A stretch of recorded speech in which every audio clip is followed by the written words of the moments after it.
Hearing where we will hear from Secretary Rollins from the U.S. Department of Agriculture. After brief opening remarks, members will receive testimony from our witness today, and then the hearing will open to questions. So once again, good morning, everyone. I'd like to welcome you all to today's hearing and extend a special thanks to the Honorable Brooke Rollins for joining us for her first appearance before this committee as our 33rd Secretary of Agriculture. I'm proud to call her a friend and deeply appreciative of the leadership she has shown in just a few short months on the job.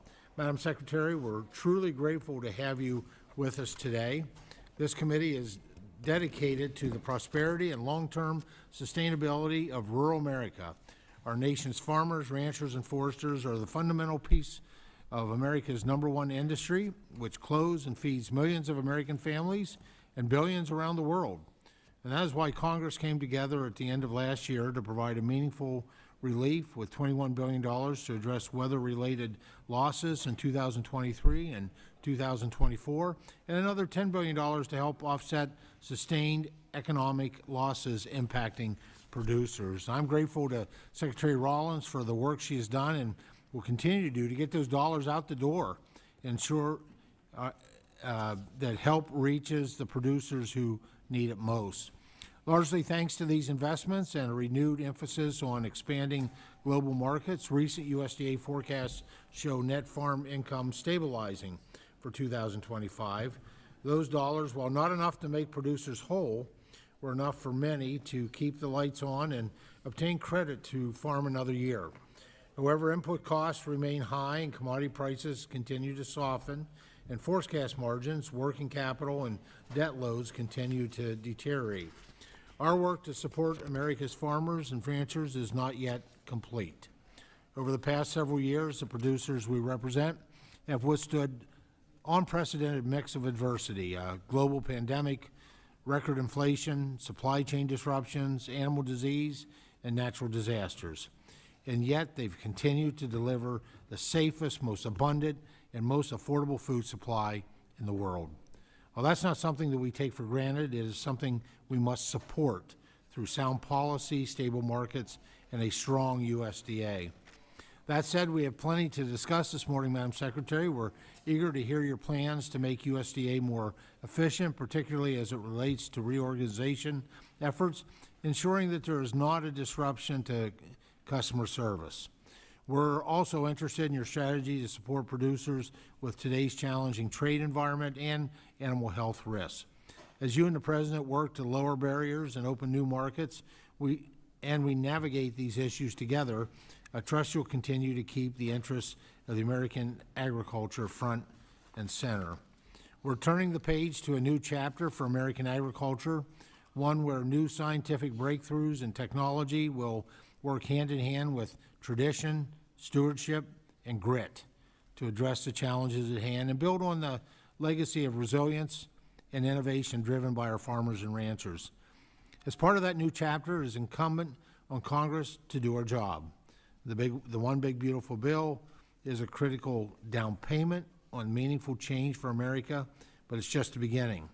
We must also deliver a full farm bill reauthorization that provides certainty and long-term support for our producers.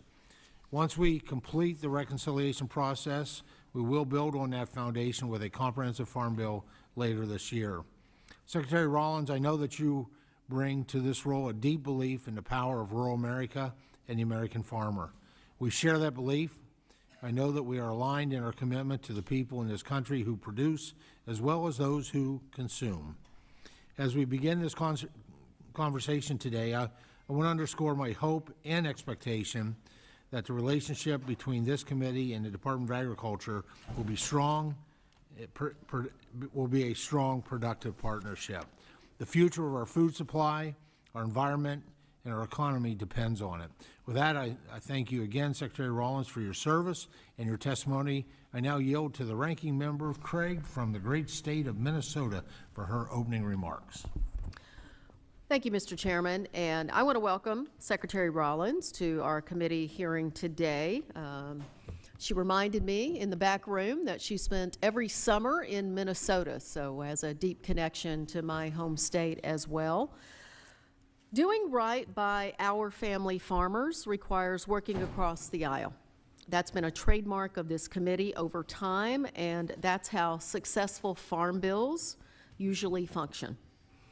Traditionally, USDA has reflected that commitment as well. By supporting our family farmers as they grow food that feeds our country and the world, ensuring our food is safe to eat, stopping the spread of animal disease, and innovating the future of food and agriculture. However, I am genuinely concerned that under this administration, agricultural policymaking has become more partisan and polarized. This reckless push to cut nearly $300 billion in funding to a title of the Farm Bill, instead of prioritizing getting a 12-title, 5-year farm bill across the finish line, is of particular concern to this committee. And it has put the bipartisan farm bill in jeopardy. In addition, DOGE has been given essentially a free pass to damage program integrity and undermine the USDA's ability to carry out its core functions and provide key services that America's farmers rely on. Madam Secretary, your agency has fired and then had to rehire agency employees because of uninformed and reckless decisions over the course of the past few months. Our trade deficit is increasing. Retaliatory tariffs are coming. Countries are already moving to buy commodities from other nations instead of America's farmers. Input costs are stubbornly high. The bird flu remains a concern. Food banks have been defunded. Billions of dollars in farm programs remain frozen. School cafeterias have been cut off from sourcing locally grown food. Food safety and animal health experts have been fired or forced out. Nutrition assistance programs are being decimated. The Farm Bill is in jeopardy. The USDA Inspector General, who rooted out fraud, waste, and abuse, was fired. And the MAHA Commission, which USDA signed off on, is issuing reports with made-up science and fake citations without talking to family farmers. I grew up in farm country. My grandfather was a farm foreman, and I now have the opportunity and honor of representing corn, soybean, pork, and turkey producers, among others, in Minnesota's 2nd District. They're tough people. They want markets, not farm income from more government handouts because their government's policies are hurting their farms. So yes, Madam Secretary, we are grateful that you've come to testify in front of us today, and we have a lot to talk to you about. Thank you for being here. And Mr. Chairman, I yield. I thank the gentlelady. She yields back. The chair would request that other members submit their opening statements for the record so our witness may begin her testimony, and to ensure that there is ample time for questions. I'm pleased to welcome to the committee our witness for today, USDA Secretary Brooke Rollins.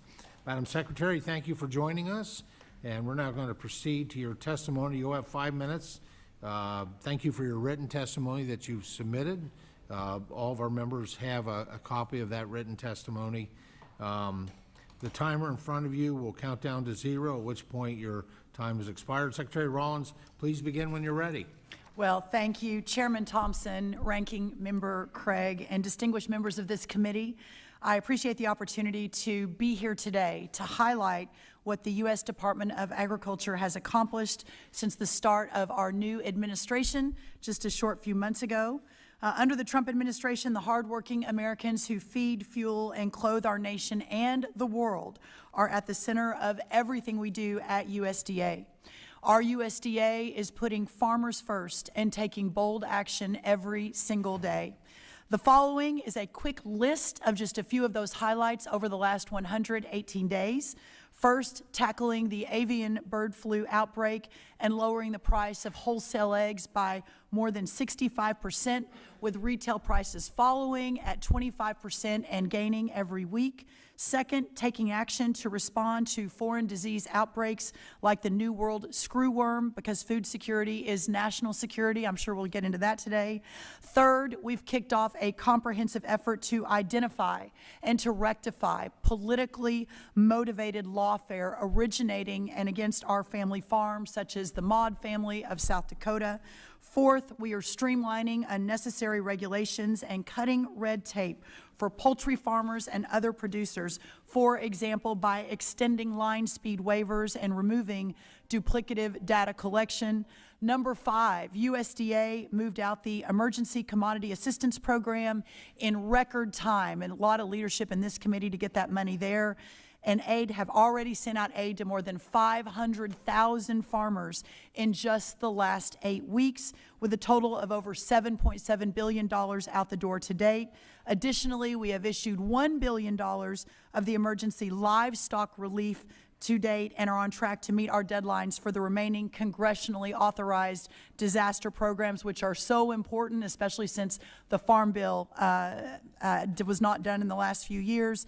Number 6, in the Oval Office yesterday, talking with President Trump and the media about the increase of productivity and production in our timber industry after being decimated over the last few years.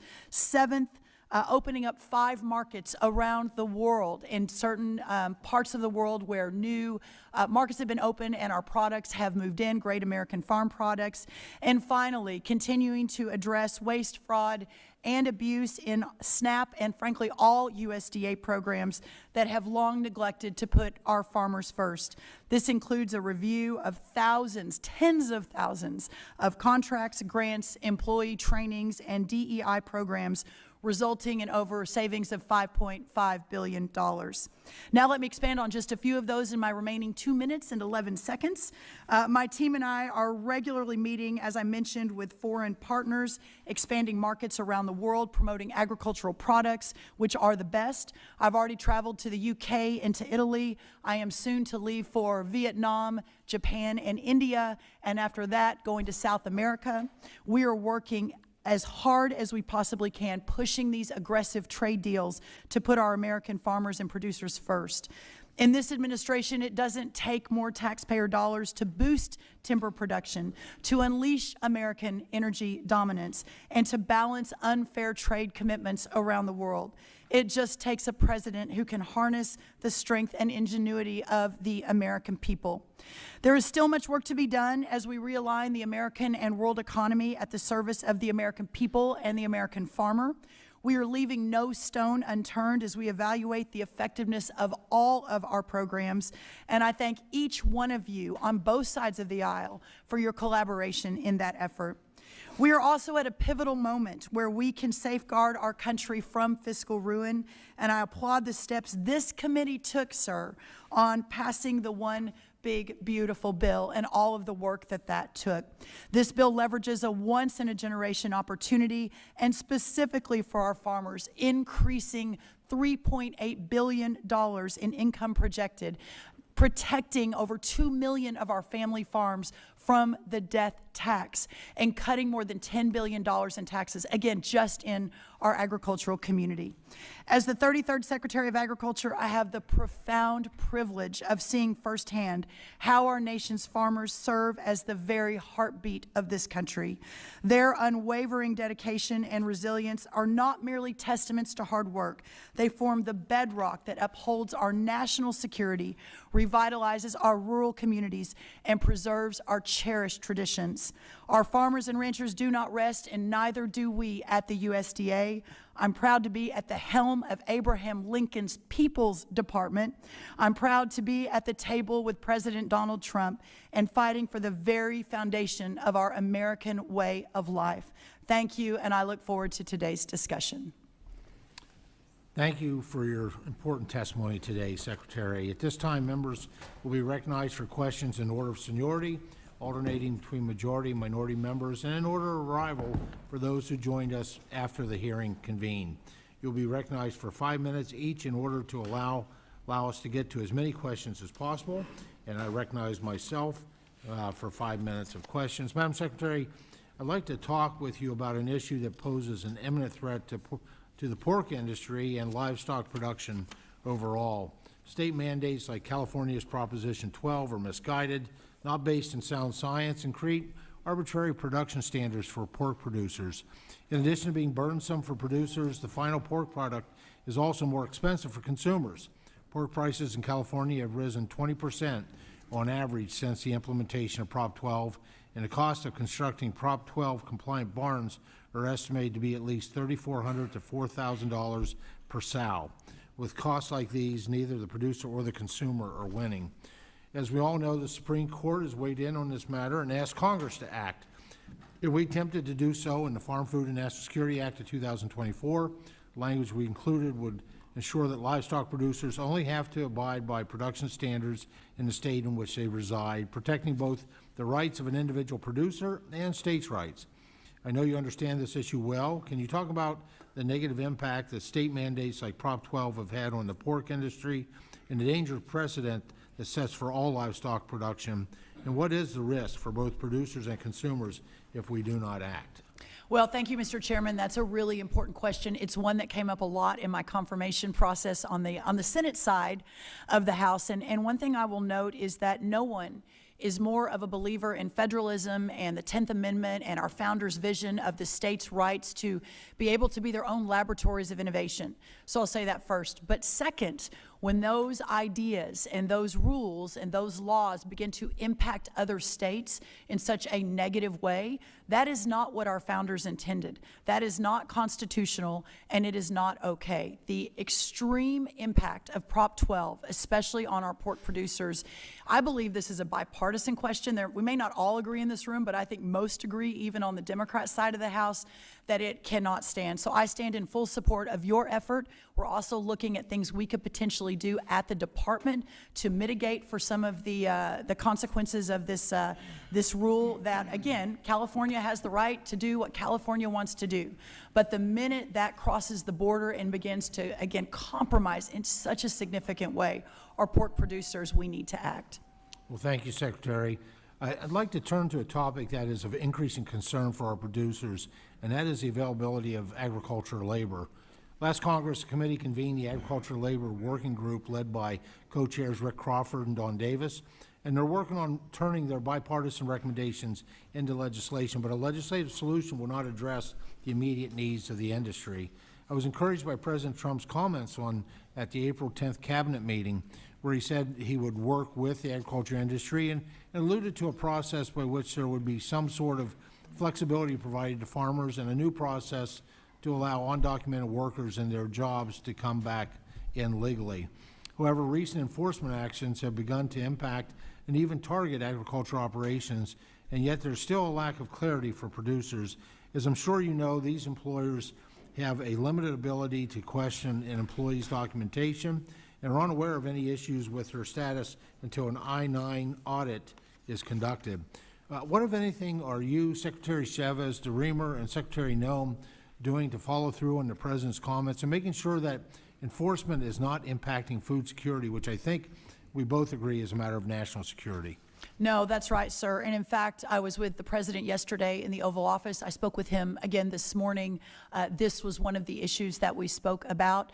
This President's commitment to ensuring that all laws are followed remains paramount, but also combining that with understanding the significant challenges to our ag producers in finding the labor that is necessary to produce not only for their farms to be able to basically stay in business, but also, to your point, this is much bigger than that. This is a national security issue. And the moment that America is not able to feed ourselves any longer, that is the moment that we are no longer the superpower, the preeminent superpower in the world. So that's how very seriously I take this. As you mentioned, on April 10th at our cabinet meeting, the President himself brought this issue up and specifically directed Secretary Chavez DeRemer, who herself is from a farming background, who is our labor secretary, along with myself and Secretary Noem, our DHS secretary, who also is from a farming and ranching background, to ensure that we are doing everything we can to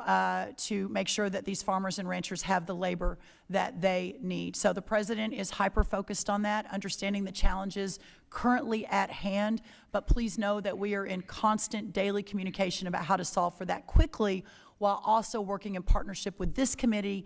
And Mr. Chairman, your leadership on this has been really, really important, as have so many sitting in the room today. Thank you, Secretary. My time has expired. Now recognize the gentlelady from Minnesota, ranking member, for 5 minutes. Thank you so much. Over the past several months, I've met dozens of family farmers and producers across this country. They've represented operations of all different types and sizes. Despite their many differences, there was a common theme between all these meetings: the lack of certainty. Every farmer, grower, rancher, and producer has said that they need more certainty. And despite this administration's promise to put farmers first, we've seen that many of the actions are actually harming them. We've seen trade wars increase instability in farm country and surrender market access to our competitors like Brazil. We've seen USDA programs that farmers rely on for income frozen or eliminated with little to no explanation.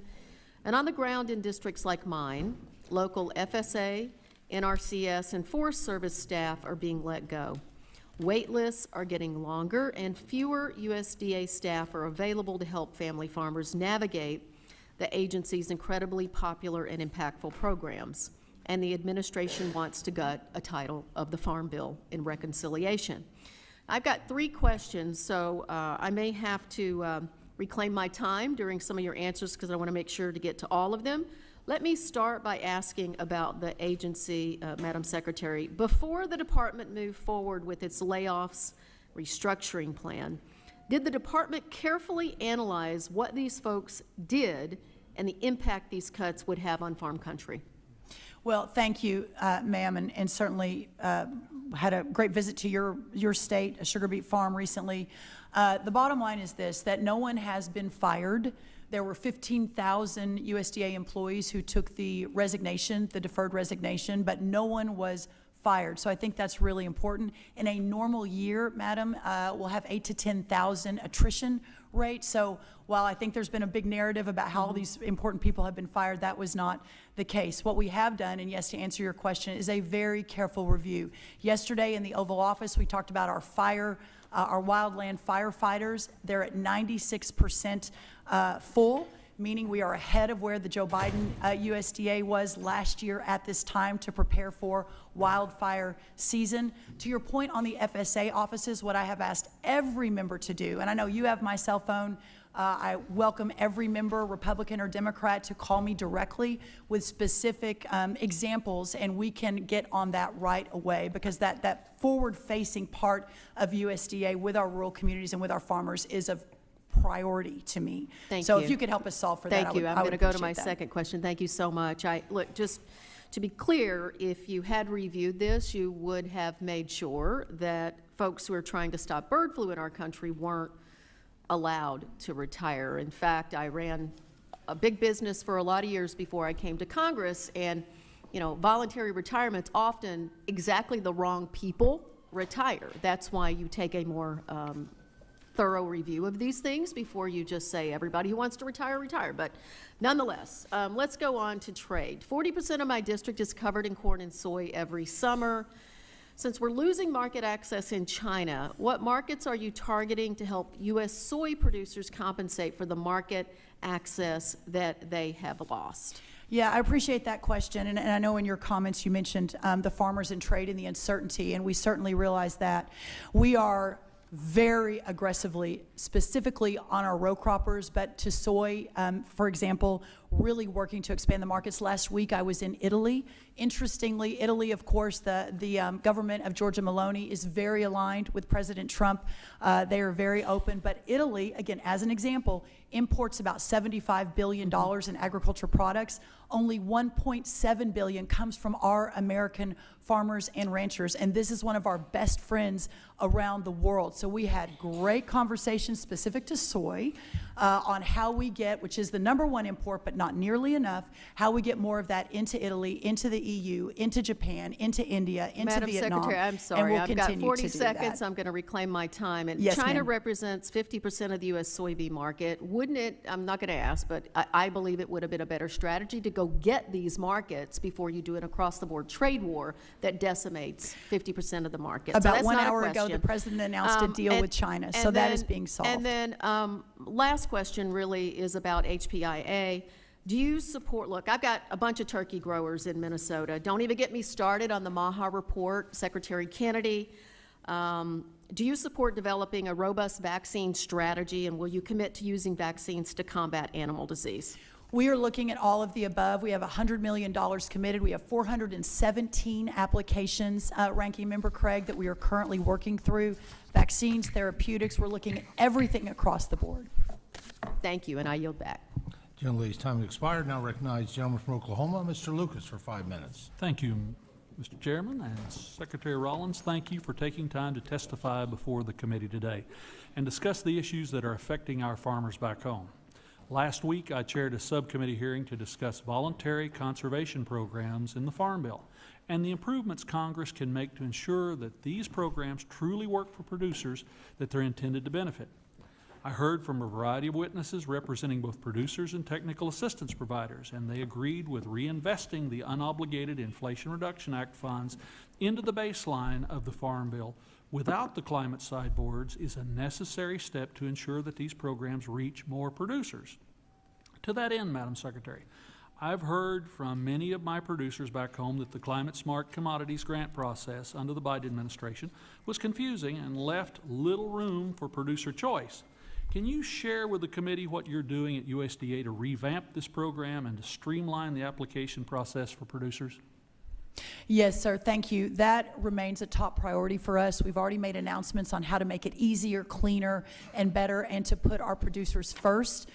We've asked several applicants to reapply based on that as a priority and driving that forward. If you hear anything different, Congressman, please let us know. It's those anecdotes that help us get better. But yes, sir, we are solving for that every day at USDA. It sounds like the Advancing Markets for Producers initiative is focused on making sure producers come first, and that USDA is a partner alongside producers rather than a dictator. Does that sound like an accurate assessment of what you and the department are attempting to do?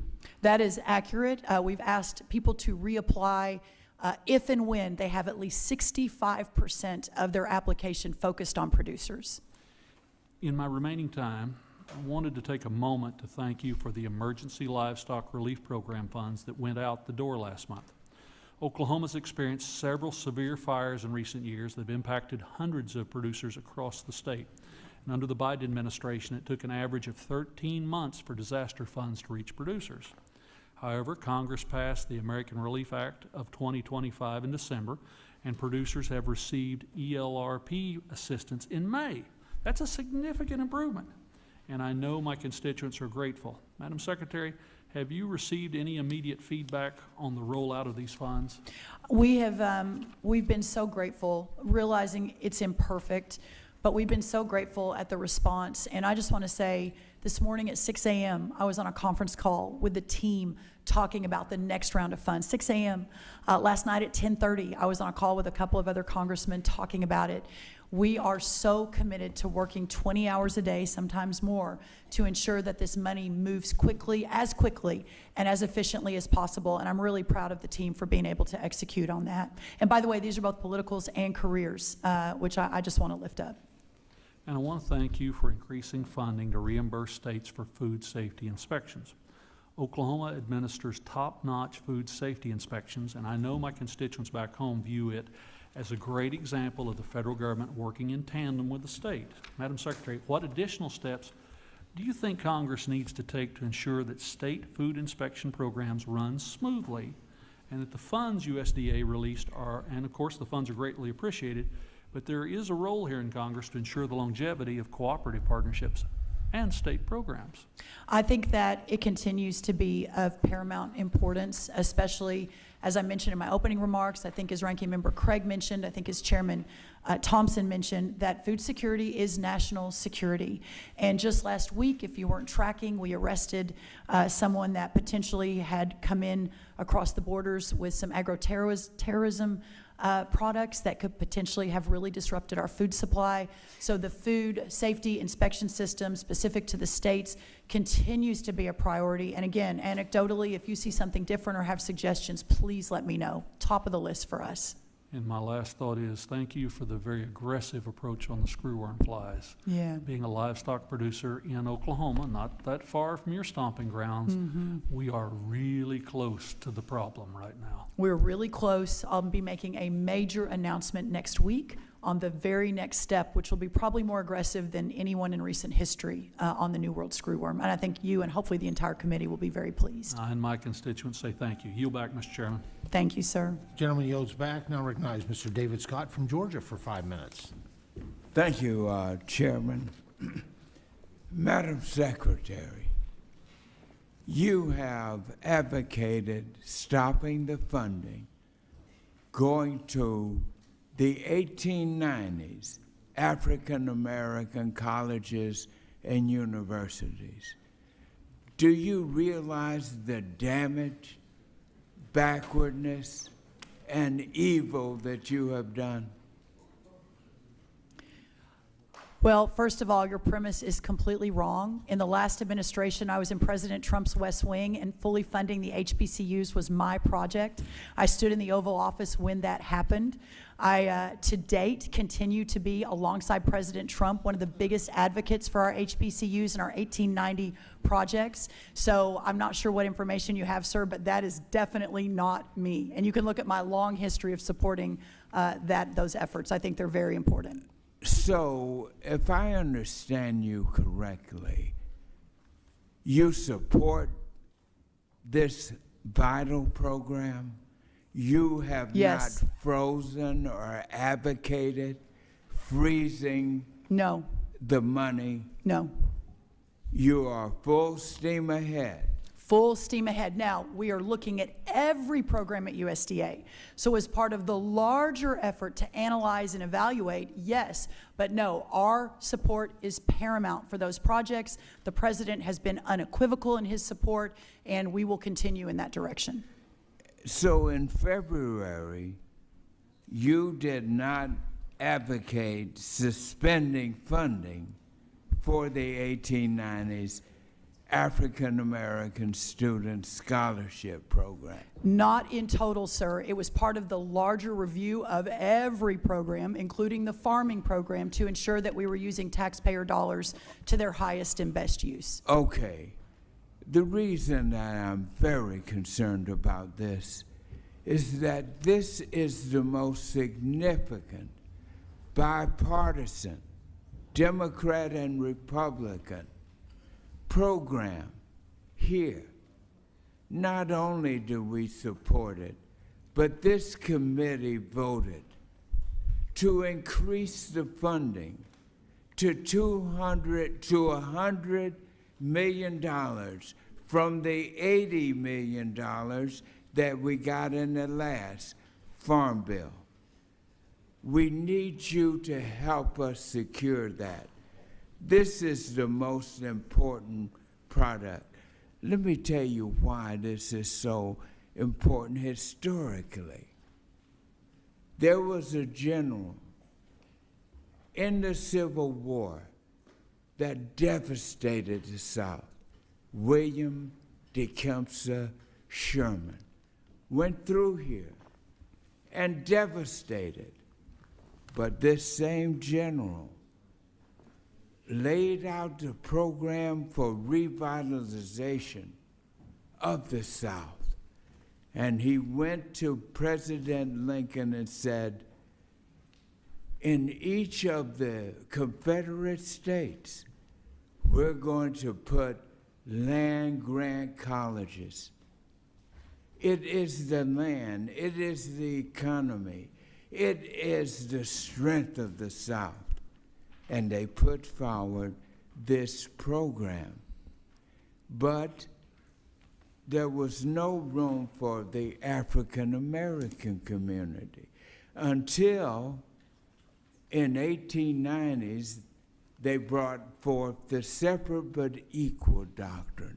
Everywhere they had put the white land-grant schools, they had to put the black ones. And that is the growth of this. So I wanted to share with the history. Mm-hmm. I'm glad that you are on our team and helping us. This is great news. Thank you. Sir, thank you for that. And I'll say I'm a proud graduate of Texas A&M University and spent a good amount of time at Prairie View. A&M, about 45 minutes away. I'm really proud of that school. In fact, our Vice Chancellor of Texas A&M and head of the Ag School, Jeff Sable, is here. He was my meats professor 30 years ago at Texas A&M, now running the whole kit and caboodle. So no, we remain very committed and understand the importance. I'm a graduate of the great alma mater, Florida A&M University. Yes, sir. I wouldn't be here if they didn't give me that scholarship. Yes, sir. Thank you. Thank you, sir. Gentlemen's time has expired. This Penn State Land Grant University graduate recognizes Mr. Austin Scott from Georgia for 5 minutes. Thank you, Mr. Chairman, and Madam Secretary, I appreciate your commitment to the 1890 colleges. That's important to all of us. It has historically been done in a very bipartisan manner. And I might also mention that my colleague David Scott, I believe you were in school with a Donald J. Trump at one point of your life. Is that correct? Yes, at the Wharton School of Finance, and he helped to get that scholarship program. It was under his administration that we passed. All right. Very committed. Okay. Very I committed. want to bring this up, Madam Secretary, and I'm asking you for your help with this, and what I'm asking for is transparency in this. And so you'll recall that in the American Rescue Plan, there was $3 billion that was put in for people, and if you owed any money to the USDA, you were going to receive 120% of whatever your loan balance was. There was one race that was excluded from that payment. The courts ruled that it was unconstitutional, that you could not discriminate and exclude a race from those payments. That money was, I think it was 4 out of 4 federal judges said you could not exclude based on race. Then, so that same money was then transferred into the Inflation Reduction Act. And in the Inflation Reduction Act, they did two things. One of them was the Farm Loan Borrowers Relief Program, and basically how any loan who was more than 60 days late got brought current. So if you were 5 years late on your farm payment, you got 5 years worth of payments plus the next payment made. Now, if you cashed in your retirement plan to make your farm payment, you didn't get anything. But anyway, they brought those loans current and plus 60 days. And my understanding is there's questions around the 1099. It is clearly taxable income since there was not a bankruptcy, and just want to make sure that we're working with the IRS. My understanding is 2 separate 1099s may have been issued on that, and making sure that that is taxable income by law. But then there was about $2.2 billion that was paid out, and there were discrimination payments. Over 40% of those payments went to people who had never farmed, and they were ranged between $500,000 and $500,000 in the payments. And my understanding is a third-party vendor was used to make the determination of discrimination or not discriminated against, and that third-party vendor no longer exists, nor did they exist prior to the program being put in. 50% of the payments went to Alabama and Mississippi. Almost 50% of the payments went to people that never farmed, and I just want to make sure that we're looking into this and where those payments went to, who they went to, and that it's going to be public record who received those payments. And so I've met with your people. Just any comments on that would be appreciated. But just again, looking for a commitment to continue to work to find out if there was fraud in those payments. Congressman, what I have seen in the last 118 days since I was sworn in mid-February has blown my mind. It is stunning the amount of money that was pushed out in the last USDA without accountability, without understanding of where it was going, that just the pure sums are absolutely mind-boggling. So we are working feverishly to try to get our arms around it, and we'll continue to do so. And I would so welcome your partnership in that as we're moving that forward. But yes, you have my 100% 100%. commitment. I want to know who was the vendor that got paid the 10% of that money. That's a lot of money that someone got paid. Next, can you just give us an update on the block grant applications process? I represent the state of Georgia. As you know, we were devastated by the storms. But if you could update us on the block grants, I would very much appreciate that. Yes, sir. The block grants are moving forward. Georgia has been at the front of the line. They have been extremely efficient. Their leadership has been great. Tyler Harper and the whole team there. We've met with your team from Georgia 4 different times. That money is likely to move in the next week or two. Thank you very much. And I look very much forward to you in making sure that there is no fraud or criminal activity in that other payment program. Great, Thank you. sir. We'll follow up with that. Thank you. Gentleman yields back. Now recognize the gentleman from California, Mr. Costa, for 5 minutes. Thank you very much, Mr. Chairman and the ranking member, for this important hearing. Thank you, Secretary Rollins, for being here.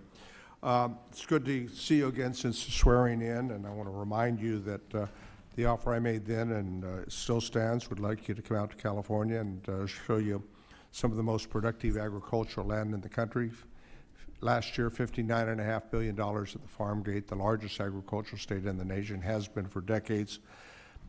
I believe, and I think maybe there's a large consensus in this room, that food is a national security issue. It doesn't often get treated that way, but it is.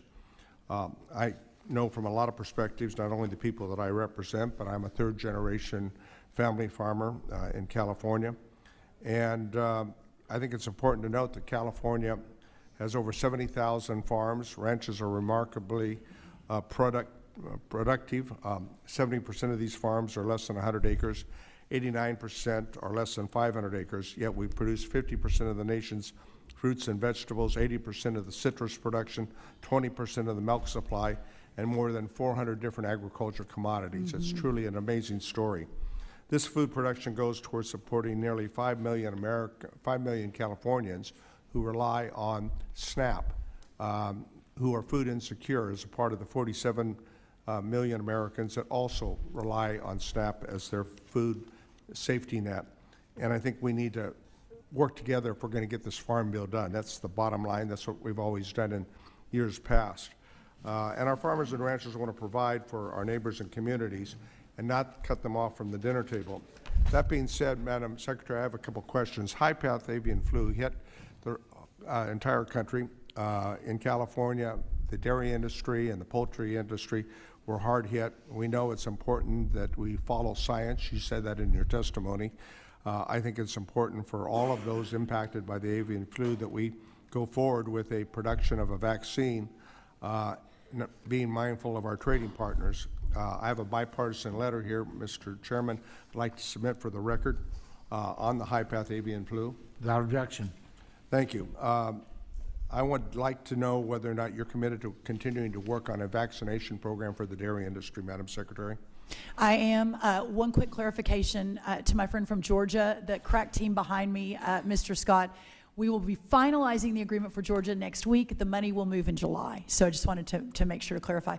But yes, sir, we remain wholly committed to looking down every single path, under every single hood, doing everything we can on this high path to try to contain it. It obviously has jumped to the dairy industry, could jump again to another industry. It's of paramount importance we do Well, that. and the possibility that it could affect humans is, I think, a great concern to all of us. Let me go on. That's exactly right. Next question involves market assistance for specialty program crops. I've had a number of farmers in my area that have applied for that.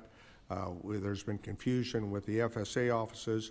They're still reaching out to determine whether or not the payments from the market assistance specialty crop program are going to take place. Could you comment on this? I will. I want to make sure I get it right. So let me flip in my handy dandy little folder here. We have allocated $2.65 billion to this program, so it is a significant priority. That's what I wanted to check. For the purpose of my time, why don't we follow through with your office on these constituents who've been calling my office, and we can try to resolve this problem? That would be great. We would welcome that. Food for Peace has been an important bipartisan effort since its inception in 1954. I'm very disappointed on what happened with USAID, and I don't know how you folks are going to be able to implement the responsibility as the President has outlined. Do you agree the program should continue for USDA? It's not only helps people who are food insecure, throughout the world. It helps America's view, and it helps American agriculture. What's your position on that? Yeah, well, we are reevaluating all of it. I will tell you that we have 14 of the Food for Progress projects remain active in 17 countries and funded. So the ones that align with the America First agenda, the ones that make sense to put America first and for our community, we are continuing those. And that is the the reorganization and the refocus the president asked us to do, and to the American people. More discussion to carry on here. Also, research. Research, I think, has been an important component with our land-grant universities.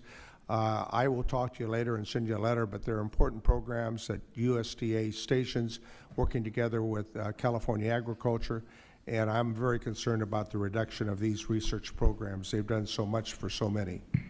The research programs continue to be a priority. What we're looking at, that the ones that don't aren't as effective, the facilities are behind, they don't make sense, it's a waste of taxpayer dollars.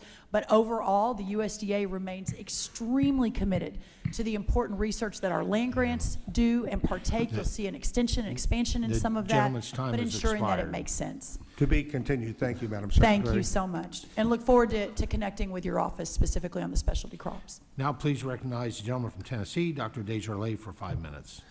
Thank you, Chairman, and thank you, Secretary Rollins, for being here today.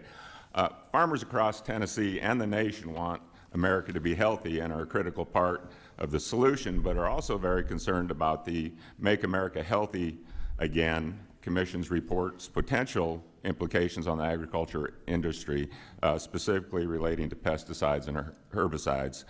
Unfortunately, the report sows seeds of doubt about our food system and the hardworking farmers who feed the planet. On top of that, outside USDA's participation on the commission, our boots-on-the-ground farmers weren't included in the development of the report. Do you have plans to remedy this and make certain farmers are not only included but are at the center of the discussion and decisions moving forward? My commitment is just that, and I have worked and have been unequivocal on the record how important these crop protection programs are, pesticides specifically, glyphosate and others more specifically, and the president has as well. So we will continue that. There's no doubt that we could do better on the next report, and my commitment is to do everything I can to ensure that our ag community is better represented. Well, I know that'll make Tennessee Farm Bureau very happy, as well as many other farm bureaus and farmers, so thank you for that. There's probably no industry with more uncertainty than agriculture, but there is one certainty in this committee. There will always be vigorous and lively debate over the SNAP program. And I've been trying to get answers to a question for years now about SNAP eligibility for non-citizens. And your USDA manual has a list of 15 criteria for non-citizen groups, such as refugees, individuals granted asylum, Cuban, Haitian entrants, all children under 18. So we're often told that it's very difficult to be a recipient of SNAP if you're not a legal citizen, but according to USDA's own policy, that would appear that that's not necessarily the case. A number that we hear, and I'm sure it's a moving target, is about 42 million Americans are on SNAP. Is that still a good number? That's the correct number. Okay, and can you tell me roughly what percentage of non-American citizens are on the SNAP program? Well, it should be zero. If it's not, we're moving that direction. About a month ago, we put out a very significant statement on this. This is news to me. We are running it down right now, and we'll circle back. Okay, well, I'm sure that you can see the copy of the eligibility, and it's immediate eligibility with no waiting period for the group, and there's 15. I didn't read them all, but I guess I just want to know where that money comes from, because we have to create a farm bill. I'm an advocate of the SNAP program. When I bring this up, people think I'm anti-SNAP. That's not true. Don't want anyone to go hungry. I want everybody who needs to be fed to be fed. You know, I think one issue we've argued over during reconciliation was able-bodied people who can work with many exceptions, and I think it was misrepresented of who those people were, because we make it pretty clear that if you're disabled, if you're pregnant mother, if you have young children, if you're elderly, you know, this doesn't apply to you. But it's an issue that is pretty well received across all political spectrums, whether you're Democrat, Independent, or Republican. Roughly about 80% of all those groups think that able-bodied people who can work should work, and I hope that that's something we can get in the Farm Bill. But I would actually like to see a number, if all children under 18 that are in this country illegally, and we had 20 million people cross the border in the past 4 years, I don't know what, maybe 25% were under 18. According to these guidelines, they are eligible without a waiting period on SNAP. So I would really like to get some clarity as we write a Farm Bill and try to budget for the nutrition program, just what part of the pie that consumes. Sir, I'm told that that language you're reading is congressional language out of the congressional statute. So that is something that would need to be fixed by this body. But we are obviously looking at it, and certainly within our own USDA, ensuring that American taxpayer dollars support Americans.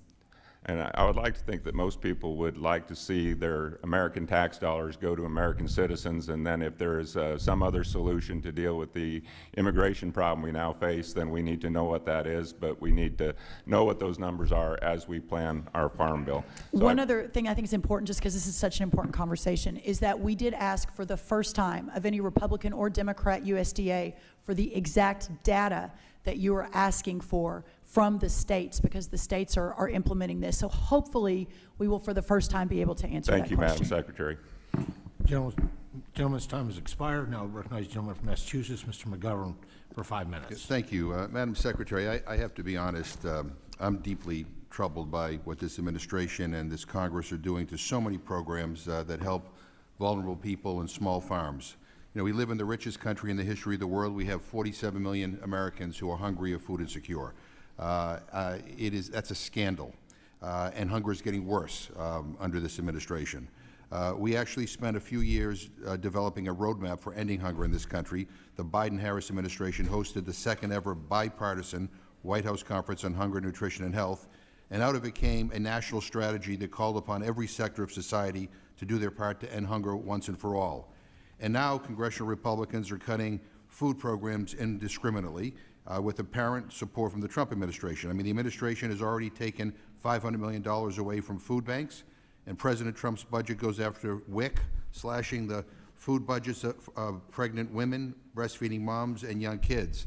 Meanwhile, your department has cut farmer programs too, like the Local Food for Schools program, Local Food Purchase Assistance program, and the Leahy Farm to School program. Your department has frozen funds obligated to farmers, canceled signed contracts, and purged career staff who work directly with our farmers. And internationally, this administration is torching our global food security programs, like Food for Peace and the McGovern-Dole Food for Education and Child Nutrition Program. They're both eliminated in the White House budget.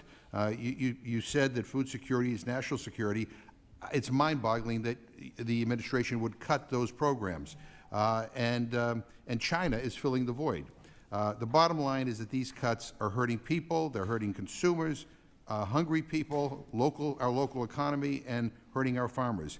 And so, Madam Secretary, I'd urge you to read the national strategy that came out of the White House Conference on Hunger, Nutrition, and Health, and I hope I can persuade you to make meaningfully combating hunger a priority, because things are going in the wrong direction.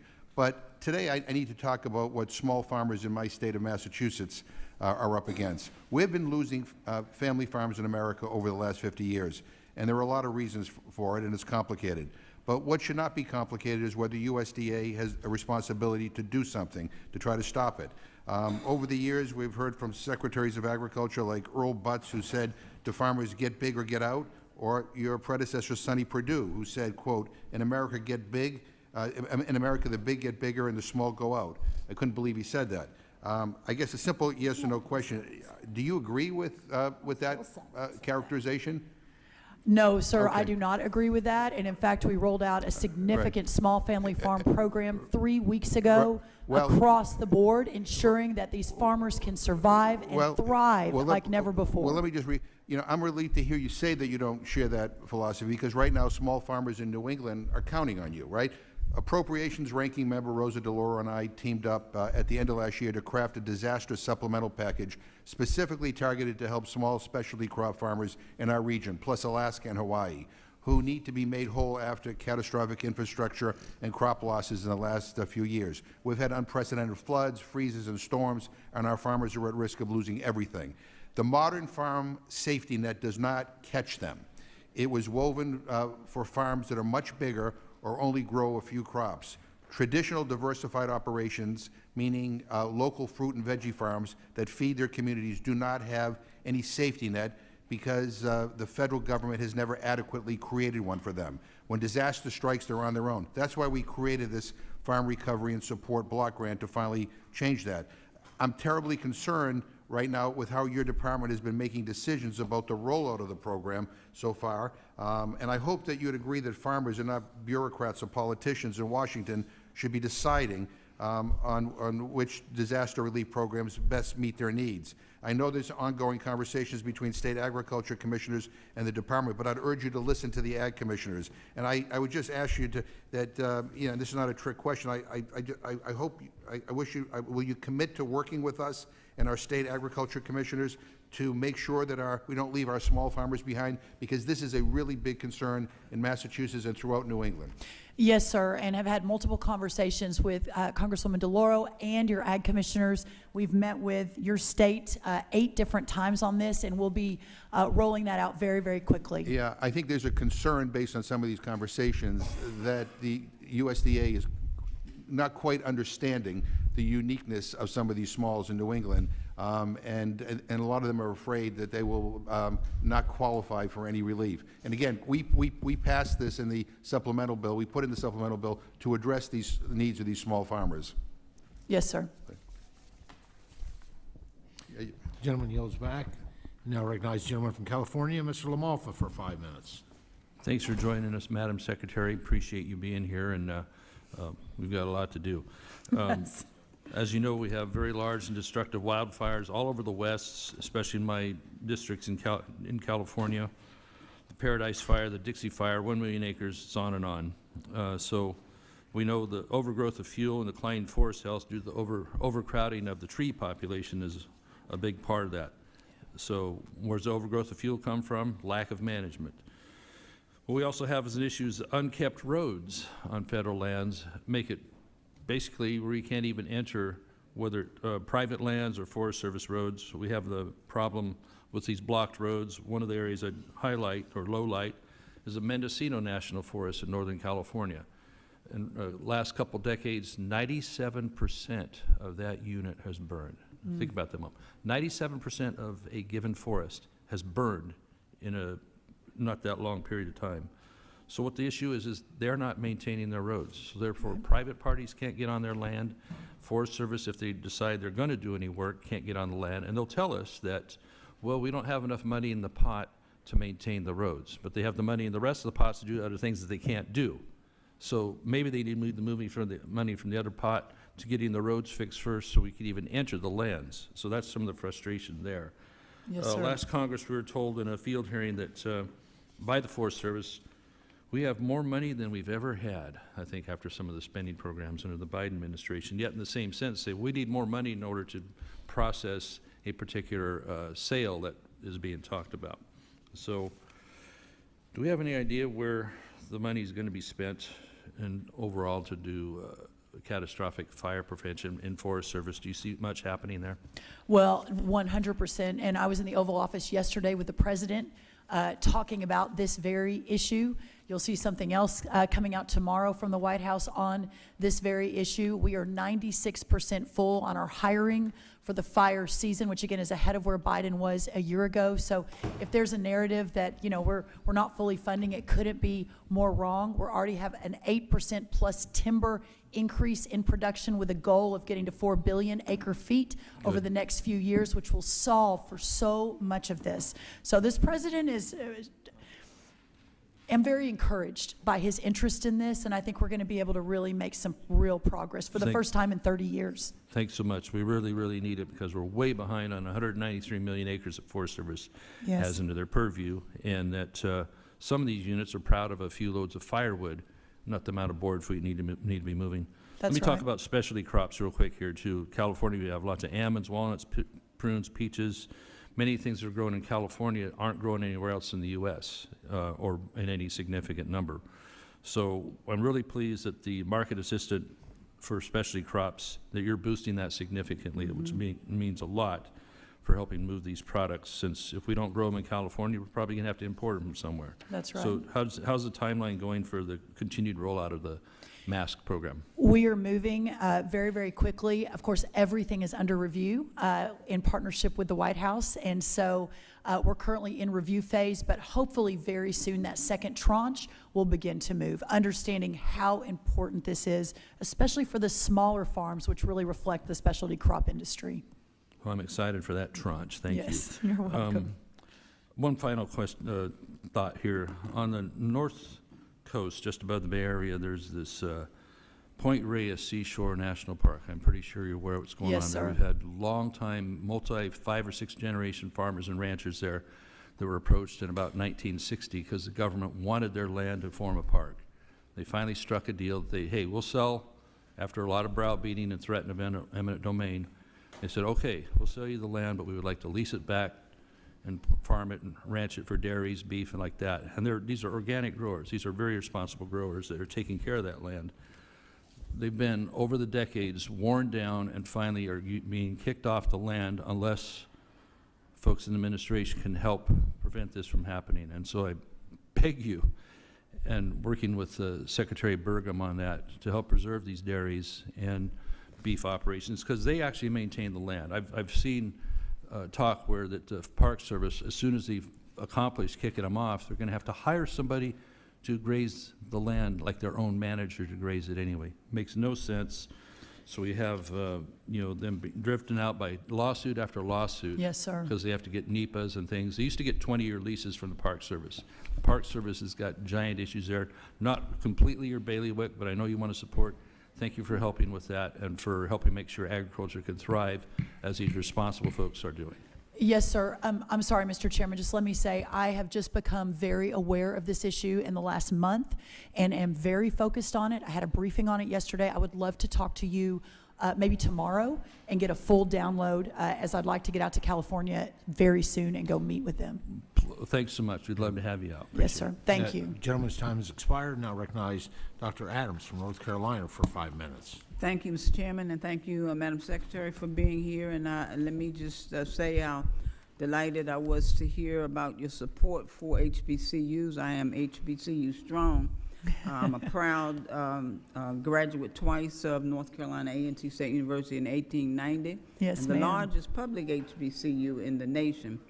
But let me just move on. So I'm happy to hear what you said about that, and we'll look forward to your support. But the House Republicans' budget proposes shifting SNAP benefit and administrative costs to states. I served in the State House in North Carolina for 20 years, so I know the challenges that they have. And so the CBO anticipate that these cuts could lead to states to cut all or some food assistance for 1.3 million Americans due to the cost shift. Is that right? Yes or no? I'm sorry, ma'am. Well, You're that's a talking yes about or no. That the shifting might cause states to cut all or some food assistance.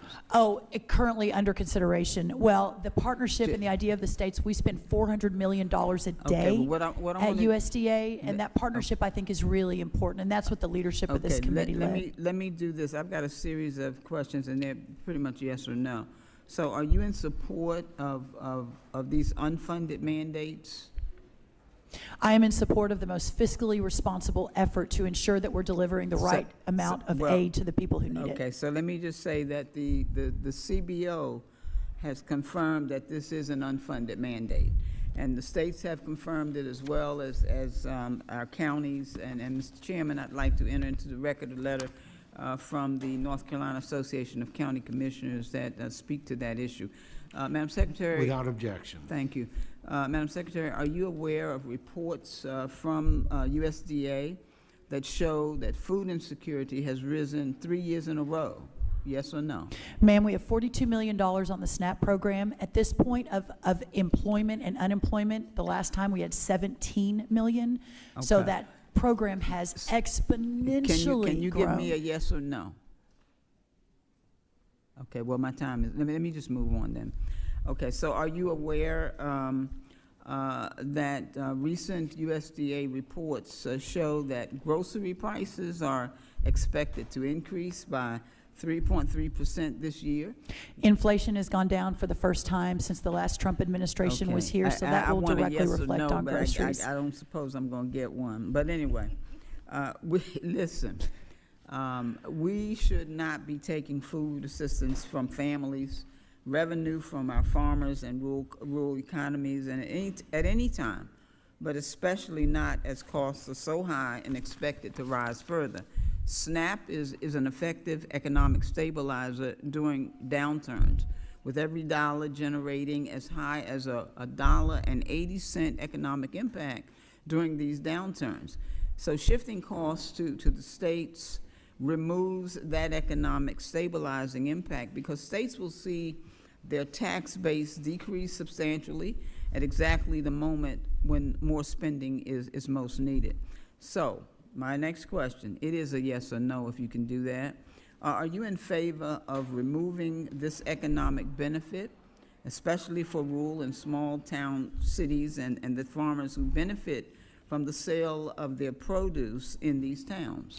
No one in America should go hungry, so of course I'm in support of programs that are effectively run that fill that gap. All right, I'm not sure if you're saying yes or no, but anyway, let me just say this. States already, and I've heard so many people talk about the skin in the game, and states do have skin in the game already through the 50-50 administrative cost share and the current monetary penalty that they face for a too high payment error rate. In fact, Pennsylvania was sanctioned $40 million last year for having a high error rate. So let me ask one last question. So with fewer staff, what we have suggested, for example, that we know that there have been cuts, right? So with fewer staff and reduced resources, will the USDA be able to endure timely and effective support for state agencies as they handle complex policy changes, waivers, and investigations into instances of scheming, theft, and technical assistance requests? To Yes this, or I no? can say yes. Okay, thank you. You're welcome. So, giving ongoing unfunded and understaffing in states causing delays in SNAP application processing, is the USDA taking action to help states process applications more quickly? Can you say yes or no, ma'am? I would need to look into that, but my assumption is yes, that we are doing everything we can to help move that quickly. Okay, thank you very much. The Ma'am. USDA's 1890 scholars. I'm sorry, ma'am, your Am I out time of expired. time? Why Yes, is ma'am. the clock still ticking here? Okay. Yes. All right, thank you, It's- Mr. Chair. all right. I yield back, and thank you, Madam Secretary. Thank you, ma'am. It's all good, Ms. Adams. Mr. Crawford, you're now recognized for 5 minutes. Thank you, Mr. Chairman. Secretary, thank you for being here. I appreciate you joining us today. A lot of important issues, not the least of which is national security for our nation's food supply and our producers. Before the recent news of 2 Chinese nationals smuggling what many believe to be a weapon of agro-terrorism, I had a conversation with DNI Gabbard about getting USDA office opened and staffed with IC personnel to begin working with you and others to address matters like this when they come up, and hopefully before they ever make it to our borders. I know you'll work closely with DNI Gabbard as a matter of national importance. This is a new authority that we tried to get in place under the previous administration. It's actually taken us years to get to this point, so I hope that we'll be aggressive, and these incidents really underscore the need for it. Agreed. I'll do everything I can. Please feel free to call me if you think there's more I can do. Absolutely, I appreciate that. Recently, the National Security Commission on Emerging Biotechnology issued a salient report on a multitude of issues facing our ag and biotech sector. And when you think about areas that need the most attention in our country, like our supply chains, specialized subject matter expertise, biosurveillance, and bioweapons, and the gaps that exist at USDA, how do you prioritize those personally, and how can we here in Congress help you fill those gaps? I think it is of utmost importance. You'll hear from USDA in the coming week, in fact, in a coming couple of days, a renewed, elevated, and amplified focus on just that, how we work across this government under Donald Trump to ensure we're addressing all of this at warp speed, aggressively to solve for it. It really is a national security issue, and making sure that people understand what's at stake, I think, is really important. Well, and I'm glad we had an opportunity to talk about this and make sure that you were aware of that authority that does exist in statute that was not acted on in the previous administration. It is most definitely a priority, as we've seen in the news lately, and we don't want to get caught flat-footed on these incidents of potential bioterrorism, agro-terrorism. Let me shift gears on you just for in the remaining 3 minutes that I have. I'm from Arkansas. You may already know this. I represent the largest rice-growing district in the country. In addition to lots of, soy, corn, wheat, et cetera, rice farmers and rice mills in my district directly benefit from the bulk shipments that are part of the Food for Progress program, PL 480. That ships rice, wheat, other commodities in bulk in international aid. I know the Trump administration has taken a hard look at all foreign aid programs to ensure they are functioning as originally intended, which includes serving as a market for producers. I was pleased to see the McGovern-Dole applications open up a few weeks ago for the 2025 funding. Do you have any timeline when we might see Food for Progress, when that might be announced? I know we have 14 current active Food for Progress projects going on right now in 17 countries. Yes, you're right. May 9th was the McGovern-Dole announcement. Let me find out the exact date on that, sir, probably during the next question, and I'll respond immediately. Perfect. Thank you so much. And I don't have any further questions, so I will yield back. Thank you, Madam Secretary. Thank you, sir. Chair now recognizes Ms. Brown. 5 minutes. Thank you, Mr. Chairman, and thank you, Ranking Member Craig. Secretary Rollins, thank you for appearing before the committee today to talk about what's been happening over at USDA for the past 6 months. I want to start by asking you some questions about the Make America Healthy Again movement and the MAHA report that your agency, alongside the Department of Health and Human Services, released last month. Secretary Rollins, did you personally review the MAHA report prior to its publication on May 22nd? Yes, I did. Okay. Since you reviewed the report before publication, did you notice the report cited non-existent studies, or that there were a number of missing or broken links, or that the report misrepresented underlying studies? And if so, why did you not ensure they were corrected before the report was published? And if not, do you take responsibility for the work the agency publishes on your behalf without your review? Those have all been solved, but thank you for the note. See, what I'm concerned about here is making sure that our children in our country are actually healthier, and I welcome this conversation with my colleagues and the administration. But sound policy actually follows sound science, and right now we're not all working from the same set of facts. So as you move toward the August deadline for the second report, I strongly encourage you to follow the science, not to jump to conclusions, and to rebuild trust by ensuring transparency, accuracy, and meaningfully engaging scientists, agricultural, and nutritional stakeholders. So turning to another area. Thank you. You're welcome. Turning to another area of concern, I want to talk about the quarterly agriculture trade report. Mm-hmm. Earlier this year, you indicated the report would be released on May 29th. Yet it was ultimately published several days late and without the usual explanatory section. It had been reported that you delayed the report because it showed an increase in the trade deficit in farm goods for later this year. So, Secretary Rollins, why was the report delayed and incomplete? And was the delay related to the report showing a worsening trade deficit in farm goods? I will look into that and get back to you. It's my understanding that we wanted to make sure it was complete, that the citations were correct, and that the review was done in total. Of course, I've only been on the job 118 days with 100,000 employees and multiples of these reports moving all the time directly out of USDA. But we'll look into that and circle back. So did your team remove the explanatory text from the report specifically because it attributed to the growing trade deficit to the Trump administration's tariff regime? It is my understanding that that was not the case, but we'll look into that. I think the president has been very forward-leaning on understanding that we're in some time of uncertainty, but as these trade deals continue to get done, China announced about an hour ago, the UK 2 weeks ago, more coming, that's going to be a really important part of the conversation moving forward. I want to make sure every piece of research we move out is the best cited, et cetera, and so that's a big part of my portfolio right now, is to ensure that. I'm glad you mentioned uncertainty, because economists, farmers, and others rely on reports like this to track markets and plan for the future. When you start to insert politics into data releases, you harm the reputation of your department and erode the trust the government is trying to produce when it has untainted data. So, Secretary Rollins, will you commit to publishing data and reports that are complete and free from tampering of the underlying data? We just have to make sure our internal review process is in place, but yes, we will work around the clock to ensure it is the correct data that gets out at the right time to make the most impact for our farmers and ranchers. I appreciate that. I expect my colleagues and I will continue this conversation because the stakes are simply too high for those who fuel and feed our nation. At a time when chaos reigns from this administration, our farmers deserve certainty and support from Washington, not uncertainty and spin. So thank you. Thank you, Ms. Secretary. Congresswoman. I And with that, appreciate Mr. Chairman, I yield back. Generally yields back. Now recognizes the gentleman from Mississippi, Mr. Kelly, for 5 minutes. Madam Secretary, thank you for your time today, and a sincere thank you to President Trump and your team at USDA for putting American farmers back at the heart of our national agriculture policy. Under President Trump's leadership, we no longer focus on empty rhetoric.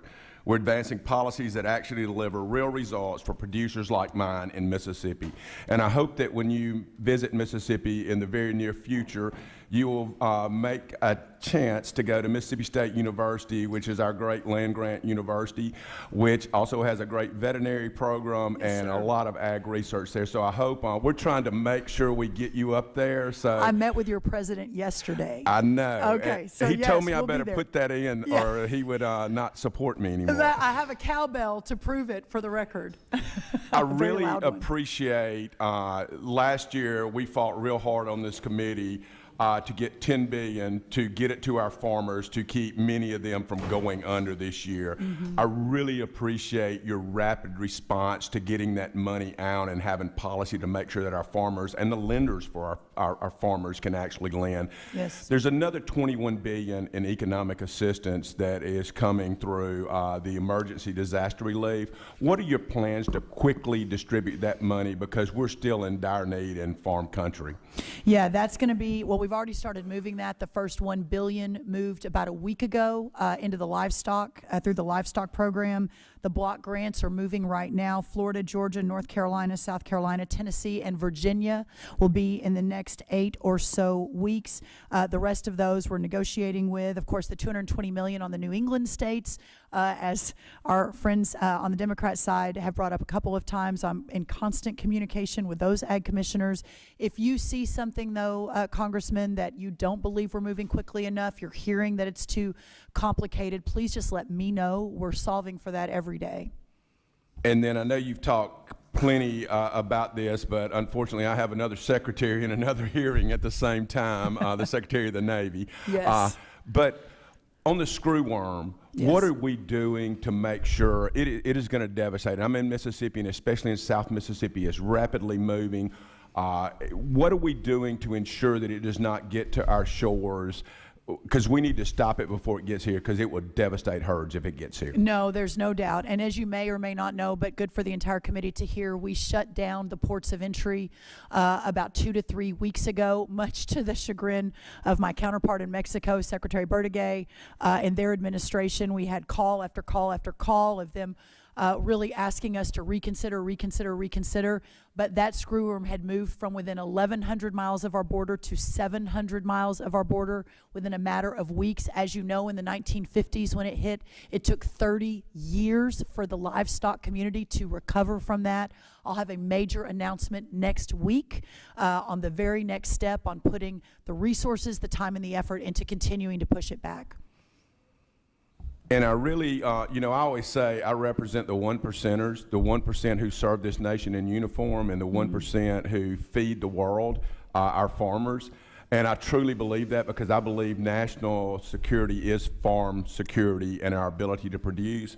That being said, Madam Secretary, I really appreciate you getting after the fraud and abuse in the SNAP programs to kick people off who shouldn't be on there, that are taking away from people who should be, not cutting benefits, but cutting the people who shouldn't be getting to start with. One thing I hope that you will help us on is our H-2A and our H-2B workers are Yes. critical to our farms. The process makes it harder than it should be. Yes. We get them notice that they're going to get these workers long after they can use them, especially when you're talking about sweet potatoes or planting or harvesting anything. What are you going to do to expedite the process so people who are legally coming here on H-2As or H-2Bs can get here quicker, stay longer, and help our farmers? What are you going to do in that area? Well, and I'd say the fourth thing is the expense of it, right? I mean, in Texas, the citrus producers who even get the H-2A workers are averaging $23 an hour, and a mile across the border, it's $2 an hour. So that's a big part of it too. But listen, we talked about this a little bit earlier. I talked to the president about this morning, again yesterday. He is acutely aware of the challenges, understanding that the leadership from this committee must continue, that Congress has to move forward on a solution. Stop but real working quick, with Lori Chavez. because I and, have Christie. one more comment I want to make. Yes, sir. This deal where a guy who drives a pickup truck, and they made a regulation that he drove a pickup truck, so now he's a truck driver and gets a different wage. You need to put a stop to all these stupid regulations we got in the last administration. And with that, I Yes, yield sir. back. We're working on it. Thank you, sir. Gentleman, time. I'll be in Mississippi soon, for the record. Gentleman, time's expired. Now recognize the gentlelady from Kansas, Ms. Davids, for 5 minutes. Thank you, Chairman. And thank you to Secretary Rollins for being here today. The USDA plays a vital role in Kansas and across the country, supporting our rural producers, ensuring affordable food, and protecting the safety of our food systems. Americans rely on USDA every single day, whether they realize it or not. When they fill their grocery carts, when they grab milk from the fridge, or drive past farmland that feeds their communities. And this is why I'm deeply alarmed by what I consider to be reckless and unjust firings carried out by DOJ and the ripple effects that we are seeing in our communities. Because these firings don't just affect federal workers, they threaten food safety, they stall critical research in places like Kansas State University, and they leave farmers and ranchers without the support that they depend on. We can't talk about shared values of improving government efficiency while simultaneously pulling the rug out from the very people who keep our food supply running. You can't eliminate good-paying, skilled jobs in Kansas City at the same time that our producers are already facing droughts, volatile markets from reckless tariffs, and rising costs. And this is not just a policy issue. It's very personal to the folks at home. The Kansas City Metro is home to about 30,000 federal workers, including many of the USDA's Economic Research Service and National Institute of Food and Agriculture. These are neighbors, their families, friends, and certainly they deserve better than chaos. Meanwhile, we're seeing new emerging threats. We have already discussed today a bit about the New World screwworm, which poses a serious risk to Kansas livestock and even to human health. Mm-hmm. And I'm very proud to co-sponsor the bipartisan Stop Screwworms Act, because we definitely need to be proactive on this. And at the same time, I am deeply concerned about the USDA staffing cuts at the National Bio and Agro Defense Facility in Manhattan, Kansas. It's the nation's first biosafety level 4 lab for livestock. It was built to protect us from the worst animal diseases. And I understand that 28 employees were fired on a single day. Then later, some of those firings were walked back. A similar situation unfolded at the Food Safety and Inspection Service. That kind of instability certainly shakes the foundation of the USDA's mission and puts our food supply, our economy, and the public trust at risk. So, Secretary Rollins, I'm curious, were the firings a clerical mistake, or did someone have second thoughts about the initial decision to fire these specific people at the National Bio-Agro Defense Facility? Well, there was a lot there, but let me answer that last question first. There were no firings. There was a probation period. They were all brought back. I worked with the senators from your state to ensure that was the case. So if you're hearing differently, will you please let our office know? But it is my understanding that all of that was unfrozen almost immediately and put back into place. So I guess the concern is that we've heard about the New World screwworm already. Right. During that time, I think the bird flu was one of the bigger concerns that was being kind of mainstream talked about, spreading throughout the country. There are other potential animal diseases. How could the National Bio and Agro Defense Facility, or even like our Food Safety and Inspection Service, even be part of the chopping block in the first place? Was there not any discussion about how those decisions were going to be made? The fact that people were at the facility on one day, told to leave and then told to come back, is, especially at these specific facilities that are meant to protect us from some of the worst animal diseases that could spread to humans. I'm just curious how that even happened. It clearly was an imperfect process, but one that we moved to rectify within hours, if not days. One thing I want to make sure you understand, though, is when President Trump, when we left in the first administration, USDA had about 90,000 employees. When we came back 4 years later, we had 112,000 employees. So working again to realign and refocus and understanding what the priorities are, there is no question that the priority of whether New World screwworm or HPAI, keeping our food supply safe and secure for the world, ensuring our farmers are put first, continues to be a priority, and my commitment is to ensure that is so. So if you are hearing anything differently, please reach out to me directly, and we will work to rectify it as we've been doing. Thank you. And Mr. Chairman, I yield back. Thank you. Thank the gentlelady. She yields back. Now recognize Dr. Baird for 5 minutes. I think check your microphone there, Jim. I thought there we go. Thank you, Mr. Chairman and Ranking Member. Secretary Rollins, we really appreciate you being here. It's exciting. It's really exciting to see the things you're doing for agriculture. Thank you. And I want to tell you, too, it was great to see you yesterday, and thank you for allowing me to be with Secretary Kennedy, you, and Governor Braun from Indiana, and Governor Huckabee Sanders from Arkansas. So I really feel the work that you're doing, and I appreciate the hard work you're doing to make America healthy again. But in order to get to the questions that I'm interested in, one of the areas that I'm going to start with, and it was mentioned yesterday, later this month, your department will publish the fiscal year 24 SNAP payment error rates. Mm-hmm. And I know for 23, $13 billion in SNAP payments went out the door erroneously. In fact, 1 in every $10 in SNAP that year was in an overpayment. So it's unacceptable to this body and to the taxpayers, and this behavior should not continue. So I would like to have what you are doing and what you can do to help alleviate this kind of behavior. Yeah, it was great to have you in my office at USDA as well. I would like to invite anyone, Republican and Democrat, to come visit anytime.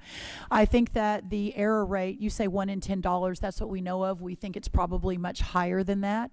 That is why these efforts are so important. We just have had, I think, 3 stings in just the last couple of weeks, counting for tens of millions of dollars, working in concert with the Secret Service and other key investigative agencies, including our team at USDA. We will not stop until this is rooted out. But I think it goes to the bigger question, and that is when, again, the last time we had 42 million people, or the last time we had this unemployment number in America, which is low, the last time we had 17 million people on SNAP. Today, with the same unemployment number, we have 42 million people on SNAP. So the exponential growth of this program, especially over the last 4 years, a 40% increase in the last 4 years, is going to bring with it the fraud and the waste and the abuse that we have got to counter. So look forward to working with you, continuing to work across the U.S. government to root that out. Well, thank you for that effort. And then my other area goes to another area that is of interest to me in agriculture, and that's agricultural biotechnology. And in that, I include this artificial intelligence as well as quantum computing. But nonetheless, that's really the forefront of innovation. It enables farmers and ranchers to produce more using less resources. The USDA, through the Animal and Plant Health Inspection Service, Biotechnology Regulatory Service, plays a key role in enabling the innovation to come to market. So how do we see USDA, how do you feel about helping get this kind of innovation quickly to our farmers and producers? There is no group of people that have been more innovative than our farmers and ranchers over 249 years. None. And as we have gone and seen this firsthand, from basically feeding ourselves to now feeding the world, we should be so proud and continue to work so hard to lift up and to elevate these incredible men and women. There is no doubt, and what I've seen firsthand in terms of the innovation in agriculture is absolutely mind-blowing. So we will continue to work and find partners in that across the country, and to ensure that our farmers and ranchers have everything they need to continue to be the leaders in agriculture around the world. Thank you very much for that perspective and that answer. And you know, I share the view that you have. Agriculture is the foundation of this country, and it has been from its very beginning, the 249 years you mentioned. So I really appreciate your perspective and your work in the agricultural arena. Thank you, sir. Gentleman yields back. Please recognize the gentlelady from Oregon, Congresswoman Salinas, for 5 minutes. Thank you, Chair Thompson, and thank you, Ranking Member Craig, and thank you, Secretary Rollins, for being here today. Madam Secretary, food banks across the country are responding to consistently increasing demand, and Oregon is no exception. Right now, 1 in 8 Oregonians, and even more troubling, 1 in 6 children, are experiencing food insecurity. Last year alone, visits to Oregon food bank sites surged to a record 2.5 million. This was a 31% increase over the previous year. Despite this overwhelming need, USDA recently canceled $500 million in funding to the Emergency Food Assistance Program, or TFAP. That decision led to the cancellation of about 30 full truckloads of food meant to be distributed across our state. I recently introduced a piece of legislation, the Farmers Feeding America Act, to provide a significant increase to TFAP. And as the title implies, it's critical to remember that federal nutrition programs also benefit our agricultural sector by providing additional revenue streams that they may not otherwise be able to attain from producers. So this is, or was, true of the local food purchase assistance program and the local food for schools and childcare programs as well, just as it is for SNAP. These are very simple questions, just require a yes or no answer. First, do you acknowledge that the demand at food banks is increasing year over year, or at least it did over last year? I haven't seen the numbers, but I will take you at your word. Okay, thank you. And then do you agree that federal nutrition programs provide an important stream of revenue for America's farmers? When executed correctly, yes. Okay, thank you. Well, I appreciate your acknowledgement of these basic realities. I am puzzled, though, why this administration and my Republican colleagues still seek to cancel and defund these programs despite understanding the critical needs for both those who are hungry as well as for our agricultural sector. But again, I do thank you. So we've heard a great deal from this administration about mass deportation plans and workplace immigration raids, and we're already seeing the chaos these actions cause across the country. These operations have swept up not only undocumented individuals, but also legal residents, work visa holders, and even some U.S. citizens. There have been well-documented cases of individuals with legal protections being wrongly detained or deported, sowing fear throughout farm worker and immigrant communities, including those in Oregon. As a Senate Agriculture Committee hearing, the president of the American Farm Bureau, Zippy Duvall, warned that these mass deportation plans could put farms out of business and disrupt the food supply at a scale comparable to what we saw during the COVID-19 pandemic. Similarly, this committee also held a hearing earlier this year on the state of the economy, and I asked the witnesses, most of which were called to testify by the majority, whether they thought mass deportations would have the same impact that Mr. Duvall outlined, and they agreed. In Oregon, we know how real this threat is. Our state's agricultural sector, from berries to nursery crops to wineries, relies heavily on immigrant labor. And in fact, approximately 73% of Oregon's crop farm workers, the workers who actually pick crops, are foreign-born, which mirrors the national average. Further, almost half of these workers are undocumented, which is also close to the national average. Without these workers, Oregon's farms and farms across this nation simply cannot function. So given these realities, do you agree with the assessment by Mr. Duval and the witnesses who testified before this committee that mass deportations could upend America's agricultural sector? The president himself, in a cabinet meeting, discussed this. I talked to him about it this morning. There is a recognition that there has to be a balance. He remains committed to ensuring that no laws are broken, but while realizing that our agriculture community, specifically our dairy farmers, a lot of our row croppers, our specialty crops, there is a massive labor issue that we have to work to solve in partnership with Congress. Thank you. All right. The Rural Energy for America program, commonly known as REAP, offers grants and loan guarantees to farmers, ranchers, and rural small businesses for energy efficiency improvements and renewable energy systems. Since its inception in the Bipartisan Farm Bill in 2008, REAP has provided grants and loans that have helped more than 21,000 farms and 32,710 rural small businesses. I've personally toured multiple operations in my district that have benefited from this program. Unfortunately, these beneficiaries, like Oregon Flowers, Inc. in Aurora, Oregon, reported that they saw their REAP grant funding delayed as part of this administration's ill-advised funding freeze. Fortunately, I have heard that Oregon Flowers grant has been unfrozen, as have those for other recipients in the district. Given I've seen the impact of these projects in my districts, I do have a couple of questions.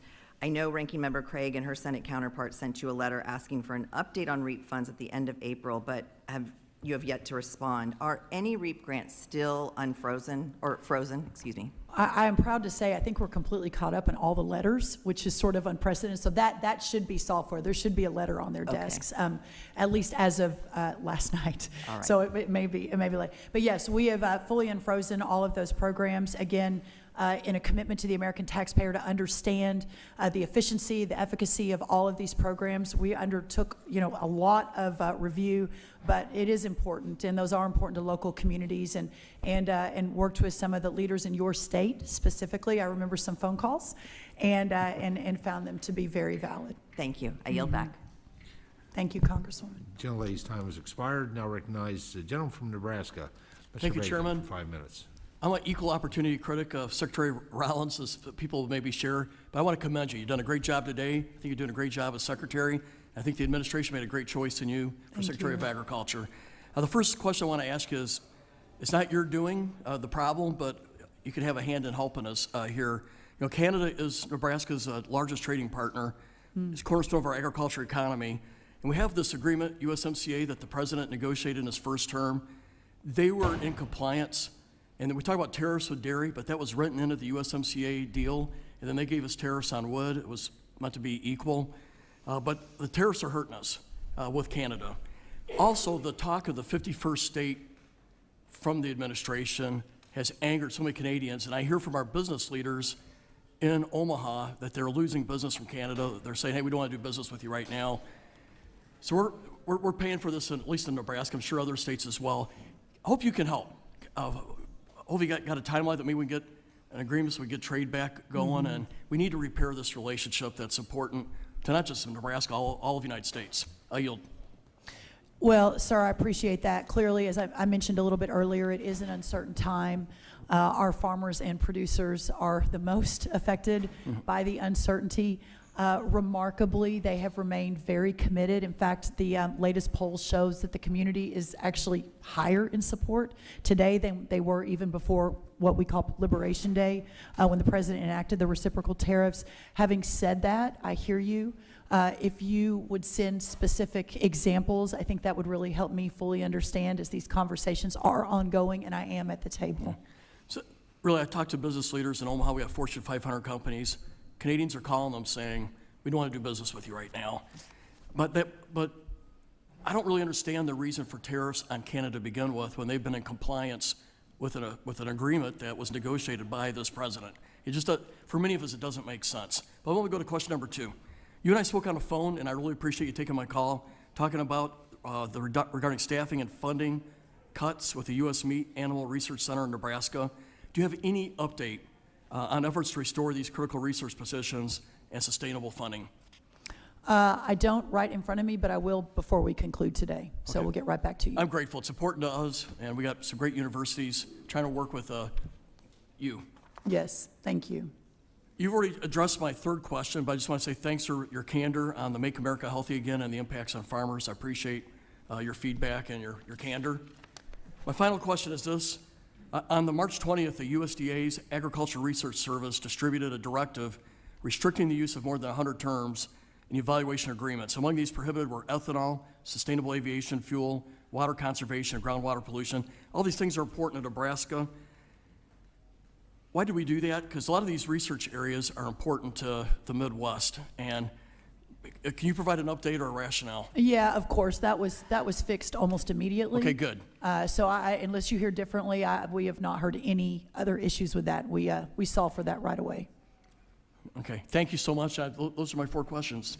I'll give Thank you you, back a minute Congressman. 40. Gentleman yields back. Now recognize the gentlelady from Hawaii, Representative Takuda, for 5 minutes. Thank you, Mr. Chair. I wanted to follow up on your response to Ranking Member Craig. The USDA did in fact fire nearly 6,000 probationary employees as part of a government-wide reduction in force. This was in addition to the deferred resignations that were received. The courts did in fact force you to reinstate these employees. Do you agree with the court's decision then and regret your initial decision to doge 6,000 of your employees? Just a simple yes or no, please. I believe that was before I was sworn in, but we So are this was not, undertaking do you every... believe that the administration regrets a decision then to doge Well, I'm not going to talk for 6,000 the entire employees? administration. I think the effort to ensure that every tax dollar is spent is I a wanna really move on because worthy I have a effort, lot of even if it's questions. imperfect. If the courts had not stopped your administration, would you have stood by the firings and would you have pushed for more firings? If you and I had had the discussion, you would know that I have been so open to these discussions, no matter Republican or Democrat, in ensuring that we're doing everything we need to do to basically effectuate the USDA's mission. Okay. So I don't want to speculate All right, in well, I will just say hypotheticals, that there but- were 6,000 firings, of which the courts did have to then make you reverse the decision, and I'm curious as to how much were actually brought back, but I do want to move on this line. In April, Secretary Rollins, you stated that the USDA will be optimizing and reducing the size of the workforce to become more efficient. USDA employees have been told the goal is to cut back the workforce to fiscal 2019 levels, which would lead to a reduction of around 23% of the agency's workforce. Is this still your goal to get to FY19 staffing levels, yes or no? Is this not unbelievable, though, to you that Just a USDA simple under your yes or administration no increased answer, please. I have a number of 25% by questions, Mr. Chair, if 20,000 you can ask the witness to people? answer. I Okay, so don't- I'm going to I assume mean- your answer is yes, that is in fact still your cut goal. If not, please submit it for you. Now, the 15,000 who took the deferred resignation is less than 15%. So even as we're trying to recruit people back, and we have seen this recently because we are vacant in certain areas we need, are you still trying to cut by 23%? Yes or no? I have a feeling We you're are not gonna working answer every this. day on behalf of the American people to put farmers first and make sure these programs are done Farmers with the need utmost people to integrity. help them answer the questions they have and provide They the don't need technical assistance they 25,000 new need. employees based on a crazy Do you infusion think, of spending okay, from here's the a last simple question administration, for and you the then. American people agree Do with you that. feel you're adequately staffed to meet your mission? We Yes are or no? adequately staffed to meet our mission. Okay, well then this is a question I think you need to talk to farmers about as to whether or not they think they've got staffing at USDA to actually support the programs they need. Secretary Rollins, you're from Texas, which currently leads the nation in rates of food insecurity and hunger. In Dallas-Fort Worth, the metropolitan area encompassing where you live, childhood hunger, food insecurity rates are at 20.9%. 1 in 5 children go to bed hungry. You've been an advisor to Governor Rick Perry, cutting the local food purchase assistance and local was 20 food years ago. for schools funding. I agree, but you have instinct and knowledge of what it's like to have to take care of a state. You cut LFP and LFS by $1 billion. Central Texas lost 40 loads of food within weeks of the decision. That's 913,000 pounds of food, or 716,000 meals. You also cut TFAP by $500 million. Texas is a top recipient of all of these particular funds, and with the combined cuts, the Houston Food Bank alone lost about 15% of their funding from these cuts. That's $11 million, or 500 tractor-trailer loads of food. My question is, just even thinking about Texas, because you have an intimate knowledge and understanding of this area, do you think Texan children and families don't need these meals? I think that a wholesale review of all of these programs is necessary. I But don't know while if you we heard, review but it, the are last people time we had this hungry? number 6 of containers of unemployment, protein and we had food 17 were million turned people away on the from SNAP Hawaii. program. Today, we have 42 million. We spend Are you $400 then- million a day. Secretary, are you $400 then million saying that the a food day you cut on was nutrition not programs. needed by the people who were going to eat them?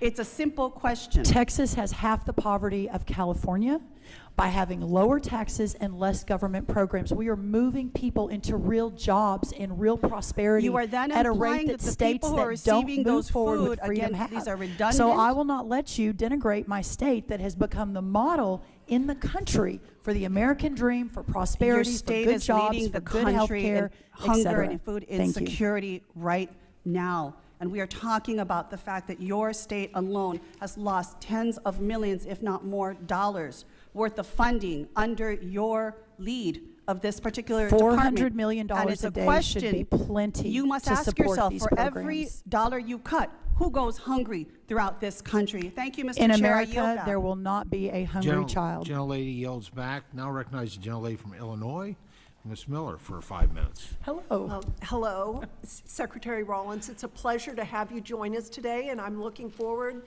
to working with you and President Trump in making American farmers great again. As you are well aware, we are seeing taxpayer-subsidized Chinese solar covering some of the best farm ground in the world, Class A and Class B farm ground.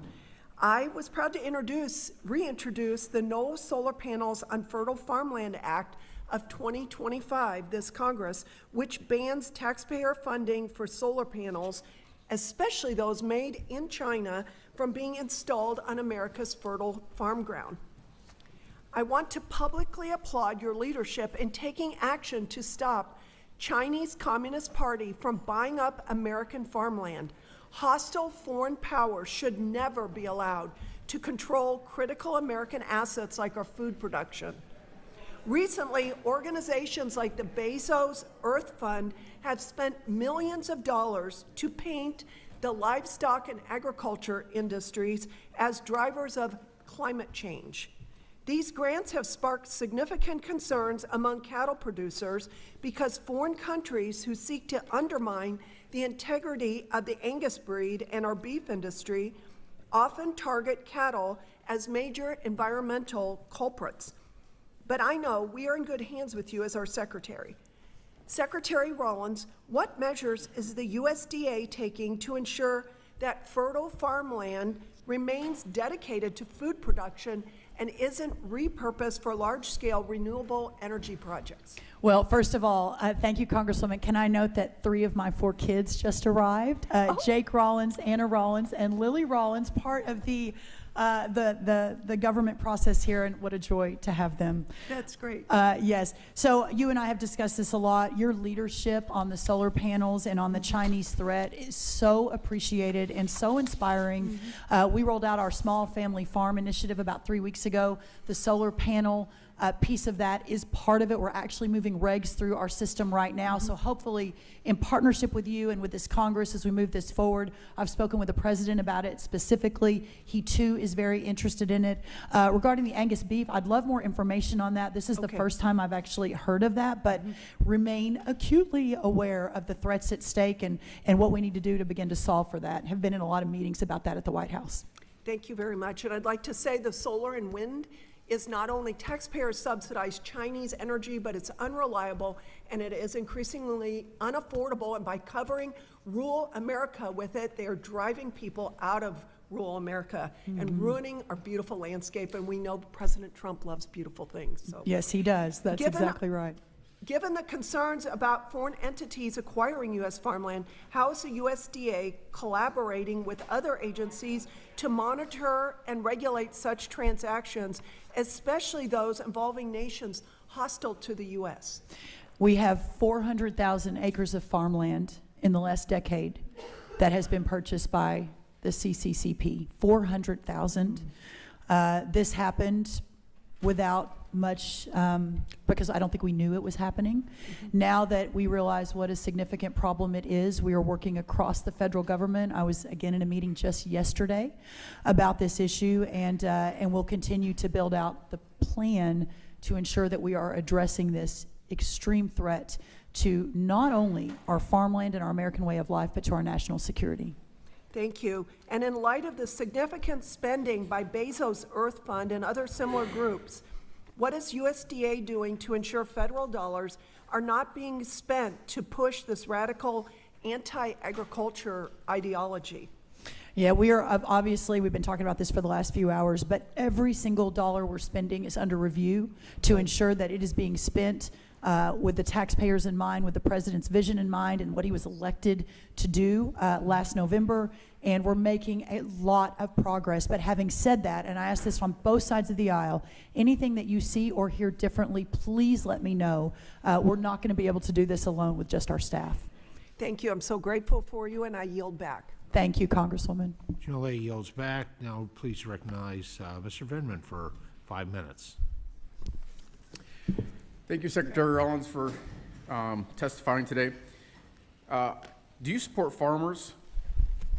Sure. Of course, yes. And how about the families that go to grocery stores? Do you support them as well?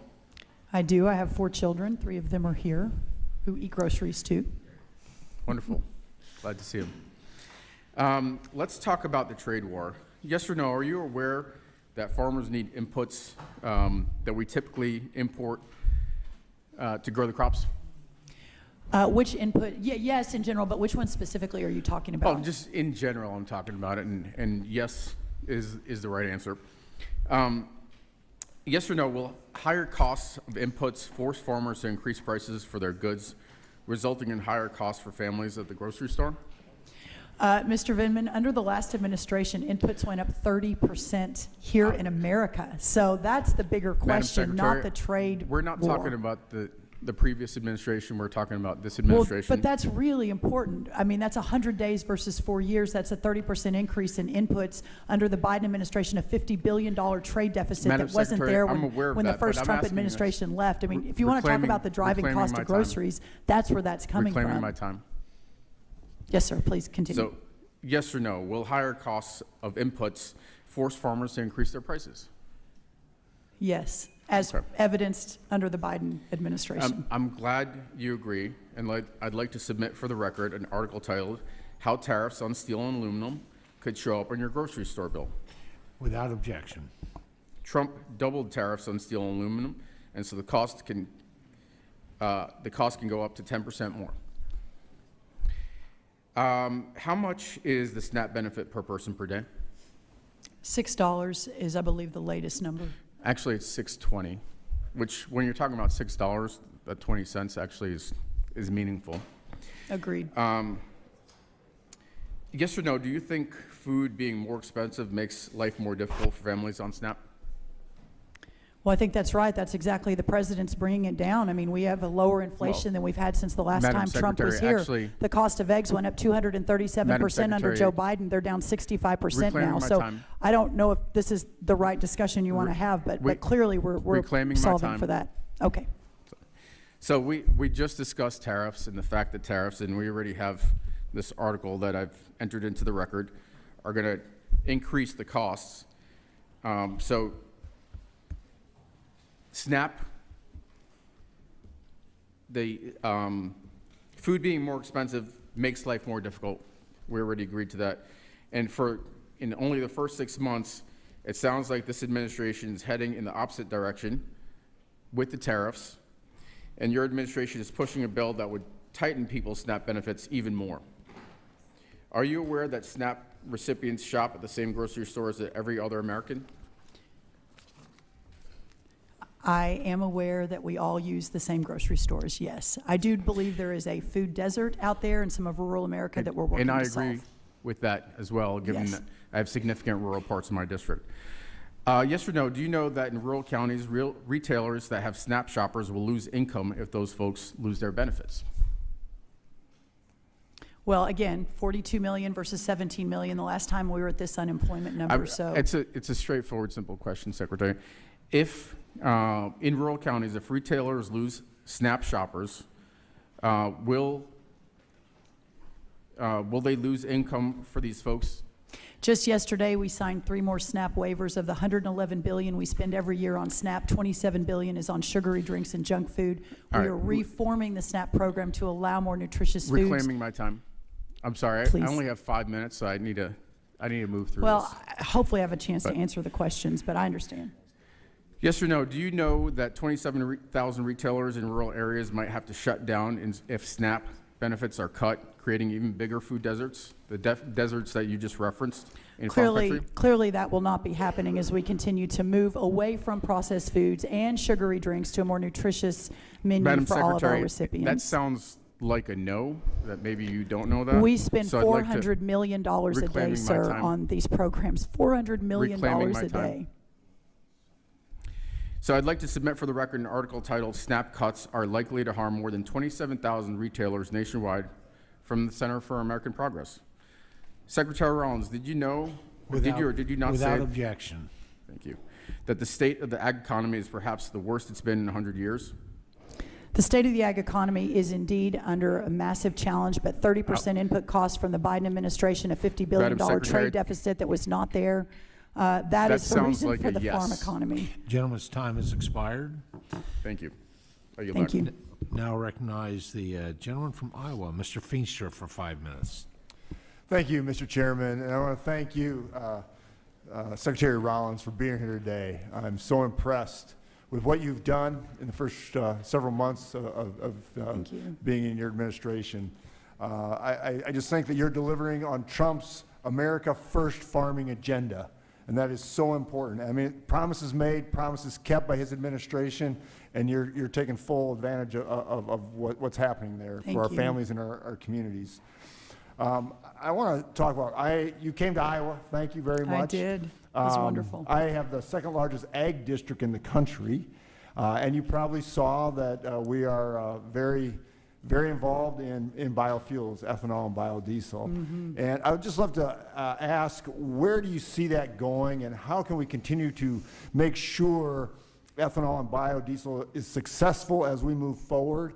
And what can USDA do in those arenas to make sure that we protect our farming community and create those markets for our farmers? Yeah, I had such a great day in Iowa, and I mean, that part of the country is just so special. I had a little comment coming from behind.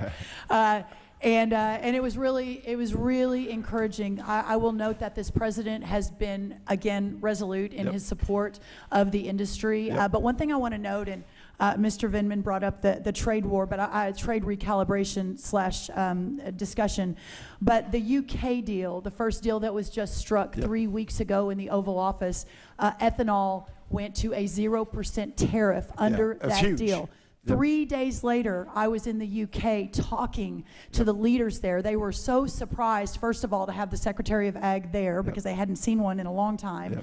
But secondly, the idea that we can move our ethanol around the world in an unprecedented way is so tremendously helpful to our farmers in the parts of the country that rely on that. So I think the future could not be brighter, sir, for your constituents in that part of the country. And I'm really proud of that. Yeah, thank you. I am really proud of it too, and where this is going to go and how it's going to grow. I do want to talk a little bit about SNAP benefits because I want you to answer the question, which is wonderful. I mean, what we're trying to do is simply reduce fraud, waste, and abuse and error rates. And some of these states that have massive error rates, they don't care, literally don't care. And that is wrong. We can't even get the data. Right, and we can't even get the data. I mean, it's shameful. And that's the story that's never talked about. That's right. right. And I just want to say what we're doing in the Ag Committee is just simple. It's just saying, hey, we want to protect the program and reduce ag fraud and abuse. That's exactly right. And again, I can't overstate the amount of money, of taxpayer dollars, that was just willy-nilly thrown into the wind in the last administration. It is stunning. And I don't say that as a political stunt. I'm not trying to get in a back and forth with the Democrats on this, but it is absolutely astounding without really any regard to the taxpayer and how their money is being spent and ensuring that these programs are meeting and reaching the people that really need them. And so that's what we're working to do. And thank you for that. I really appreciate that. And we just got to get these error rates under control. We absolutely have to. It's fiscal responsibility to the taxpayers. The taxpayers are the ones that are funding all this. Just want to talk one more moment. On our export markets, we look at corn and soybeans and things like, things that, that go bump in the night on the pricing, commodity prices and stuff like that. What can we do to open more markets? You just talked about the UK. Thank you very much. Where do you see other markets providing more market access to some of these commodities? I've been so far to UK and Italy, talked about those countries, but also the EU. And 2 weeks, 3 weeks, I'm headed to Vietnam, Japan, and India. After that, I'm headed to Peru and Brazil.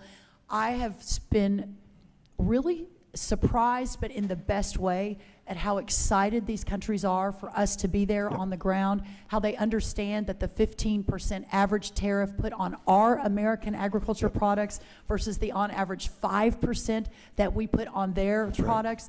They understand that is not sustainable, that we've got to do better in putting our American products forward. As I mentioned, Italy imports $75 billion in ag products every year. Only 1.7 billion of that is from America. This is one of our best partners, more aligned with our values than most any other country.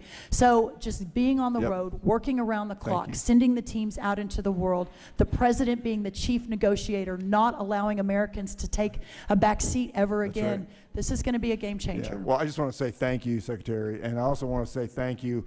I had the largest bird outbreak of avian bird flu in my district, in the 4th district. It was awful, but you stepped right up and you got it done. Thank you so much. And finally, you have to come to the Iowa State Fair and do the governor's steer show. I hope you're there. Thank you. I will be there. She and I are going to show steers against each other. Gentleman's time has expired. Thank you.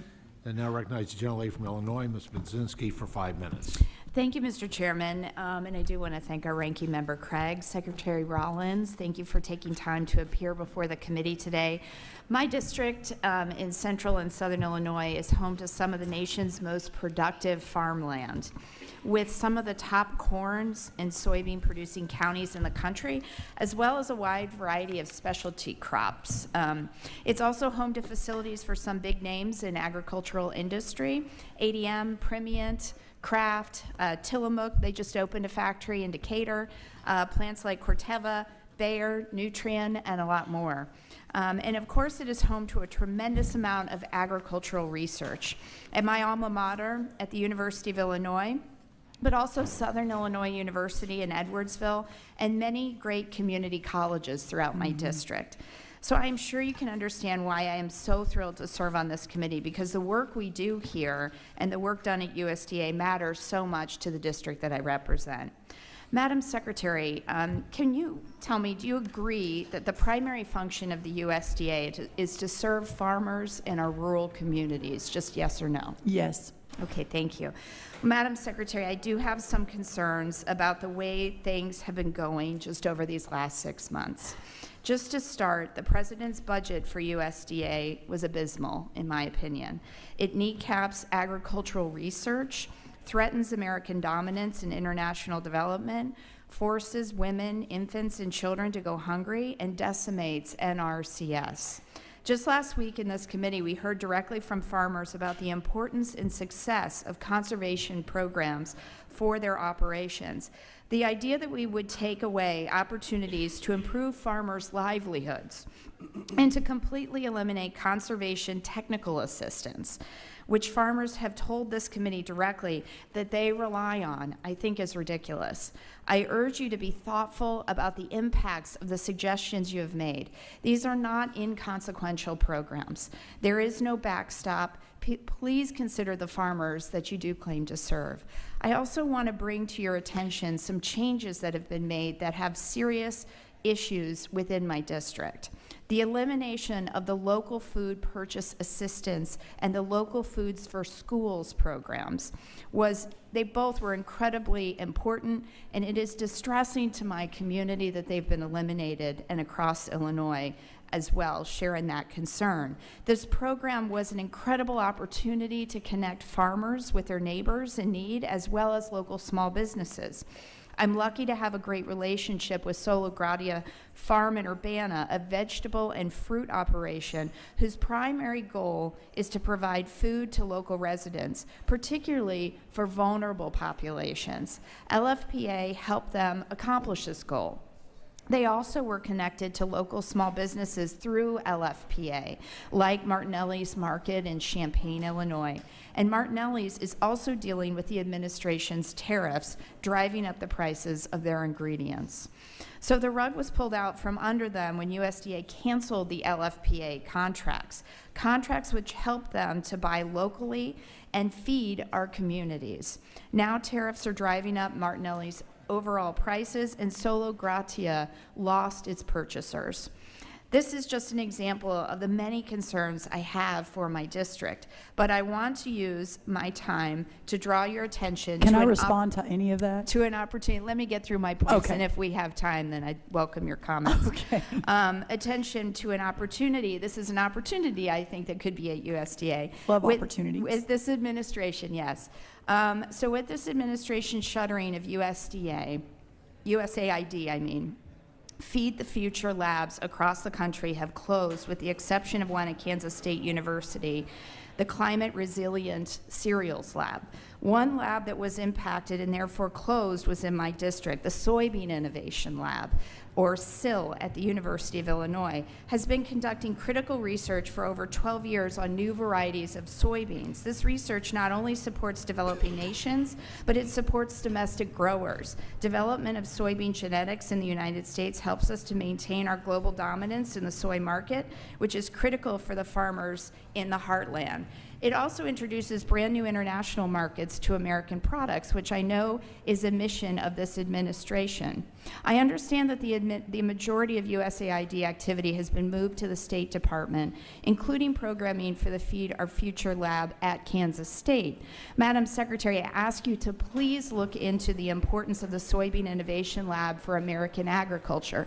Is that something that you would be willing to take a look at? Yes, I'd be very willing to do that and follow up. for That a would be conversation. wonderful. Yeah, Thank you, Secretary. Thank you. I yield back. Gentlelady's time has expired. Now recognize the gentleman from North Carolina, Mr. Rouser, for 5 minutes. Thank you, Mr. Chairman, and thank you, Madam Secretary, for being here. We've had the occasion to meet briefly on a couple of occasions. I'm right There you over are. here. Yep. Thank you. And I appreciate your work. USDA is near and dear to me. During Bush 43, I was a SES political appointee over at USDA Rural Development. Yeah. I have great appreciation for the variety of missions of the department, and appreciate your service.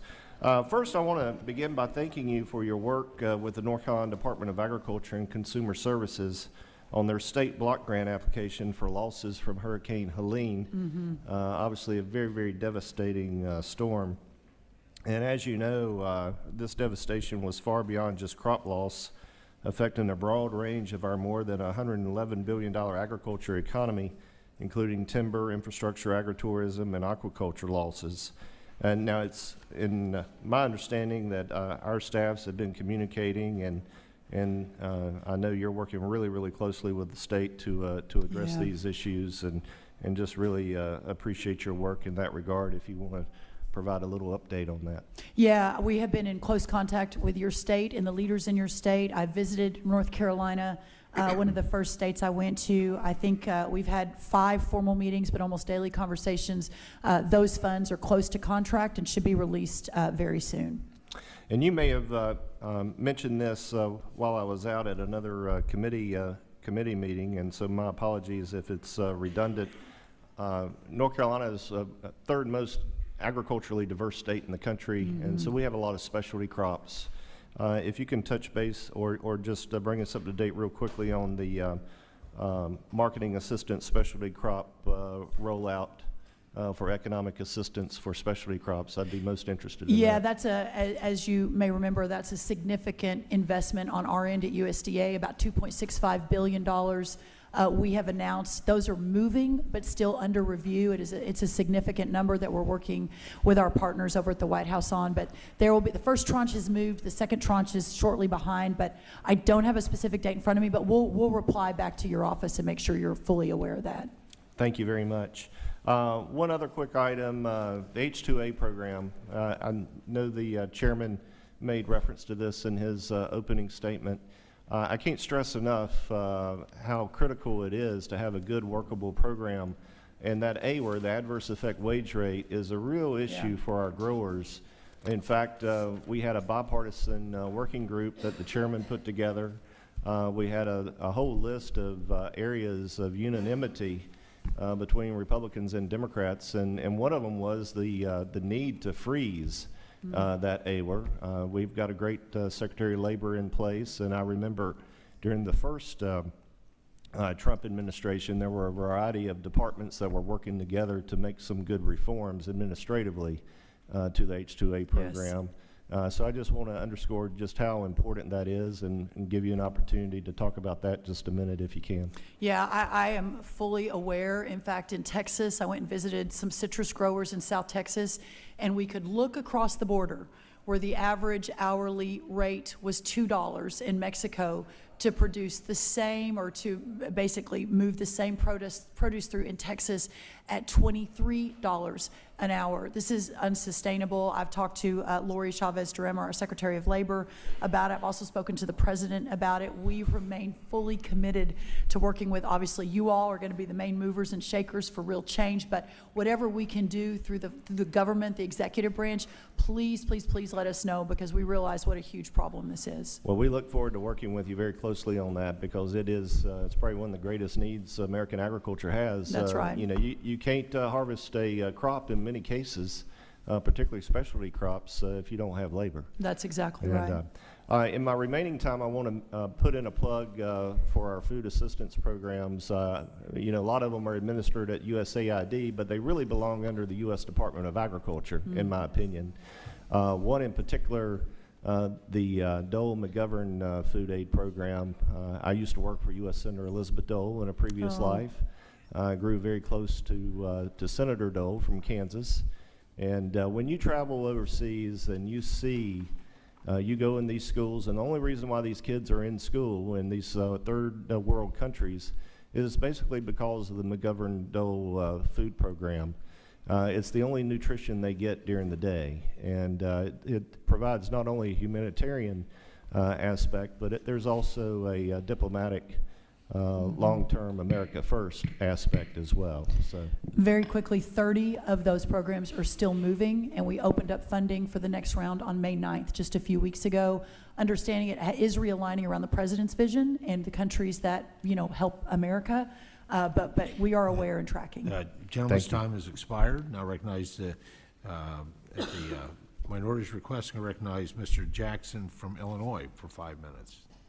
Chairman, I yield to Congresswoman Hayes. They wanted us to switch orders. Then I don't recognize the gentleman from Illinois, Mr. Jackson. Okay. Recognize the gentlelady from Connecticut, Ms. Hayes, for 5 minutes. I'm not sure what's going on. Don't I get my own 5 minutes?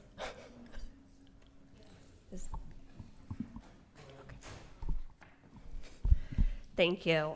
Thank you, Secretary Rollins, for being here today. Thank you. It's no secret that I am in opposition to the Republican bill and the deep cuts to SNAP, and I have been vociferous and clear about that.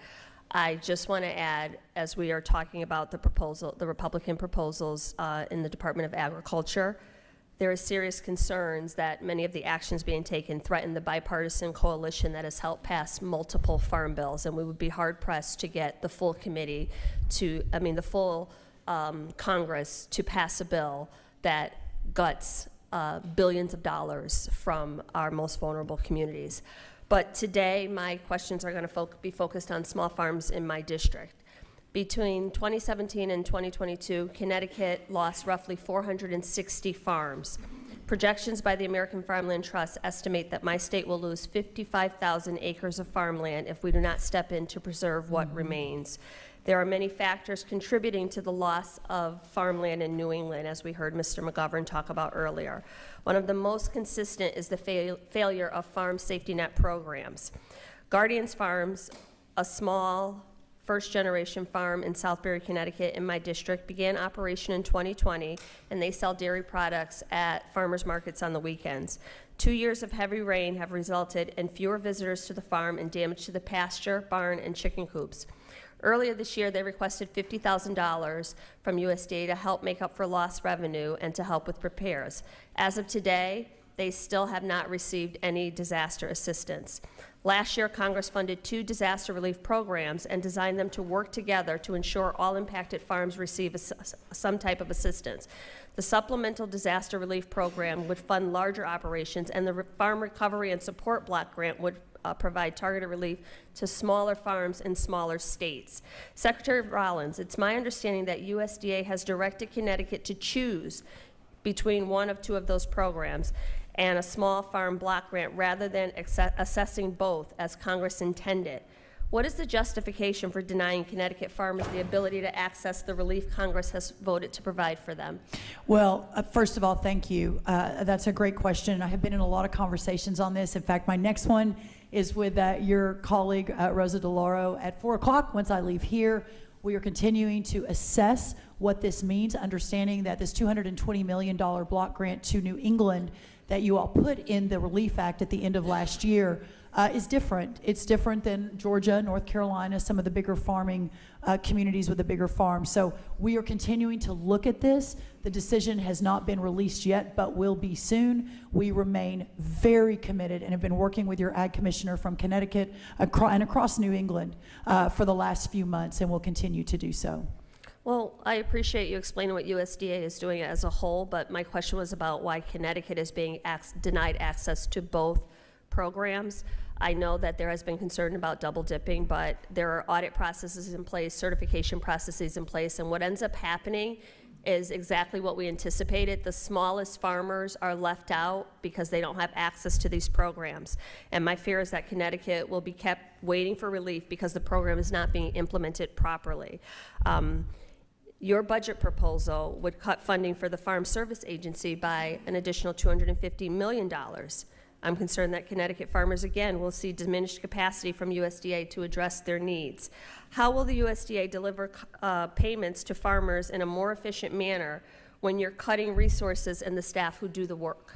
So, ma'am, the $10 billion that moved out very quickly, the ECAP, y'all passed it, I think, around Christmas, maybe December 20th. We moved it out, $10 billion in a matter of, I think, 6 to 8 weeks. The longest waiting time was 3 days. Once that was moved out, we've sent the money to 500,000 farmers across America. This is months and months and months ahead of where normal USDA moves it out. So I think our track record hopefully speaks for itself.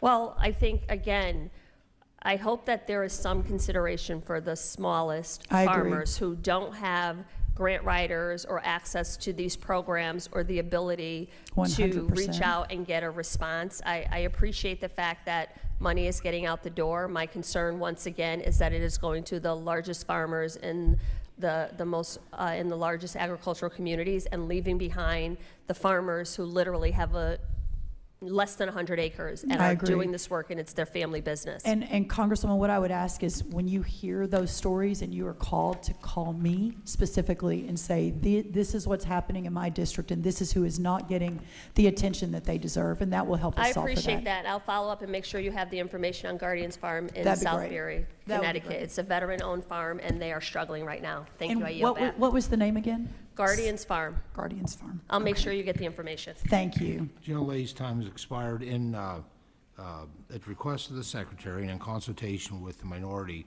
we're going to do 2 more questions and then take a 20-minute break and then reconvene. And I will keep an order of those in the room that are at the time of the break, so that'll be the order when we come back, and I'll announce what time that is when these next 2 individuals are done. So at this point, I'm going to recognize Mr. Johnson from South Dakota, and then in the direction of the minority, Mr. Jackson from Illinois. So Mr. Johnson is recognized for 5 minutes. Thank you, Mr. Chairman. Madam Secretary, I feel like we're talking to a member of your team every week on something or other. So I'm going to walk through 6 issues, and then just you can comment on any of them that you like. First off, I want to thank you for working with us to provide some relief to that South Dakota ranching couple, the Mods. Yeah. That it should never have gotten to the point it did, and thank you for your team for seeing the wisdom forward, common sense. Number 2, I want to affiliate myself with Mr. Costa's remarks about high-path avian influenza, still a tremendous threat, and as he said, not just to poultry, but also to our herds as well. And then I was grateful to see your 5-prong plan had vaccines as an important part of it. I think there's been some concern that maybe the priority in USD shifted around a little bit, and so I just want to highlight the incredible work that a number of companies, including MedGene, are doing in developing some really powerful vaccines that I think are the long-term solution to this problem. Not even long-term, I mean just the solution here, I think, sooner than we realize. Number 3, forestry. Mr. Lamalfa said it well. I mean, we've got a lot we need to do out in the forest. I mean, a managed forest is a healthy forest. We have 1 million acres of national forest land in the Black Hills. And it's been a long time since we've been able to hit the data-driven harvest targets. We have had mills close, lots of jobs lost. When we lose that infrastructure, it's almost impossible to ever get it back, which means the forest turns into a tinderbox. I've got confidence in your team. I just think Mr. Schultz, Mr. French, I enjoy working with them. So I just want to thank you and ask you to continue to back their efforts to approach this issue with some real urgency. I think we're making progress, but we got a ways to go yet. Number 4, I want to thank your team for the incredible responsiveness they have shown in working with South Dakota State University in making some alterations to what is now known as the Producers First program. This is going to show us the way forward on some resiliency in how we feed and make sure that the bison and the cattle can get to market, and that nutrition's a key part of what they do, because we still want to discover some research and how to do better. Number 5, I met with a few dozen dairy producers, and ma'am, this is not going to come as any surprise to you. They have a real anxiety in farm labor. And some folks are not sure how they're going to hang on. And they view you as a huge leader. They view you as a critical, I mean, this problem will not get solved without Brooke Rollins, and they believe in you, ma'am. And if there's anything I can do to help in developing solutions, so we can, not just in dairy, of course, this is a bigger problem, but we've got to find a solution. And finally, number 6, and then I'll shut up. Trade, just little old South Dakota, we export almost $6 billion a year overseas in ag. That's $6,000 a year for every single South Dakotan every single year. Clearly, this committee, strong believers in MAP, FMD, and I know you're a strong believer, and I would just ask you to continue to be a strong voice for more trade, which will make America stronger, and I know that's where the administration's headed. What am I missing, ma'am? Well, I think you covered it very well. I just want to start with the last one first on the trade. And I'm not sure if you were in the room, Congressman, but the encouragement that I have received just in these first few international trips has been remarkable, in fact, stunning. I think that the world is ready to recalibrate. I think that the president has been such an effective leader on this. I know the uncertain times our producers are feeling. There's no one who's operating more on the margins than our farmers and ranchers. Understand this. The president certainly understands it. But I do believe with every fiber of my being that this era of unlimited or unprecedented prosperity for our ag community is just around the corner because of these trade renegotiations. I'm just really, really sure of that. I also want to comment on the timber piece of this. I was just in the Oval Office yesterday with the president talking about timber, talking about the firefighting, because they're, as you know, interwoven inextricably.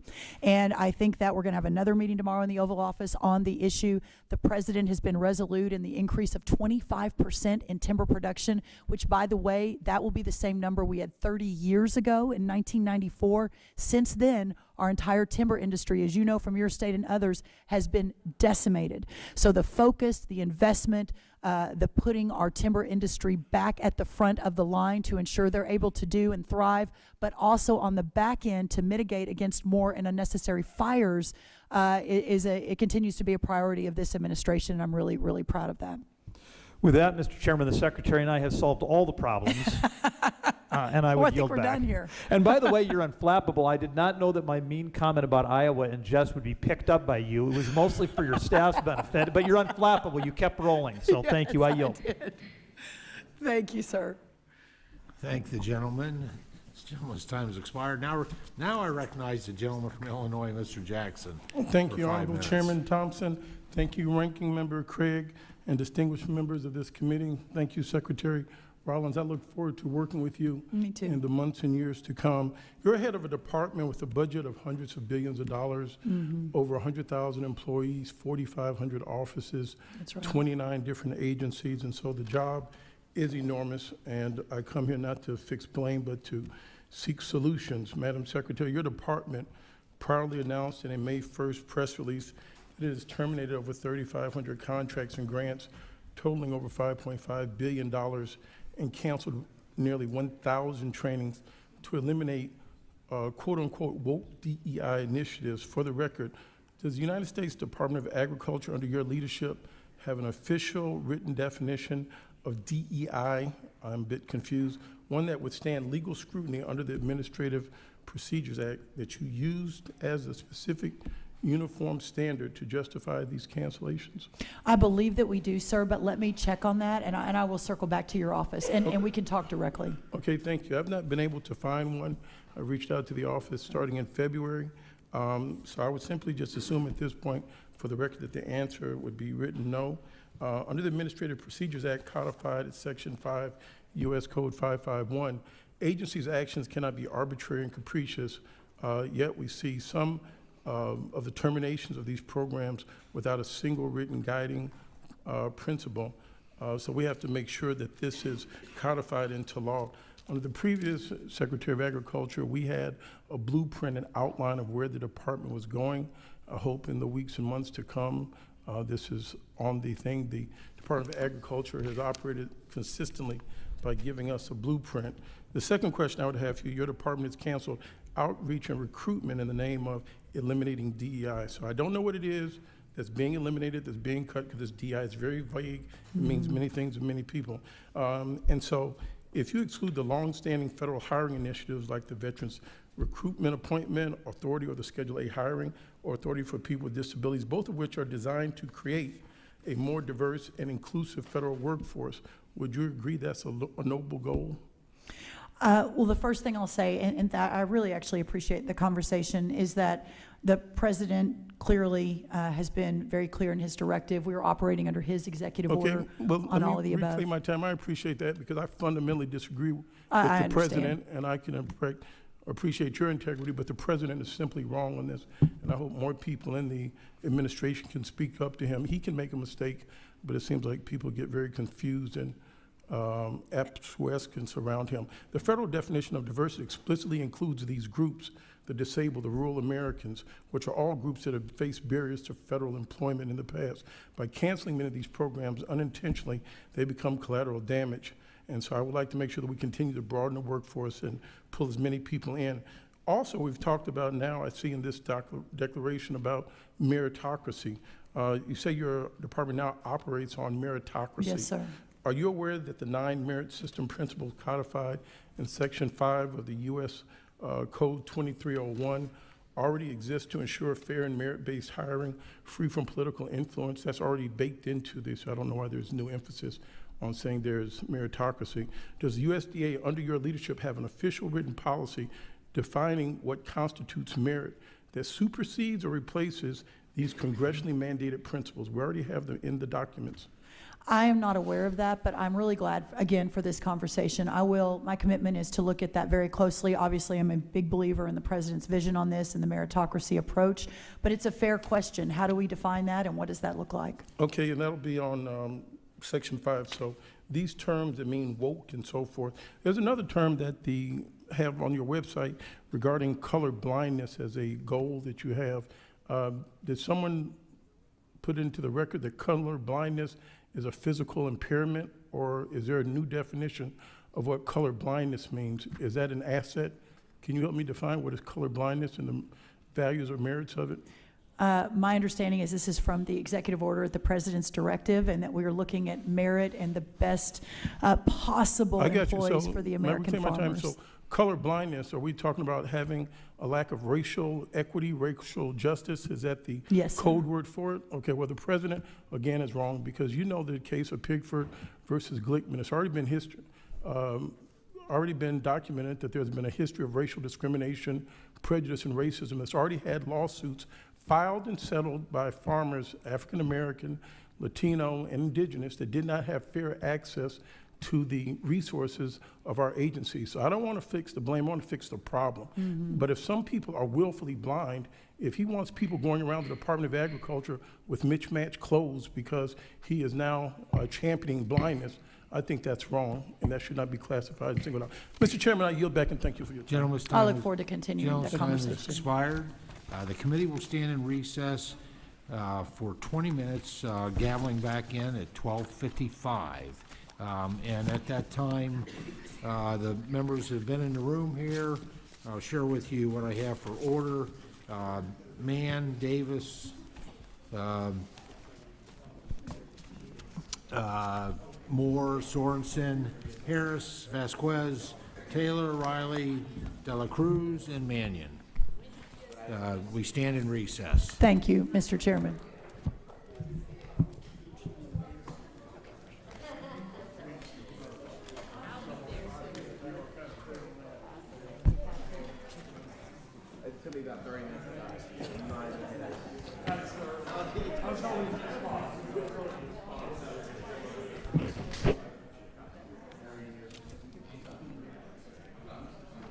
We have to talk to her about the majority leader wanting to meet.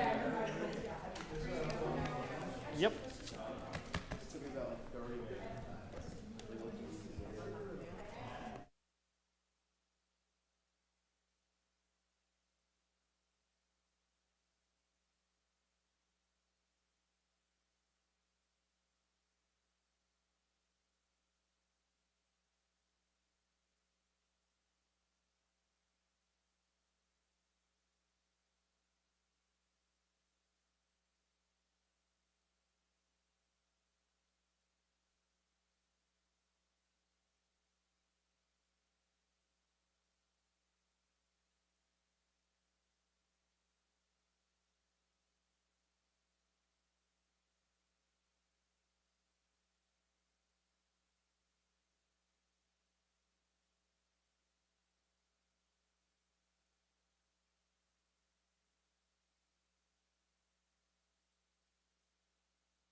Committee shall come to order. I note that there is a quorum present for the purposes of taking testimony and receiving evidence. I now recognize the gentleman from Kansas, Mr. Mann, for 5 minutes.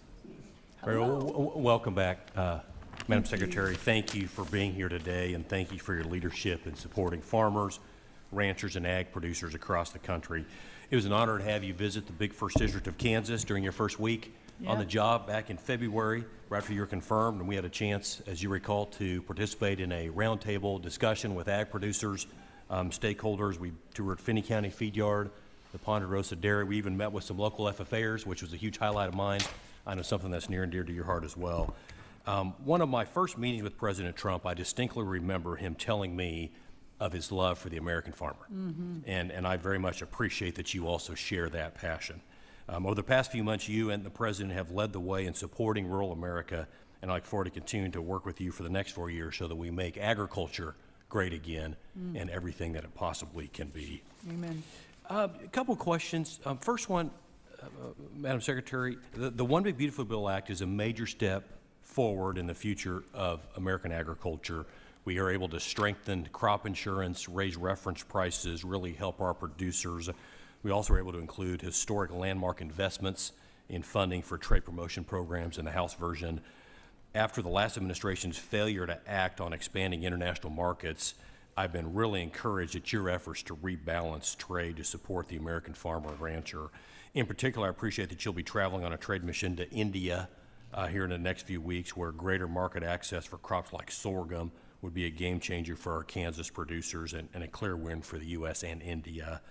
With the significant upgrade in trade promotion resources, can you share what you and Ambassador Greer will be pursuing to unlock opportunities for U.S. exports, commodities like sorghum as part of our discussion specifically with India?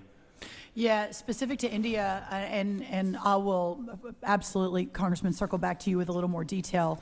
I've got about 3 countries ahead of India. Yeah. So I haven't focused on India just yet, even though we're headed there very soon. But I think that India is reflective, to your point on sorghum and a lot of our row crops. There's just so much opportunity there. And I think we talked a lot this morning about national security, agriculture security is national security. A lot of that is opening up markets with our friends like India and moving away from other markets that clearly are not aligned with us on a value by value basis. What I have found with Ambassador Greer, with Secretary Lutnick, with Secretary Bessent, and the ultimate sort of deal maker, President Donald Trump, is we are relentless. And again, I think I mentioned this a couple of times, but it's worth repeating. The few countries I've already visited, the countries that have already visited me, everyone is so anxious to support this vision of opening up more American products and decreasing the tariffs while working on the non-tariff trade barriers. So there's a lot more to come. Would love to work with you, though, as we're prepping for India and other countries specific to sorghum and other row crops. Would love to. I think India is a huge opportunity for sorghum, other commodities as well. Yeah. Thank you for that. Second question, earlier this year I introduced legislation to move back to USDA, a program that's not only dear to the people of Kansas, but also vital to our ag producers in the country. Food for Peace was a program that I've long supported, and it supported American agriculture and helping feed millions of people around the world. It was originally housed with the USDA when it was created over 70 years ago. McKanson came up with the idea years ago. My bill would return it back to us, return it home to the USDA, ensuring its long-term sustainability.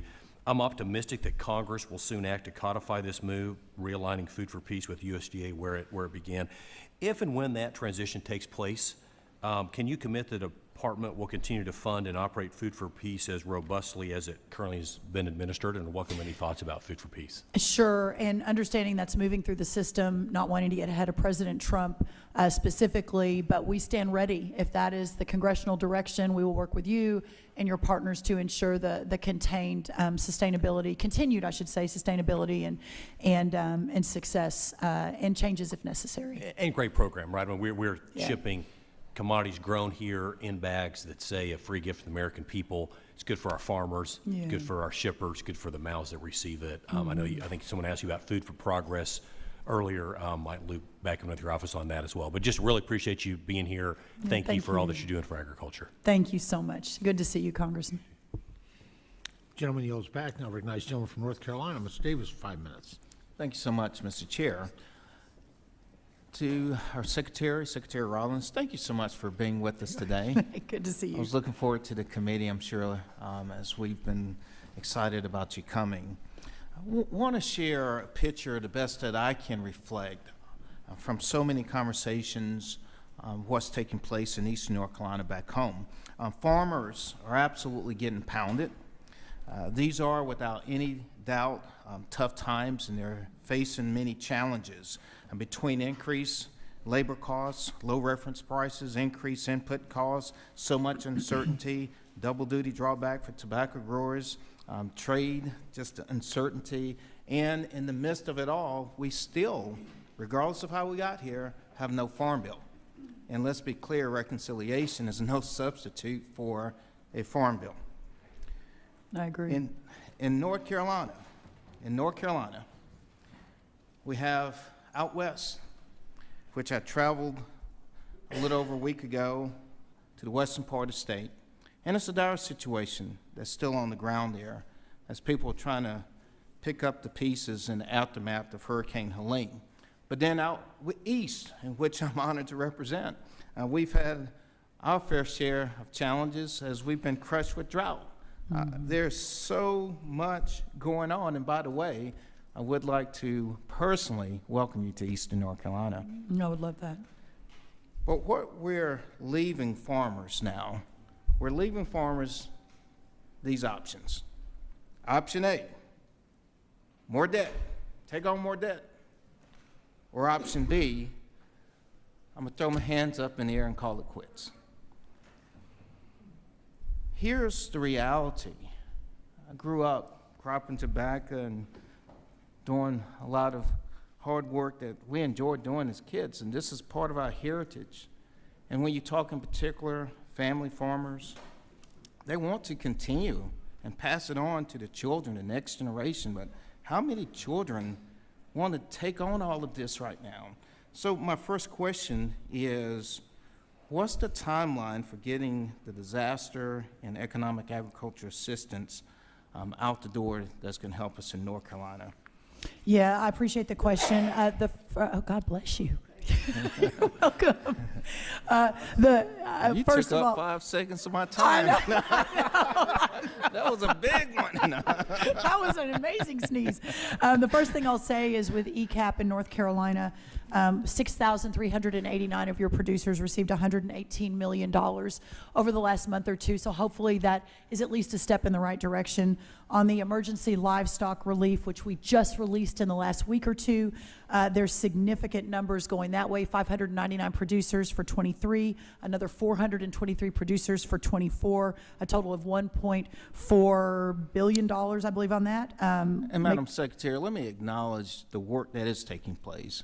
I just want to really paint the picture. There's still a lot more work to be done. Yeah. And if I can shift, can you speak on whether you're working with our RMA, the Risk Management Agency Administrator Swanson, to defer interest charges on crop insurance premiums for the current year? I don't have that answer, but by the end of the next question, we'll have that for you. I am not 100% sure, so I don't want to answer wrongly, but we'll get that to you right away. Okay, super, thank you. And I want to really thank the chair because we've really been knee-deep in the H-2A program. This is so far an antiquated policy that's still out there, and we just got to come together and get this done. And thank you, Mr. Chair, for the task force, the working group that we advance. But I want to come in particular with AWR.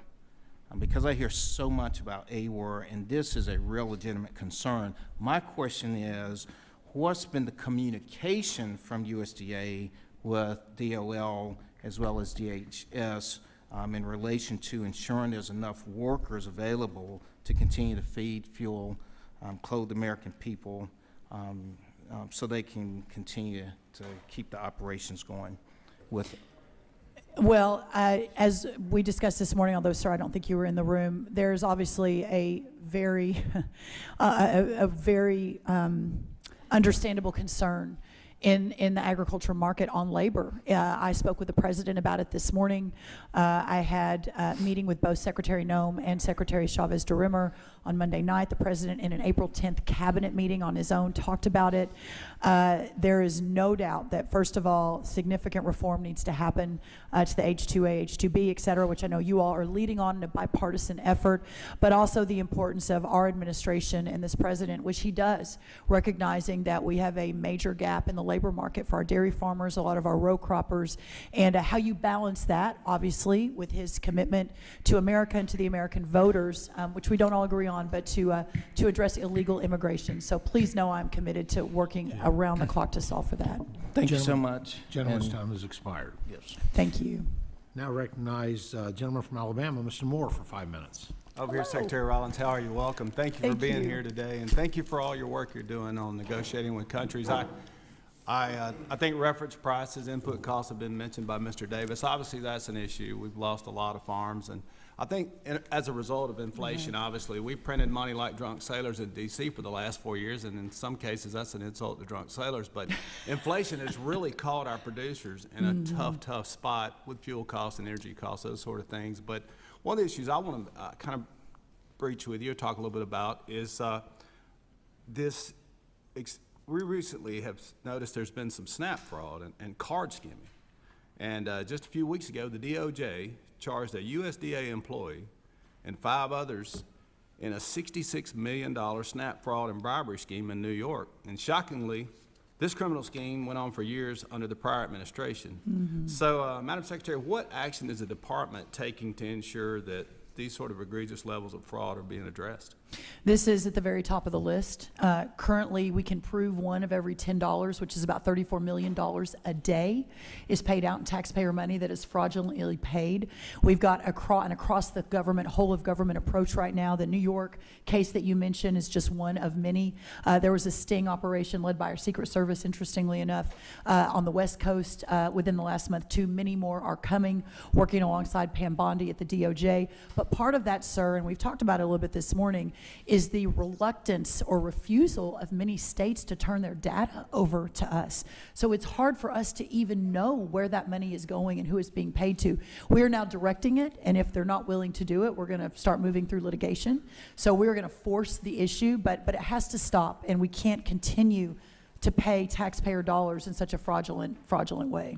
Yeah, you said earlier, contain sustainability. In some ways, I think you changed how you said it, but I think in many ways with SNAP, that's what we've got to do. We want it for the families that need it, right? But the fraud is a big issue. And my concern, and I've been on that committee for 4 years now, is there's a supply and demand curve. And, you know, as SNAP, more and more money goes into the SNAP programs, yet the producers, the suppliers themselves are limited in their resources. Often when you see that, what happens at the grocery stores, the prices go up because the demand goes higher and higher with government dollars going on SNAP programs, yet we're not securing producers in the market. And so ultimately the price goes up, and then the tax dollars on those SNAP cards don't go nearly as far as they could have. So That's right. I think coupled with the fraud, increasing production, certainly, and getting government spending, runaway waste under control, helping with inflation, I think there's an opportunity for us to certainly help our producers. And I appreciate, again, I have the second largest peanut producing district in the nation, and I know that my farmers would appreciate that. And we actually were peanut producers until 1980. The drought and the armyworms kind of put us out. So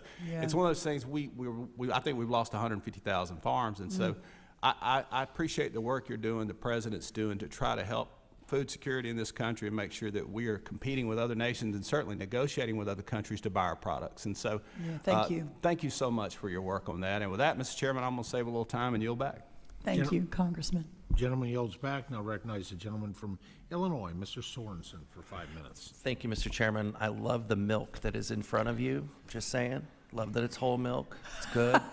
Also, let it be known that we had a lunch break. I love that. Thank you to the Secretary for being with us on one of the greatest, if not the greatest committee that we have on Capitol Hill. Amen. Just over the weekend, I drove through Winnebago County, Illinois. We're at the very top of Illinois. I noticed, being a kid that grew up in a small town, that a lot of the fields aren't planted. It is June 11th. Some farmers have given up on seeing any profit this year. Mr. Davis and Mr. Moore touched on input costs going up, just general costs going up, but it's also costing our farmers when the USDA extension services are reduced or canceled. We're failing to open up foreign markets for export. The USDA is cutting programs like conservation, rural development, technical support, and the result, our smaller hometowns are not doing better today, and they're losing faith. Farmers are being hit really hard.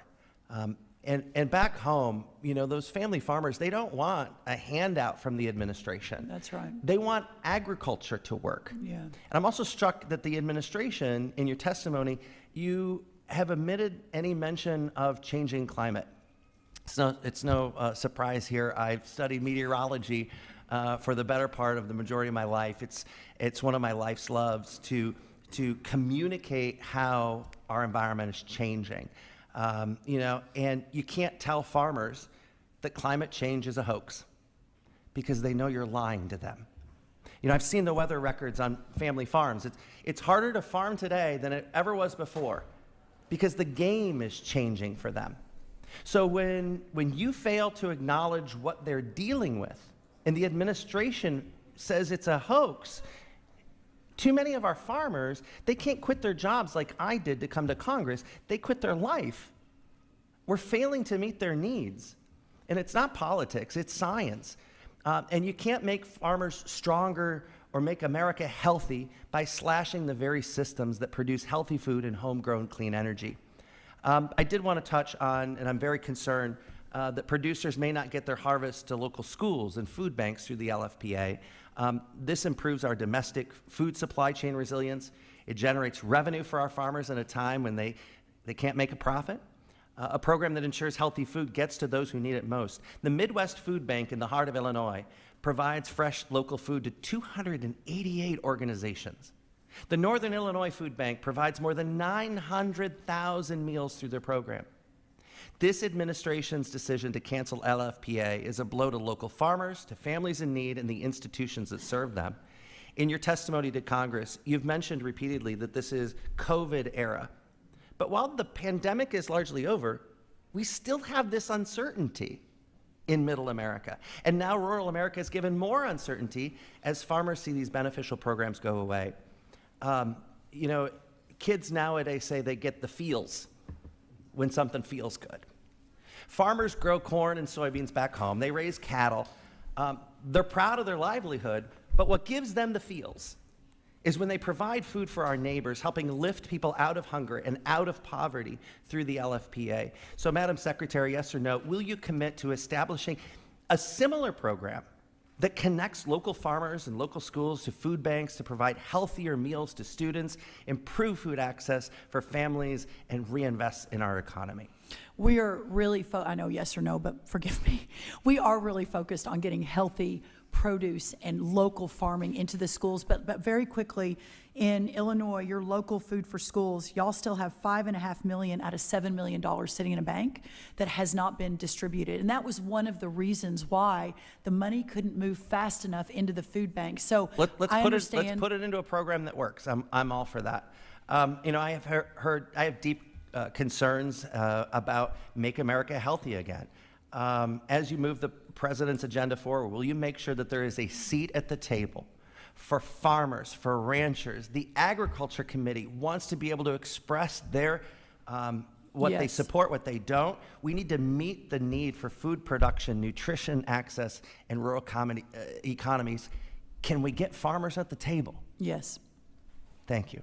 Also, I have very limited time left, but last question. How committed are you to making sure that our research, like the Peoria Ag Lab, our ag labs across the country are fulfilled and that the money's going to them? Yeah, of course, as we have refocused and realigned, but we have ensured, other than a handful, that they are continuing, they are strong, and that they're doing really good work. So the ones that we pulled back, we had major deferred maintenance issues and a significant cost. So if you're hearing differently, though, please call me and let us focus on that. Thank you, Madam Secretary. Thank I appreciate you. Thank you. Gentleman's time has expired. Now recognize Mr. Harris for 5 minutes. Thank you, Mr. Chairman, and Madam Secretary, what a joy it is to have you here today, and we're certainly honored to have you, and thank you for your time and your patience and endurance through such a long hearing. But, Madam Secretary, the ongoing avian flu outbreak has led to the loss of over 174 million birds since 2022. It's been a plague on the industry for too long, and I frankly have heard positive feedback from the broilers and layers in my district in regards to your 5-point plan. In fact, one of the things I've heard here from my colleagues, in this being my freshman term, is that you are probably the most qualified individual to serve as Secretary of Agriculture that we have had in the last generation. So USDA has outlined a $1 billion plan with $500 million for farm biosecurity and $400 million for producer relief. Can you elaborate more on how these funds are being targeted to strengthen farm-level preparedness? Yeah, I would really appreciate that. Thank you for those really nice words. Since we rolled out the plan, we have done almost 850 biosecurity assessments, so meaning we go onto the farms and help the farmers ensure that the barns are locked down. That is clearly the #1 and best and most effective way to stop the HPAI is the biosecurity. So we've done about 830 of those. We've spent a lot of money on indemnity, about $70 million to repopulate the barns, to get the chickens back into laying form very, very quickly. We have been importing some eggs while we repopulate, which has allowed the prices to come down. And then, of course, the $100 million focused on a long-term solution, which hopefully we can get to in the short term. I'm not sure that there's been anything more heartbreaking to me in the 118 days since I was confirmed than visiting with some of these egg farmers who have lost their life. And I know there's there's this narrative that, oh, they just want the money and the depopulation. That's not it. These farmers who basically have generational egg laying farms have lost everything. And so I remain committed to them. I've visited with a lot of them around the country over the last 100+ days. And anything they're seeing that's not working, we'd love to know, but we're proud of the work so far. Great. Well, can you share more about how efforts to right-size the U.S. agriculture trade imbalance will actually aid the industry's recovery and stabilize the egg supply we've talked about? Yeah, I think that the trade, with specifics to trade, I was in the first Trump administration. I was in the West Wing with the president every day for the second, third, and fourth year. I ran the domestic policy agenda. I obviously have always believed in his vision of realigning the world and that America has been taken advantage of. What I didn't realize until this job is just how big the disparity is and how our country has been so taken advantage of year after year, decade after decade. And so the president's focus for us in the ag community, as again, uncertain as his time is and as hard as it is, especially on some of our row croppers, at the end of the day, just around the corner is a new day. And when we left the first Trump administration, there was a trade surplus for ag. After 4 years of Joe Biden, it's a $50 billion trade deficit, money directly out of our farmers' pockets.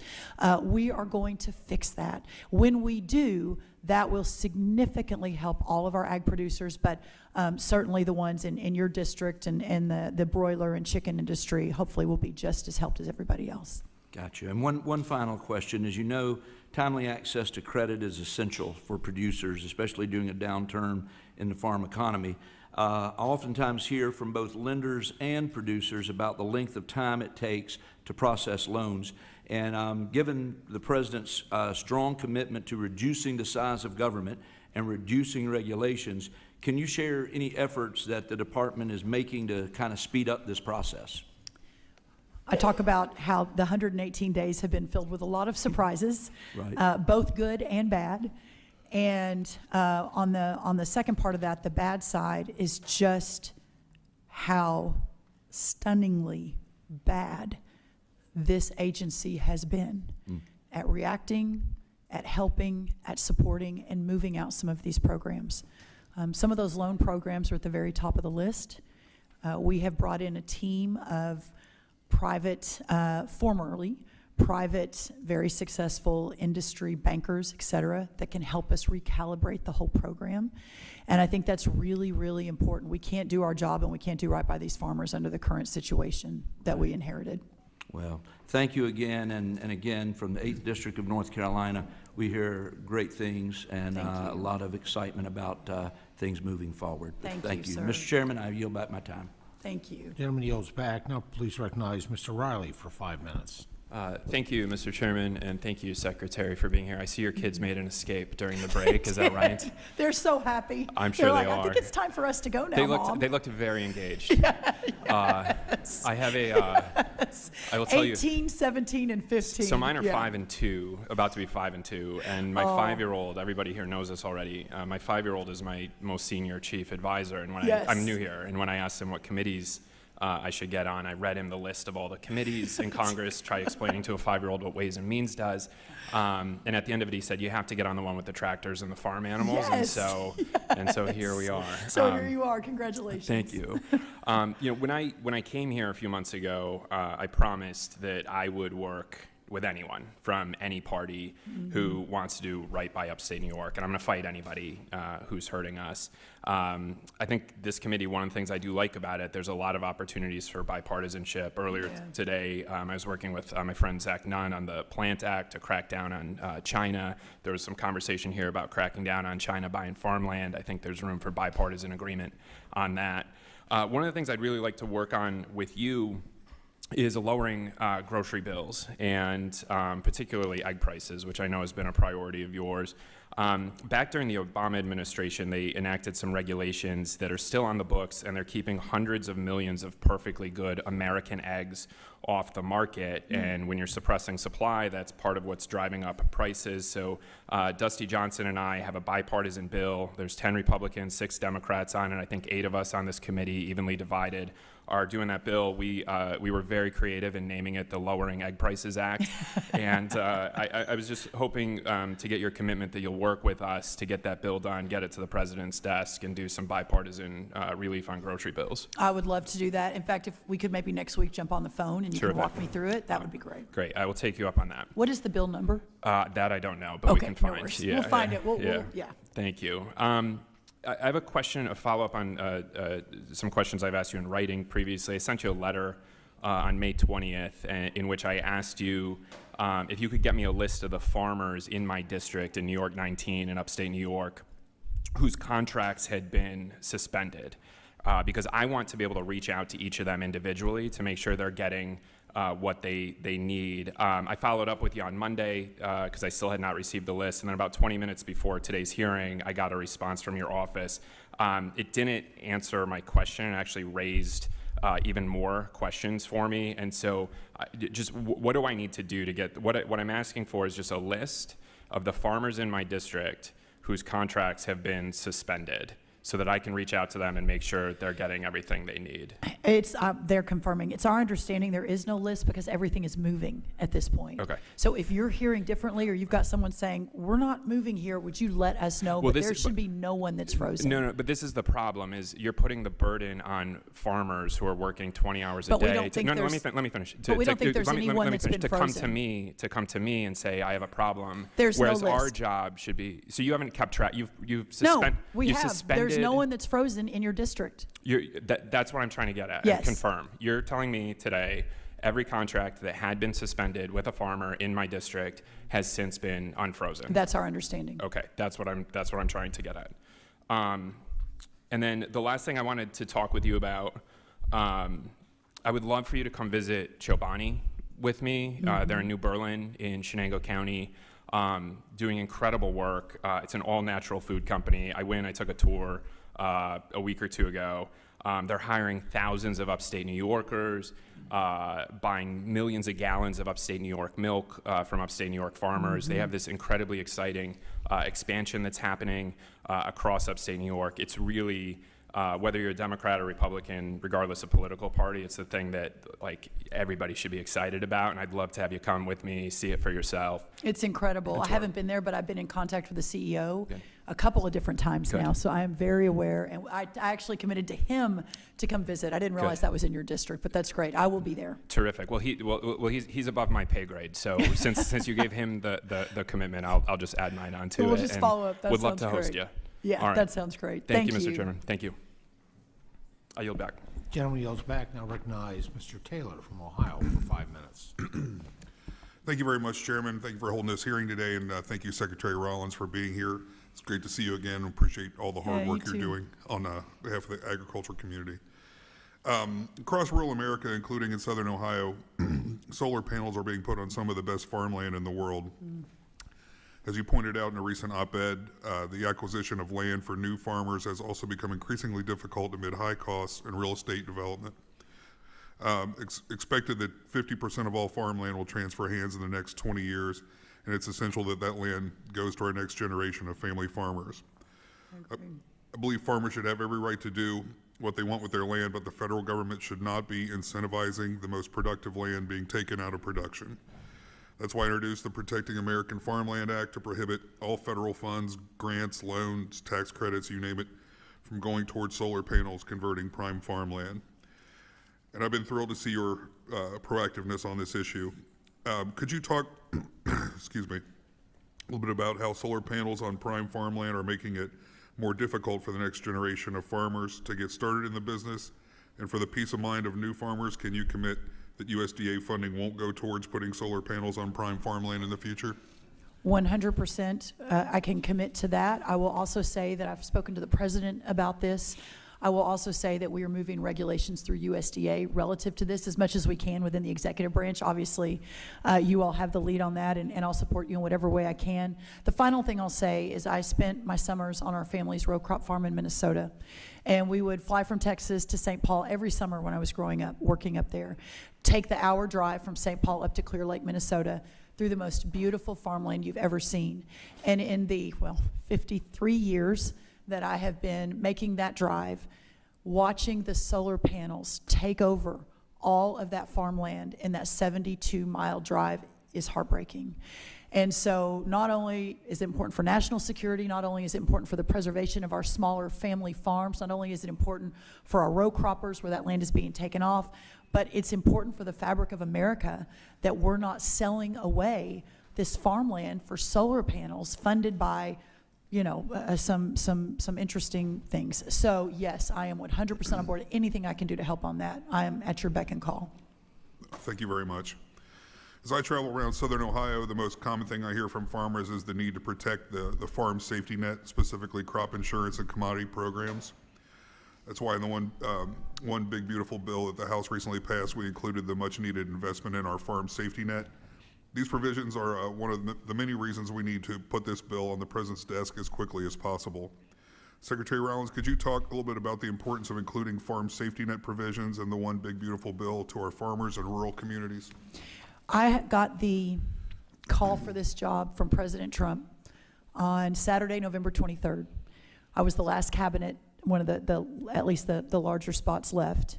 He called me Saturday morning. We were driving in our motorhome from Fort Worth to Auburn, Alabama for a football game, and hung up the phone, obviously extremely honored, the honor of a lifetime.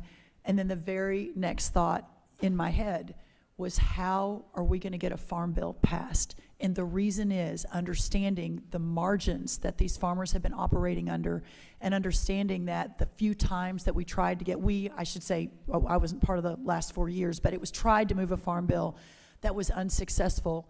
For a lot of reasons, a lot of people were hurting because of that, but no one hurt more by that than our farmers and those who rely on these reference prices.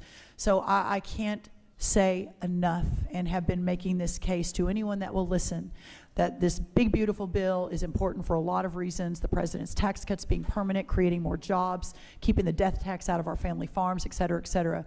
But I'm not sure from my perspective and this job that there's anything more important than updating those reference prices. So I'm very proud of that, and hopefully goes to the finish line. Amen. Your lips to God's ears. Thank Yes, you. hopefully. Chairman, I yield back. Thank you, sir. Gentleman yields back. Now please recognize the gentleman from New Mexico, Mr. Vasquez, for 5 minutes. Thank you, Mr. Chairman, and thank you, Secretary, for being here today. And I'm up here next to the chairman. Yes, okay, I see you. Bad eyes. Secretary, I'm glad that you've come before our committee today. I represent one of the largest and most rural districts in the country, a district that elected both me and President Trump. Farmers, ranchers, food banks, and wildfire crews in my district rely on a properly staffed and functioning USDA, not just for support, but for survival. But right now, many of them feel that the USDA is failing them. As an example, in Silver City, New Mexico, the Frontier Food Hub, which is the only food pantry for hundreds of miles, had its Community Food Project grant abruptly frozen halfway through its 4-year terms. Frontier Food Hub isn't just feeding families. It's an organization that's supporting small-scale rural producers in the region. Now, they spent those funds in good faith, built partnerships, and hired local workers. But when USDA turned off their contract with no warning and no explanation and no opportunity to appeal or correct course, it put their entire operation and the food security of the region in jeopardy. Secretary Rollins, as you can see, this is a critical program in a place like Silver City, New Mexico. Would you commit to upholding funding for rural communities in places like Silver City that provide these services? Are you talking about the local food, the LFPA, or the local food for schools, the local food purchases? There's so many. I've got a couple different thoughts, but depending on which one you're talking about. Yeah, it's the Community Food Project. The Community Food Project. Mhm. Okay, that's, okay, I understand.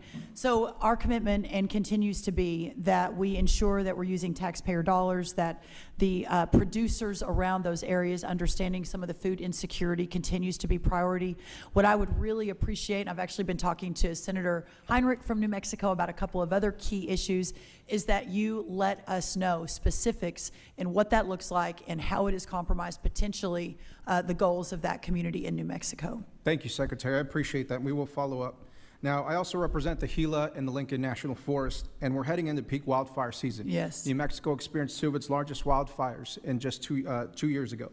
Yet dozens of our seasoned Forest Service firefighters and trail crews have been fired and sidelined. In fact, I met with a group of seven members of a trail crew who actually are the ones who maintain the trails and cut fire lines in the wilderness areas of the forest, who are just 1 week away from being fired.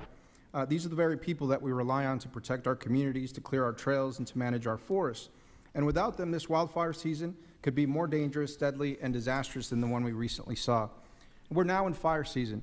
Has the USDA done any analysis on how these cuts impact public safety in fire-prone rural communities? We have. We're 96% operational. We're way ahead, not way ahead, we are ahead of where the Biden administration was a year ago in preparation for fire season. We have more firefighters on the ground and ready to go. I actually have been in conversations about this also with your senator from New Mexico, specifically talking about the New Mexico challenges. So we are aware and leaned in, but again, please send any information to me that you see that's different from what I am understanding for New Mexico. Thank you, Secretary. I appreciate that. And where a lot of the work happens, again, is with the trail crews who have a function within the larger preventative control of these forest fires. And so we definitely need firefighters to respond to a fire incident, but we also need the folks who are out there cutting those trails that allow those firefighters in. So I'd suggest that we continue to look at those positions as very valuable to the entire firefighting ecosystem. I agree. And we have invested a lot of money in the clearing. So let me get my arms around exactly what that looks like for New Mexico, and we'll follow up. Thank you so much, Secretary. Now, every member of this committee has shared similar stories involving food pantries left in the dark, trail crews cast aside, producers that the USDA has promised to support.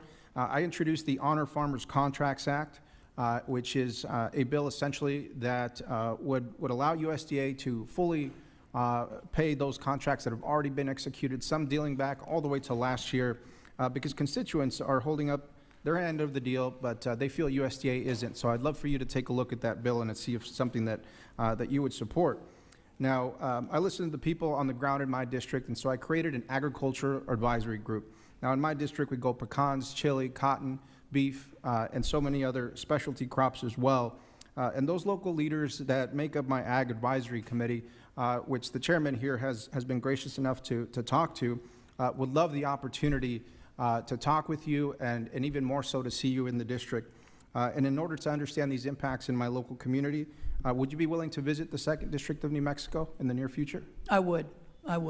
Thank you so much, Secretary, and thank you, Chairman. I yield back. Thank you, sir. Gentleman yields back.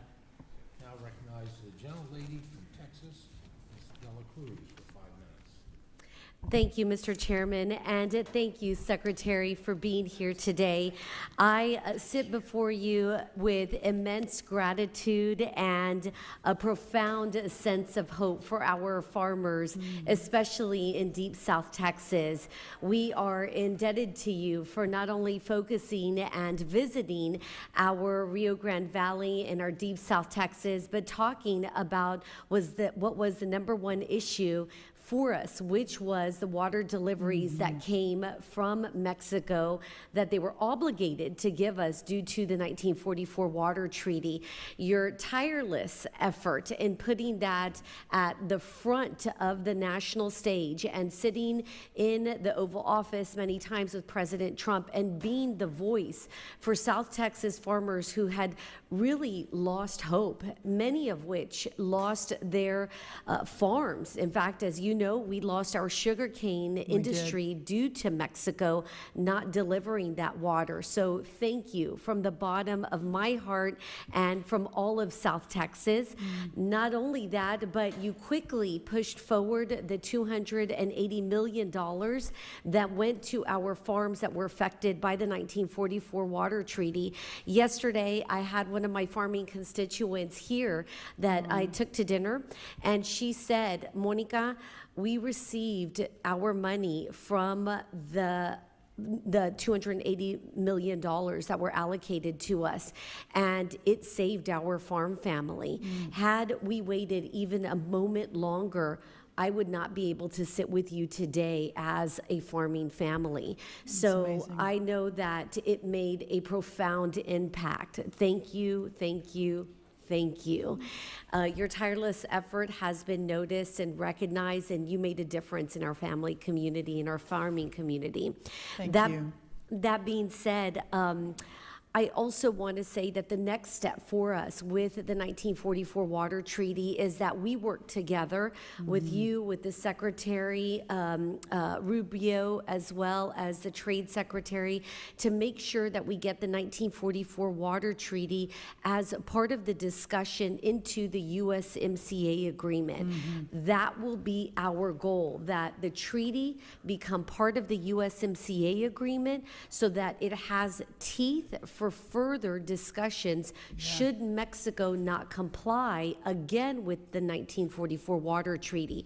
So can I have your commitment to work with us in getting the 1944 Water Treaty into the USMCA agreement? Yes. Thank you so much. I appreciate that. So now that we've made big strides in getting water delivered to our farmers, the next thing is the screwworm. That is something that is of great importance to our farmers, our ranchers, our cattlemen are very, very worried about the screwworm. It's a devastating pest that poses a severe risk to our livestock and our wildlife, and is threatening generational farms and farming families. It could have catastrophic consequences to our agricultural economy and to our natural ecosystem. Recognizing the urgency of this threat, I was proud to introduce the New World Screwworm Preparedness Act of 2025 and believe that this legislation will help bolster our defenses and enhance surveillance and ensure that we have the necessary resources and infrastructure to prevent and respond to potential outbreaks. With this in mind, I would like to encourage you to consider a new sterile fly facility facility is established here in the United States, but consider more air base in Hidalgo County as its potential sites. Would that be something that you would consider? Yes, and we will be in touch on that very soon. But you are 100% right, Congresswoman, and it continues to be my great honor to partner with you. You are relentless and just such a great advocate, and I'm just really honored. First on the water, now working together on the screwworm.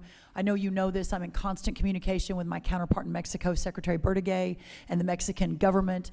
We have to move the screwworm back, and if we don't, we'll have another 3 decades of trying to recover from it. So we'll have an announcement very, very soon, and you'll be hearing from our office on that.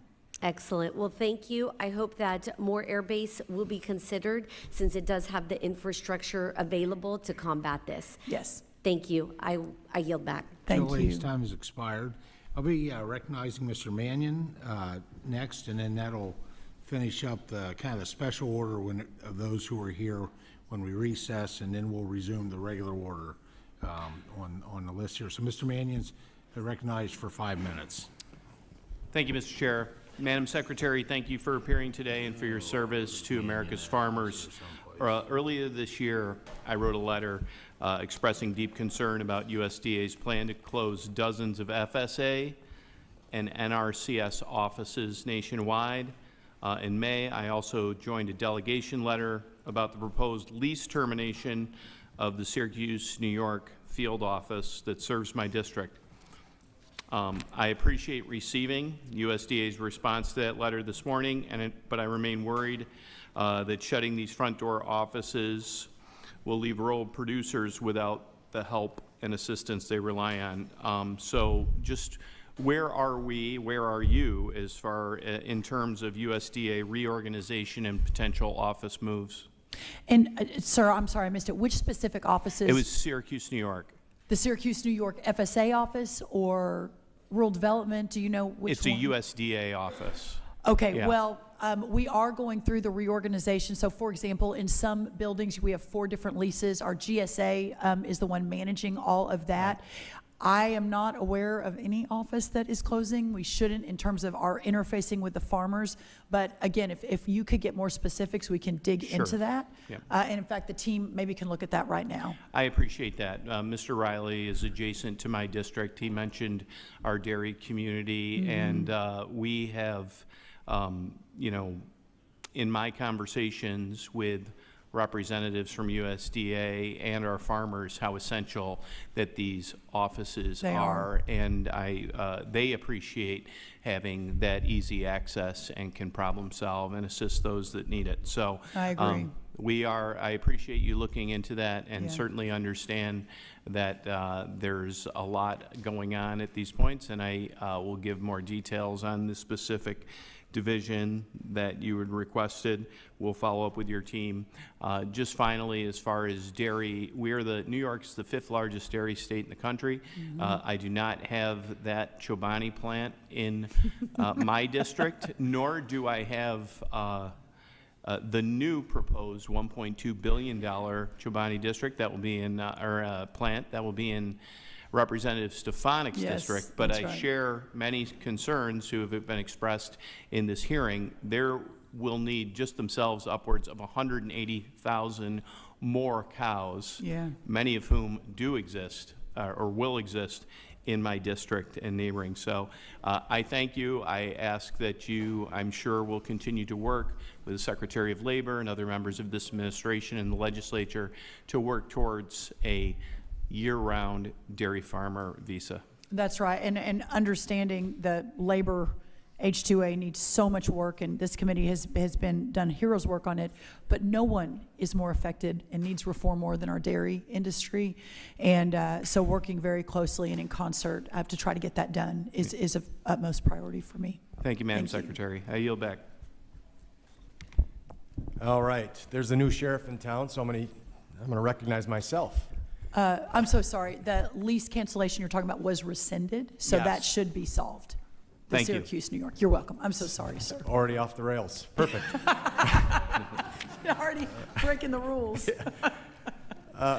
Madam Secretary, it's great to have you here. I just have to start out by saying you're a breath of fresh air. Your optimism, your excitement, and the fact that you were essentially born and raised just about an hour and a half north of where my row crop farm is brings a smile to my face. I want to talk a little bit about really the family farm and the future of the family farm.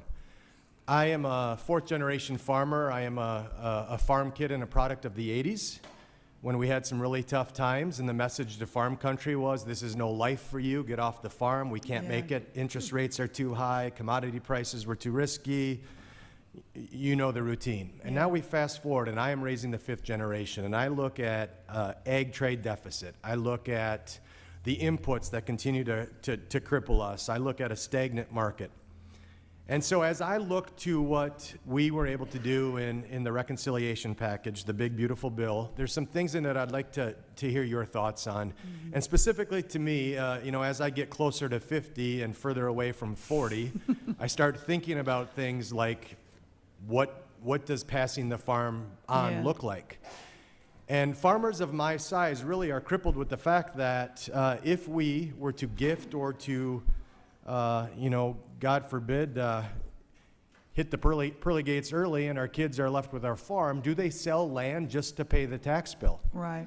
And so in the reconciliation package, I'm really proud of the fact that we were able to take a look at the death tax, the estate tax, but more specifically the 199A, the 45Z, the 179 deductions, and the permanency that we were able to make in that. So I'd like to hear your thoughts on maybe the business side of farming and what we were able to accomplish in the big, beautiful bill through the House here, and maybe give a message of hope to the fifth generation of my farm, and what it looks like to be a farmer in Minnesota of the future. Yeah, thank you for that. And I, the best part about my job in the last 118 days, we have been nonstop on the road. Been to your amazing state, been to, I think, 17 or 18 states at this point, 2 countries. Will continue. But just meeting with the farmers and hearing from them specifically. Everywhere I go, I'll do 2 or 3 roundtables so I can, it's not 1 or 2, it's a 15, 20, 25 person roundtable, and just hearing from people just like you who are 3rd, 4th, 5th, 6th, 7th generation farmers.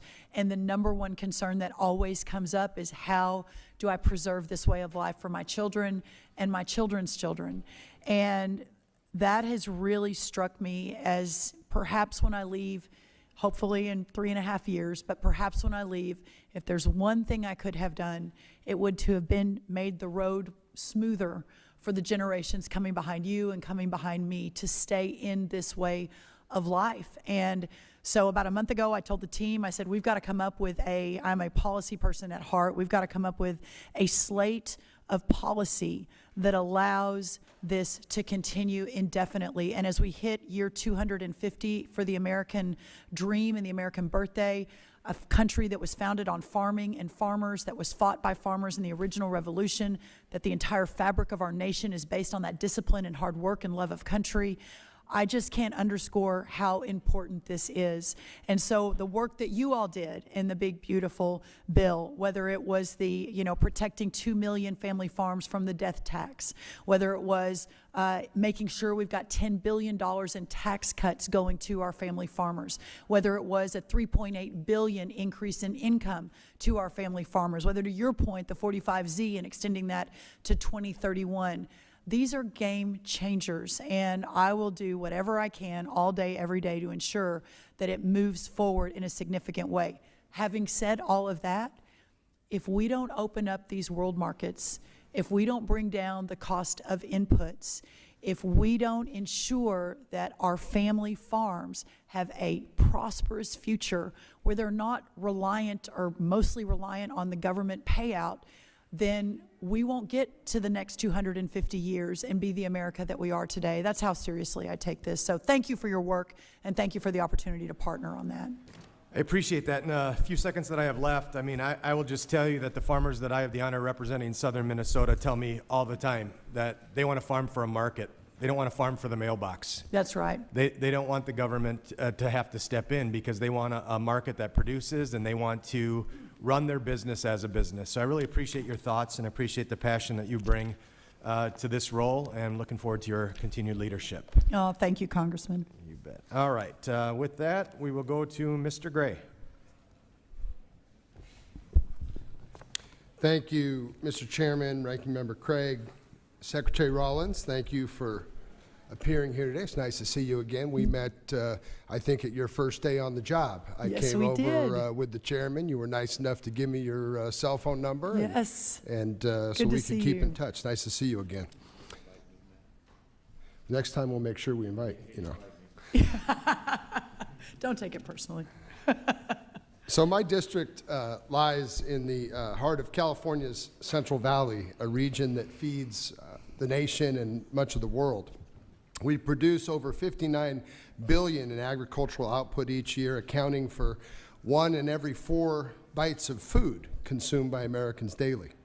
We grow almonds, dairy, citrus, tomatoes, cotton, you name it. And we do it with less water, less margin for error, and more climate risk than just about anywhere else in the country. What keeps us competitive and what keeps us resilient is research and innovation. My district is home to both UC Merced and Merced College, both institutions that are leading the country in that respect. At Merced College, the Ag Tech Workforce Initiative is redefining how we train and upskill the next generation of agricultural professionals. Complementing this effort, we have a 22,000 square foot Ag Innovation Center. UC Merced's home to one of the most cutting-edge smart farms in the country. All of this supported through federal and state investments, including the $65 million F3 award benefiting both those institutions and those programs. These institutions produce the science that allows agriculture in the Valley to stay ahead of diseases, water scarcity, global competitors. And we're not talking about the ivory tower theory here. We're talking about cutting-edge, applicable, and exciting research happening every day in our universities and, more importantly, on our farms. This leads to better irrigation systems that stretch every drop of water, pest and drought-resilient crop varieties, carbon-smart techniques that boost soil health and reduce emissions. These are the very tools that will shape the future of agriculture, not just in California, but throughout the country. And yet, the USDA's 2025 budget proposal slashes millions in agricultural research and farmer support. While we are reducing our investment in American ag research, countries like China and Brazil are doubling down. They're building new research stations, funding climate-resilient agriculture, dominating global markets with lower costs and higher volume. If we want American agriculture to remain the global gold standard, we cannot afford to fall behind in innovation. And let's be clear, food security is national security. When USDA cuts research funding, it's not just scientists who lose out, it's farmers trying to manage water shortages, it's dairy producers investing in affordable feed alternatives or methane digesters and other technologies to help them remain competitive.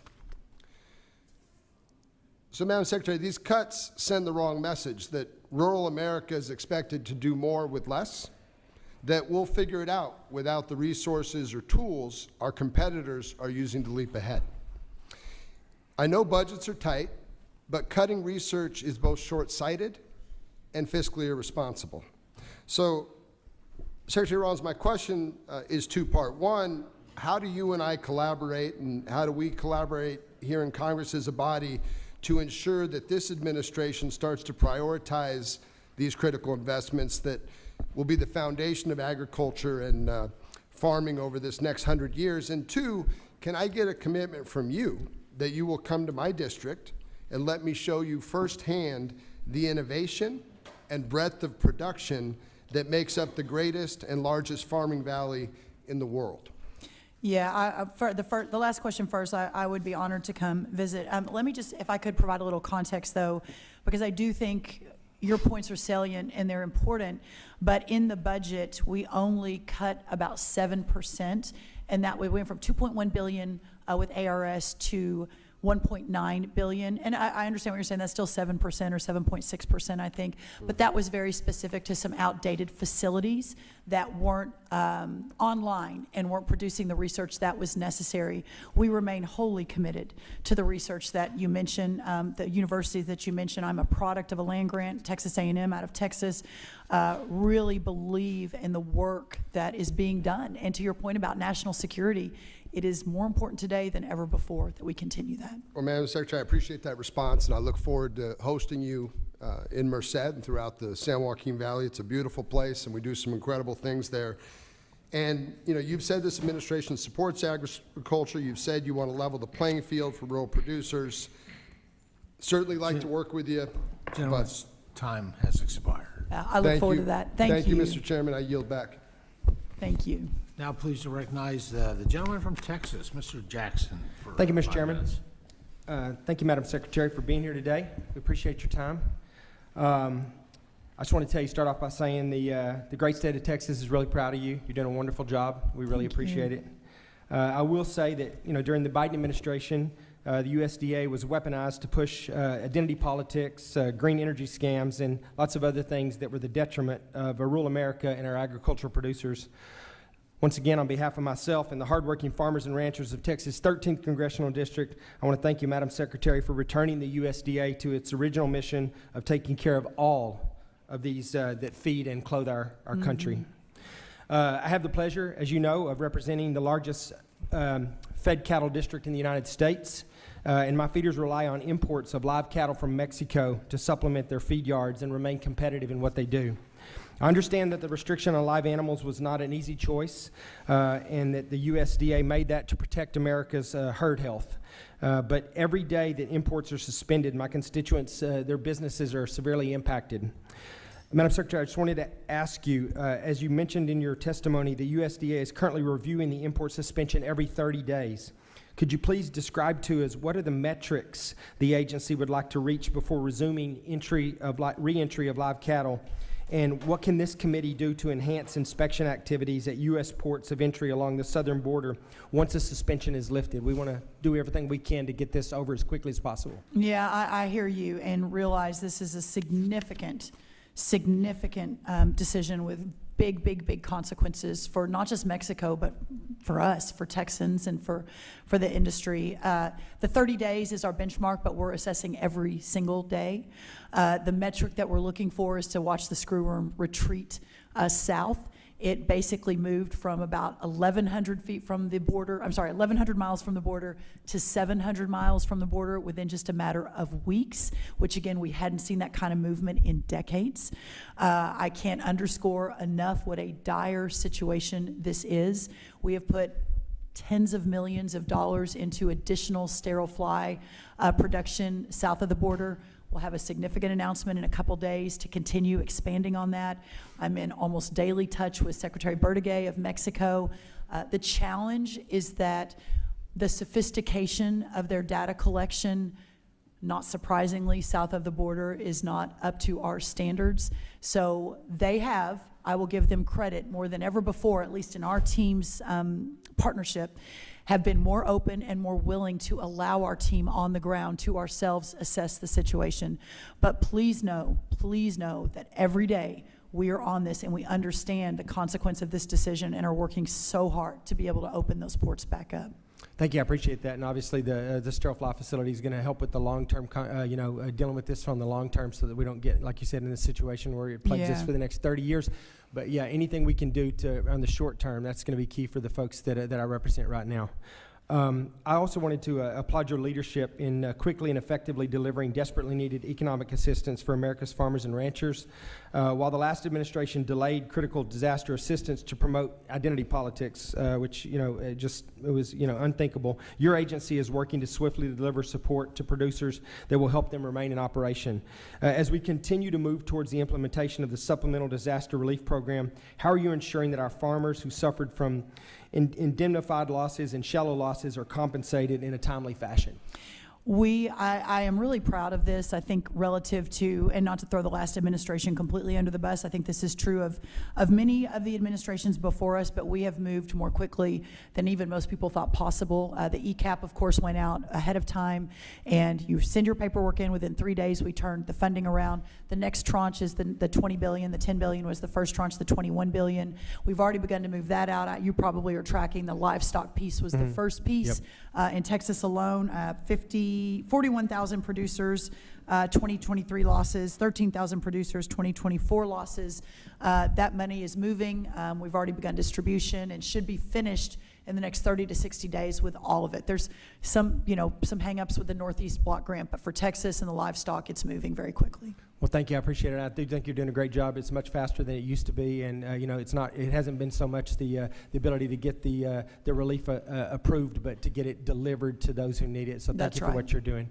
With that, Mr. Chairman, I yield back. Thank you. Thank you. Thank you. Gentleman yields back. Now, would you please recognize the gentleman from Alabama, Mr. Figures, for 5 minutes.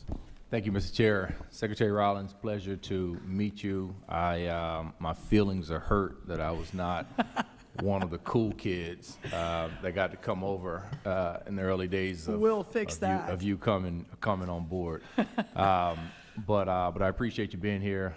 Also appreciate your staff getting you ready for this. I've been in their shoes before in preparing an executive branch official, a cabinet agency head for this sort of testimony. So it's a lot of work. It is. It is indeed. I represent Alabama, the 2nd Congressional District of Alabama, which includes Mobile, Montgomery, Tuskegee, Troy, Phoenix City, and a bunch of other places I'm sure you've never heard of. But within it is Tuskegee, formerly the Tuskegee Institute, now Tuskegee University, one of the land-grant colleges. Yeah. We also have Alabama A&M University in the state of Alabama, another land-grant college. And given USDA's history, particularly in the state of Alabama, one of my colleagues earlier mentioned how some of the about 50% of the black farmer litigation settlement money is coming to Alabama. There's a sensitivity there, just given historical race relations with USDA, obviously that predated you, and how USDA treats minority communities, particularly in the state of Alabama. And so through that lens, the suspension of the land grant scholars program was something that resonated a little bit differently, I think, for us in Alabama. And just in looking at a timeline, trust me, I wanna grill you on the things that I think you're fully responsible for and praise you for things as well. But looking at the timeline, I kind of doubt it was you that made that full decision and pushed that full process, just given when you were confirmed, when the suspension was announced, when the suspension was reversed. And so I want to get to a little bit of the bottom of how we got there, because that really impacted a lot of students across the country, especially at Tuskegee University, and that university has done a lot in terms of ag. We know the history of George Washington Carver and what they've meant. So my question to you is, first, twofold.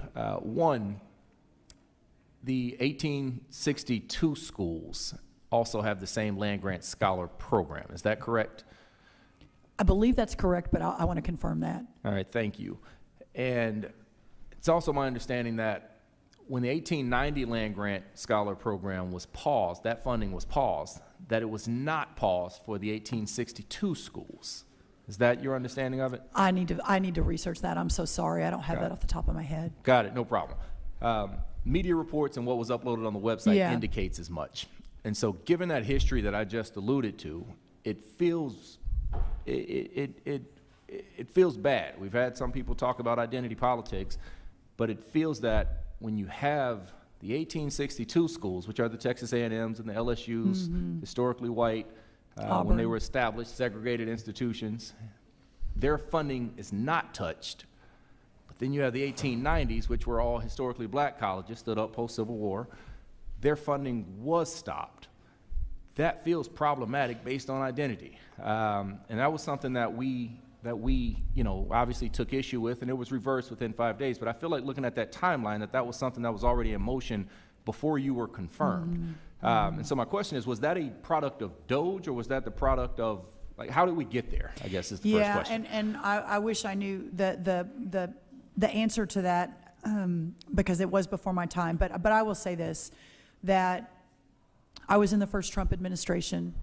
We were the first administration to guarantee full funding for the HBCUs. And I'm not questioning your commitment to them. No, but I just want to make sure that we don't end up there with some future funding. Sir, I appreciate that, and I take it to heart, and I understand the optics.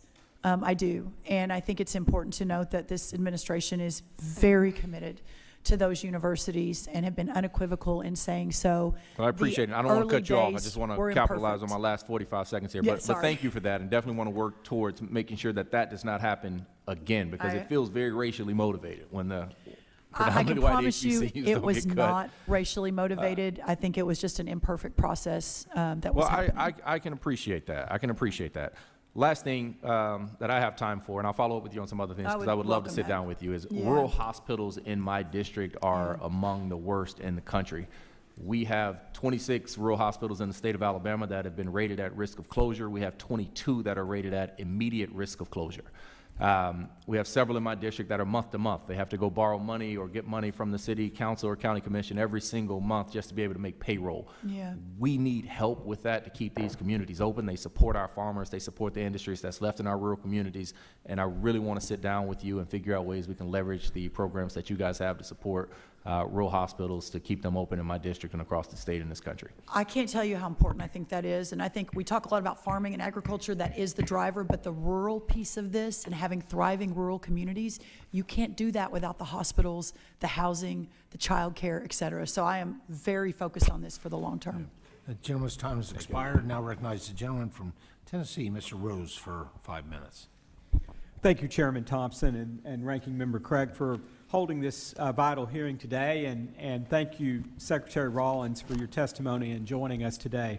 I want to begin by applauding the Trump-Vance administration on the nomination of now Secretary Rollins to lead the U.S. Department of Agriculture and guide the backbone industry of our country. Secretary Rollins, I appreciate your diligent work thus far, delivering on a new and empowering era for our farmers, and look forward to working with you to secure a prosperous future for all of rural America. As a fellow former state FFA officer and a former commissioner of agriculture and a fierce conservative, I am confident the department will continue to thrive under your leadership. And I would be remiss if I didn't say I was not excited about your newly confirmed Deputy Secretary, Stephen Vaden, from our own state of Tennessee, who's a dear friend and I know will be a capable ally and yes, he will. Assistant to you. Secretary Rollins, thank you for your swift action in suspending the implementation of the previous administration's overreaching and impractical rule, the Horse Protection Act amendments, as the department engages with qualified individuals to restructure the rule. Can you highlight details of the administration's plan to ensure a new rule has not only longevity and remains practical for equestrian industries, specifically the Tennessee walking horse industry? Well, I think the first conversation I ever had with Stephen Vaden, who I did not know before this process began about 6 months ago, was about this rule. So you have no greater advocate. I would like to say I am going to be the greatest advocate. I am a horse girl. I grew up showing horses, but I don't think I beat Stephen Vaden. So listen, our commitment is that we're here for 4 years. We're going to do everything we can to do right by our agriculture community, including our horse community. But if it all whiplashes back, you know, the day that we leave, then it perhaps is for naught. And so ensuring that we can do this in an intentional way with longevity is of utmost importance. So we'll really look forward to your partnership in that. Well, thank you, Secretary Rollins. And I don't want to speak too much for the chairman, but he has enjoyed riding a Tennessee walking horse himself, and invite Ranking Member Craig to come down and experience that. And I think anyone whoever rides a Tennessee walking horse will understand what has made them so popular through the years. Yeah. So thank you for that commitment. I am proud of the investments in production agriculture Republicans secured in the House version of the One Big Beautiful Bill Act that passed recently on the House side. However, we are still on the clock, you might say, to pass a farm bill with robust provisions that strengthen rural America. Madam Secretary, as we turn our focus to passing a new farm bill, can you highlight some of the titles and programs Congress should prioritize from your perspective to ensure that this legislation provides the necessary tools to bolster farmers and landowners? Well, I think that a lot of that obviously is in the Big Beautiful Bill. Hopefully we'll stay into the finish line, but if not, or if so, the continued effort on reference prices is so important for the viability and continuing work. Obviously, the rural prosperity part of this, we'll see what that looks like, but I'll be rolling something out on that very soon in partnership. A lot of what we're already talking about, of course, SNAP reform is a major, major issue. We've talked a lot about that today. Of course, that's 85% of the Farm Bill, depending on how you slice the cheese. So there's a lot that we can prioritize, but ultimately continuing to put our farmers first, moving toward a new era of prosperity, opening up markets, bringing down inflation and the cost of inputs, ensuring we've got the crop protection tools that we need. All of the above is important. I'm not sure there's frankly a more important effort once we get through this reconciliation bill and effort than the Farm Bill will be in just a little while. Well, thank you. And you mentioned opening markets. You know, in my lifetime, and we're not that far apart in age, thankfully, for most of my lifetime, the U.S. has enjoyed a trade surplus with respect to agricultural products. But we saw during the prior administration that change to a considerable trade deficit. And I think that is driven by a number of factors, but first among them is the lack of focus by the prior administration on opening markets. So in the last 20 seconds, if you could speak to what you can do as Secretary and what the administration will do to open markets for U.S. agricultural products abroad. We will be relentless and we will not sleep until those markets are open. And I think you see an all-of-government approach. And I've mentioned this, but let me repeat quickly because I know we're out of time. Just in my first 2 trips, first to the UK, second to Italy, headed to Vietnam, Japan, and India in a couple of weeks, then down to Peru and Brazil and others, the encouragement, the meetings I have had, not just with the government. The important piece of this is with the private sector as well. In Italy, a week and a half ago, I was meeting with the soybean buyers, the Italian soybean buyers, and they are so excited. I'm meeting with them again in a week. They're coming to America to talk about this, that the sky, I believe, is the limit for this new era for our farmers and Thank ranchers. you, Secretary. Mr. Chairman, I yield back. Thank you. Gentleman's time has expired. Now, please recognize the gentlelady from Maryland, Ms. McLean Delaney, for 5 minutes. So thank you, Secretary Rollins. I really appreciate your deep preparation today. You're diving into the figures and really having the ability and receptivity to following up with each of our offices. It really means a difference. And I did watch your children. They were very patiently waiting. And I, too, have an 18-year-old daughter, and she's headed to Texas for college in the fall. Oh, that's well, where in Texas? TCU. Oh, that's my hometown. At least you didn't say Texas. If you'd said the University of Texas, that would have been tough. But no, that's great. That's a great place. Okay. I have 4 daughters. So anyway, I grew up in a farming family in Buell, Idaho. Would have been a 4th generation farmer had I not moved to Maryland. But I really appreciate farm country and rural America. I represent the 6th District of Maryland, and it stretches from the tech hubs of Montgomery County to the orchards and farms of Frederick and Allegheny and Garrett and Washington counties. And I love the conversation about the dairy farmers because we have a lot of dairy farms in Washington County. But Maryland has over 12,000 farms, and we support over 83,000 jobs, and it generates billions a year. But when I spoke with all of our 5 farm bureaus and our farmers and our ranchers, they're really very concerned about cuts to agricultural education and research, the tariffs, obviously, and unstable markets. And it's a tsunami of challenges. I will follow up with some questions at the end because I won't get through to all of them. But I have 2 key concerns for my constituents. One's about rural broadband access, and one is about staffing challenges at the farm services agencies. And they just really want kind of a roadmap on what is ahead. So I did listen into your confirmation hearing, and you were very articulate. But you did say when farmers prosper, rural America prospers. And I so agree with that because you pledged to do everything in your power to help farmers, ranchers, and our communities thrive. But I believe that access to affordable, high-speed broadband ensures that rural America thrives. And I had the privilege of serving at NTIA and helping roll out the broadband. The President's budget slashes rural broadband funding at USDA and freezes the Reconnect program entirely. And I also saw NTIA budget would be cut by 19%. This is really concerning to me. If broadband is the backbone of economic opportunity, as I believe it is, how do you intend to ensure that our farmers and ranchers aren't left behind? And do you have a clear roadmap or strategy about coordination of USDA funds with other funding streams? Because it's really important that we get this done. I couldn't agree with you more. I will look into, I'm going to make a note to myself, that specific program you mentioned, the Reconnect. The president has been, again, resolute in his commitment to ensuring that all of rural America is connected. In the last administration that I served with him, this was a big part of our efforts. So let me look into that specifically and get back to you. I think that's really important. And the USDA freezes too. The as well. USDA freezes specifically. And then, of course, you know, as innovation changes with satellite and others, there may be better ways for that connectivity, but would really look forward to working with you and potentially identifying what that looks like. Yeah, and I'd love to follow up on that because I did a lot in the satellite and fiber arena. There's a lot of challenges along that area.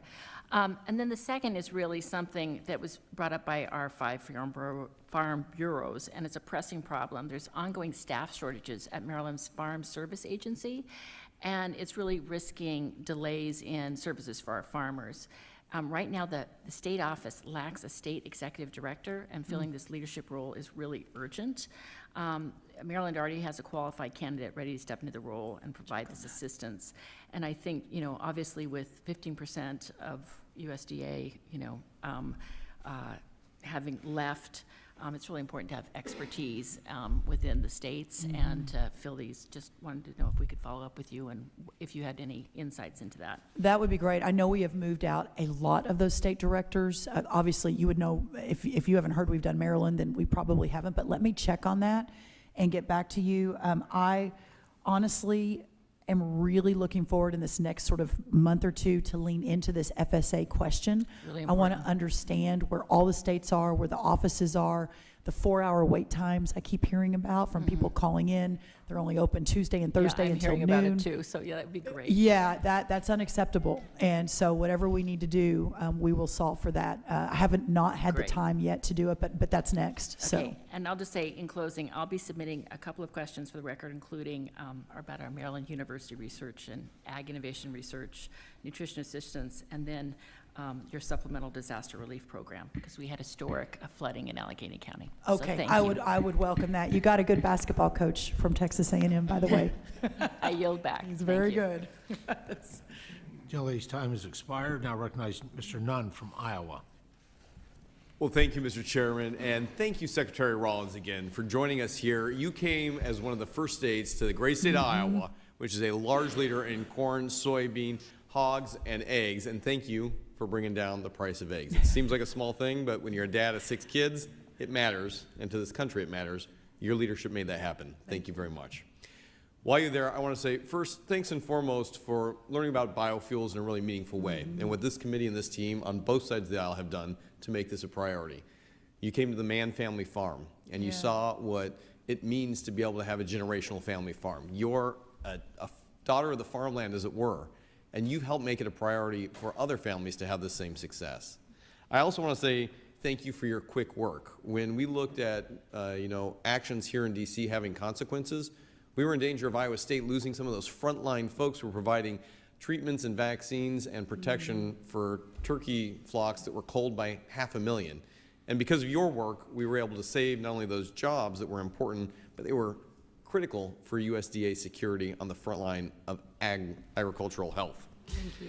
Lastly, I want to talk about one of the things that was a top issue for so many of our farmers when you came to our farm forums. It's about finding new markets. Yeah. Challengingly, for the last 4 years, the Biden administration left us with 0 new trade deals. We went from trade equity in ag to a $50 billion deficit. That's real money out of family farms, and that's real hardship going forward for every one of us who enjoys paying a reasonable price at the grocery store. I'm so proud that with our chairman, we were able to move forward $285 million for permanent, mandatory, year-over-year funding for trade promotion that this committee, on both sides, secured in the reconciliation bill. Now, funding is critical, but so is follow-through. You heard from farmers at our roundtable that they don't want a handout. They want to be able to sell their product. And I want to say thank you so much for the trade work that you've already taken, because when you left Iowa, you took the leadership role to go see the world. And we've heard about trips to Europe, trips to Southeast Asia. You'll be working with India and Brazil. These are all great and important opportunities for America to not only help feed and fuel the world, but to make sure we're strong right here at home. Yeah. So a salute to Thank you, you. Secretary Rollins. Thank you. I do want to raise a concern that we've experienced in Iowa. We've seen Chinese theft of intellectual property. Literally, Chinese nationals coming into Iowa and taking corn seed out of the ground to take back to China. Now, the FBI caught them, but that was in 2011. Just this week, we have seen 3 different scenarios of Chinese nationals who have pledged loyalty to the Chinese government bringing pathogens into the United States, including fungus that could decimate our crops. Had these biological actions been taken, it would have devastated not only our ability to grow, but potentially loss of life here in the U.S. That's why I'm proud to be working with Mr. Riley here from New York on a bipartisan bill. It's called the PLAN Act, Prevent Lethal Agriculture and National Threats Act. The reality here is that we have a very high standard, and I'm asking for USDA's help in this, in making sure that our federal agents close these dangerous loopholes that allow things like this to enter our country. As it stands now, federal prosecutors must prove an intent to commit terrorism to bring charges, and the reality is these guys are a clear threat today. Madam Secretary, would you agree that we need to strengthen our legal tools to hold these individuals accountable for the threats they're bringing into the United States? Absolutely, yes. And as we look to release, build, implement, execute a national security plan in the agriculture world, this is going to be a very important part of that. One of the things that we'd like to do is also encourage you not only to identify the threat that's coming in, but what they potentially could do here. We have a real scenario in which the bioterrorism and the agroterrorism that's coming in here will have impact far greater. So I appreciate not only your support in that, but your leadership. Yeah, thank you. Secretary, we just want to also say thank you so much for taking time in Iowa. I'm going to be showing cattle this year at the Iowa Charity I think we're going to be competitors, steers. aren't we? I think you're going to be competitors with me. I encourage you. You can take on my daughters. They're showing sheep, and the youngest one's showing a Persian cat. So if you want to bring it to the field, Of course, the Persian cat. You're welcome. You're welcome to the Iowa State Fair anytime. My steer showers have now left, but yeah, they're all Hereford cattle showers too. Well, we are very grateful for the work that you've done on both sides of the aisle here. This is a bright future for Iowa's farm families, and they have you to really thank for opening up those new markets. Thank you very much, Mr. Chair. I yield my time back. Thank you. Gentleman yields back. Now recognize the gentleman from California, Mr. Carvajal, for 5 minutes. Thank you, Mr. Chair. Welcome, Secretary Rollins. Thank you. First of all, let me just say thank you for seeing the light and reopening the 8 out of the 9 USDA offices in California that you closed, and then realized it was creating a lot of chaos for many of our farmers and would have a really negative impact. You've reopened those, and I want to thank you for that. I represent the Central Coast of California, where agriculture is the #1 industry, and a wide range of specialty crops are grown. When I meet with growers back in my district, one of the major issues they mention is the labor shortage. I'm sure you're aware the administration has intensified its deportation efforts, which have created significant fear and uncertainty within California's agriculture labor force. In fact, yesterday, a farm bureau in my district publicly voiced concerns over the impact of these enforcement actions. And Mr. Chairman, I'd like to ask for unanimous consent to submit for the record the Ventura County Farm Bureau statement, if I may do so. Without objection. I'm going to give you that. Secretary, given the uncertainty of this immigration climate as it relates to agriculture labor, what specific steps is the Department of Agriculture taking to support both farmers and their workforce?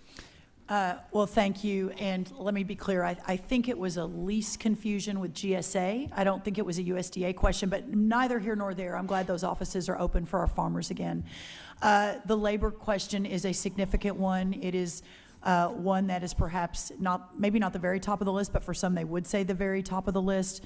We feel it. I mentioned earlier that in Texas, the citrus producers on the Texas side of the border on average pay labor $23 if they can even get the labor. On the other side, at the Mexican border, it's $2 an hour. This is unsustainable, and our ag community cannot continue to do what they need to do under the current effort. Clearly, the president has a vision that I support of ensuring that we've got legal immigrants in this country.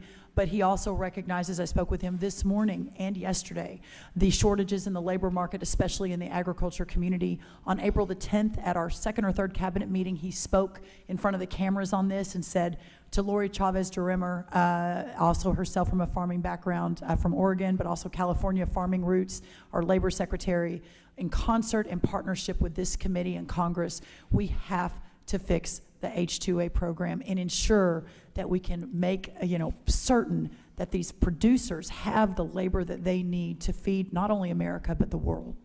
Thank you. Well, they're creating a lot of fear and uncertainty, and a lot of this limited workforce is quite frankly not showing up to harvest our farms. Just yesterday, we had some immigration raids on some of the farms that are within my district, thus the statement that I just submitted. Secretary, I know some of my colleagues here today have brought up the issue with H-2A, and during your testimony before the House Agriculture Appropriations Subcommittee last month, you mentioned that you were working with the Department of Labor and the White House to reform the H-2A program. Can you provide an update on the progress of those efforts, and with the administration's support, the bipartisan legislation such as the Farm Workforce Modernization Act, which is one bipartisan? Secretary DeReamer was one of the co-authors of that, and I want to just draw that to your attention. One, would you support that? And which of your awareness, for your awareness, current Secretary of Labor DeReamer, again, is a co-sponsor, and I would appreciate your response to that. Well, clearly, the real reform has to come from Congress. I mean, I don't mean to pass the buck. That is not it at all. But I have had lots of conversations. Can we do this? Can we do that? Can we do this without congressional authorization? To your point, I think that the leadership currently, our administration realizes the significant challenges and are open and welcome to trying to help however we can to solve that, including the president. So I will continue that effort. Now, within the Labor Department with Lori Chavez-DeRemer, she is very focused on this issue. We have met about it multiples of times. I think you'll be hearing more about that very, very soon. But you have our commitment. We're doing everything we can to work to solve for that as much as we can. Thank you.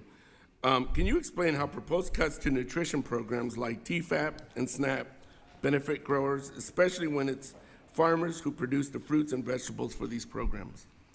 Well, so on the one hand, you're talking about the food bank programs. On the other, you're talking about SNAP. So I will talk about SNAP first.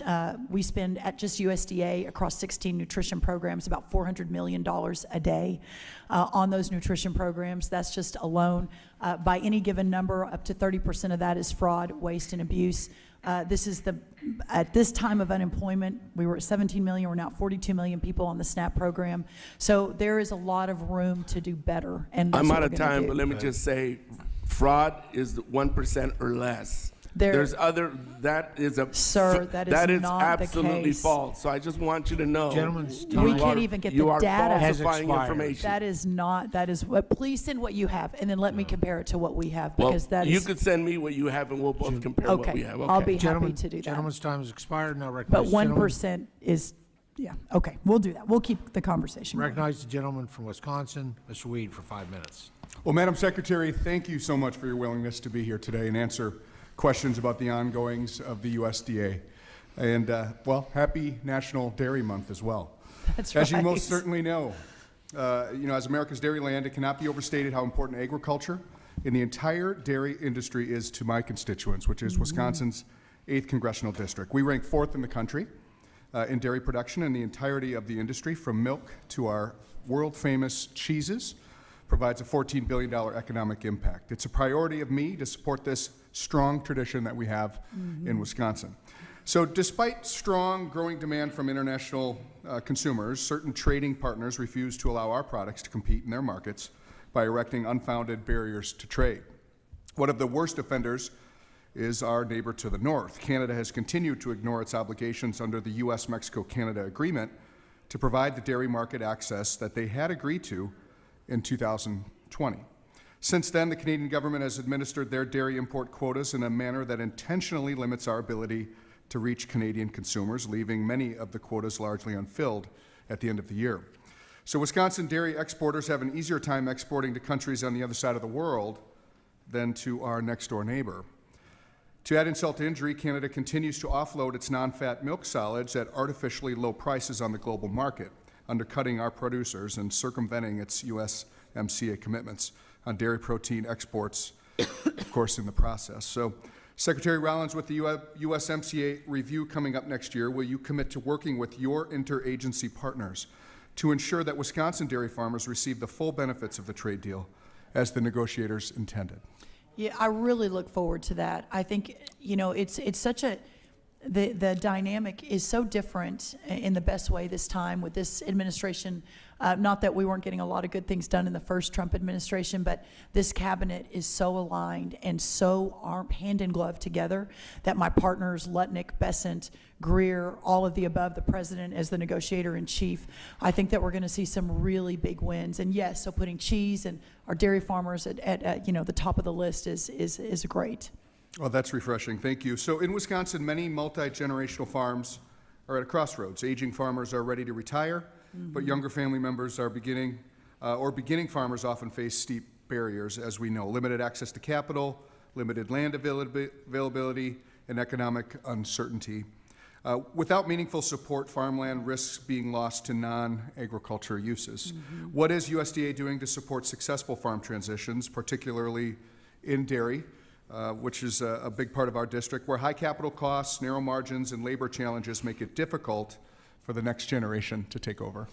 This is, and I mentioned this earlier, so forgive me for those who are having to hear it again, but in the 17 states that I visited so far, more states coming, Wisconsin being right there, the best part, but also the most challenging part, has been meeting with the farmers and sitting in a barn or a warehouse at a round table with 20 or 30, hearing from them their biggest challenges and what we can do to help that. And almost every one of them is a second or third or fourth or fifth generation.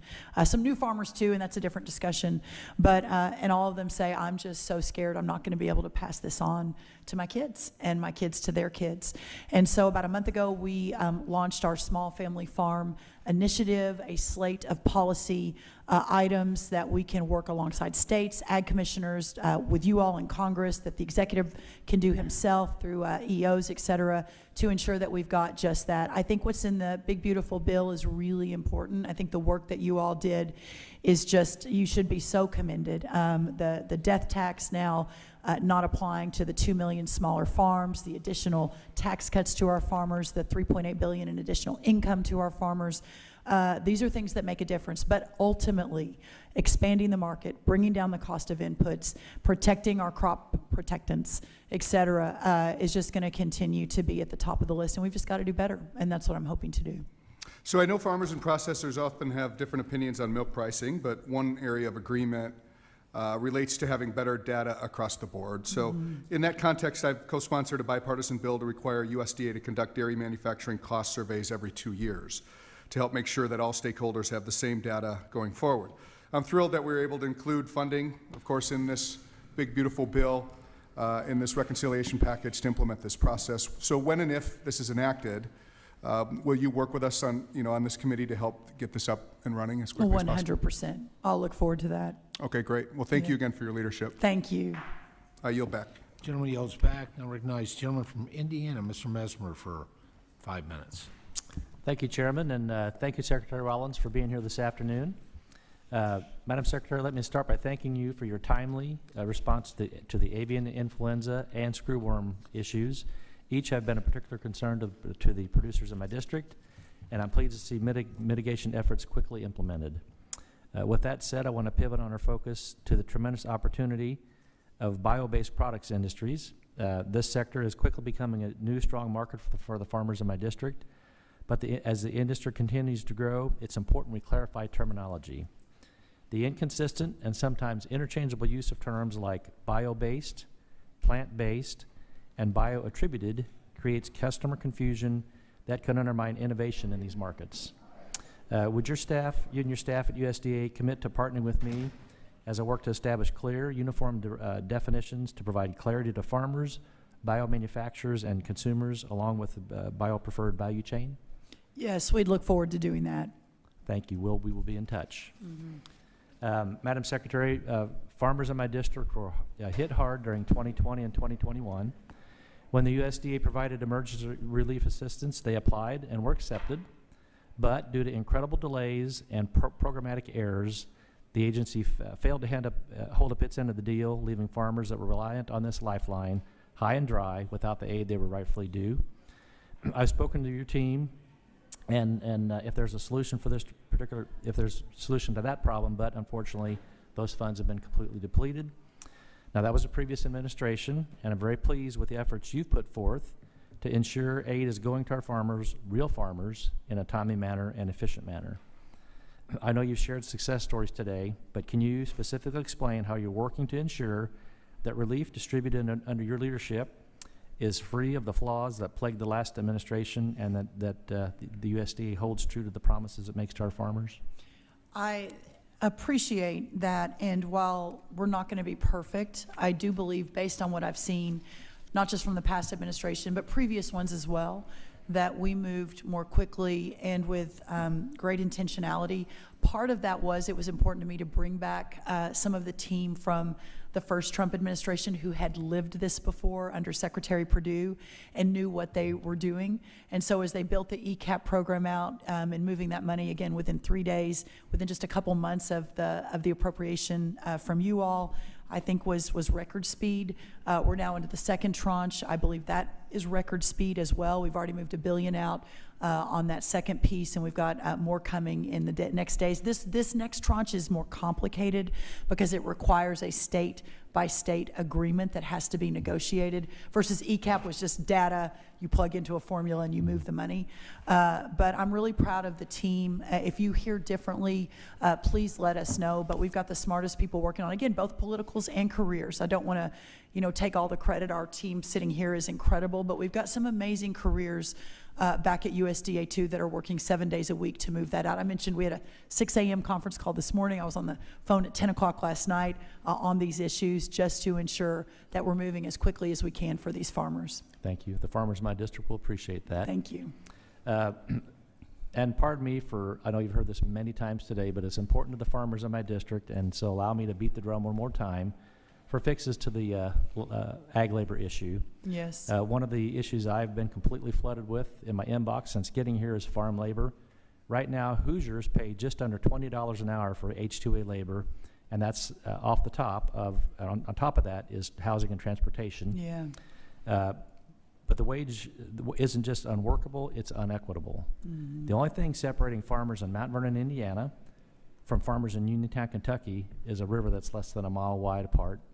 And our Kentuckian neighbors pay $3 an hour less in farm labor than those in Indiana. With farm input costs skyrocketing, margins aren't nearly wide enough to allow for this flawed wage calculation system. Secretary, can we look at the USDA as a partner with myself and the colleagues in Congress to seek a wage freeze in that ag labor rate and enact an expansive functional improvements to the H-2A program? I would really welcome that partnership and look forward to hopefully solving this for our ag community. Well, love to be. It's a beast. Love yeah. to be part of those discussions if possible. Yeah. Well, thank you, Madam Secretary. Indiana, got to get our Indiana plugs in here. Indiana ranks #1 in the nation in commercial duck production, #2 in tomato and pumpkin production, #3 in egg production and spearmint production, #4 in soybean and turkey production, and probably the bulk of that turkey production happens in my county. #5 in corn production, and #6 in watermelon production. Each of those activities combined contribute $35 billion to the economy of Indiana. But to remain an incubator for ag innovations, these industries need reliable and affordable access to labor. And thank you, Chairman. I yield back my time. Thank you. Thank you so Time has much. expired.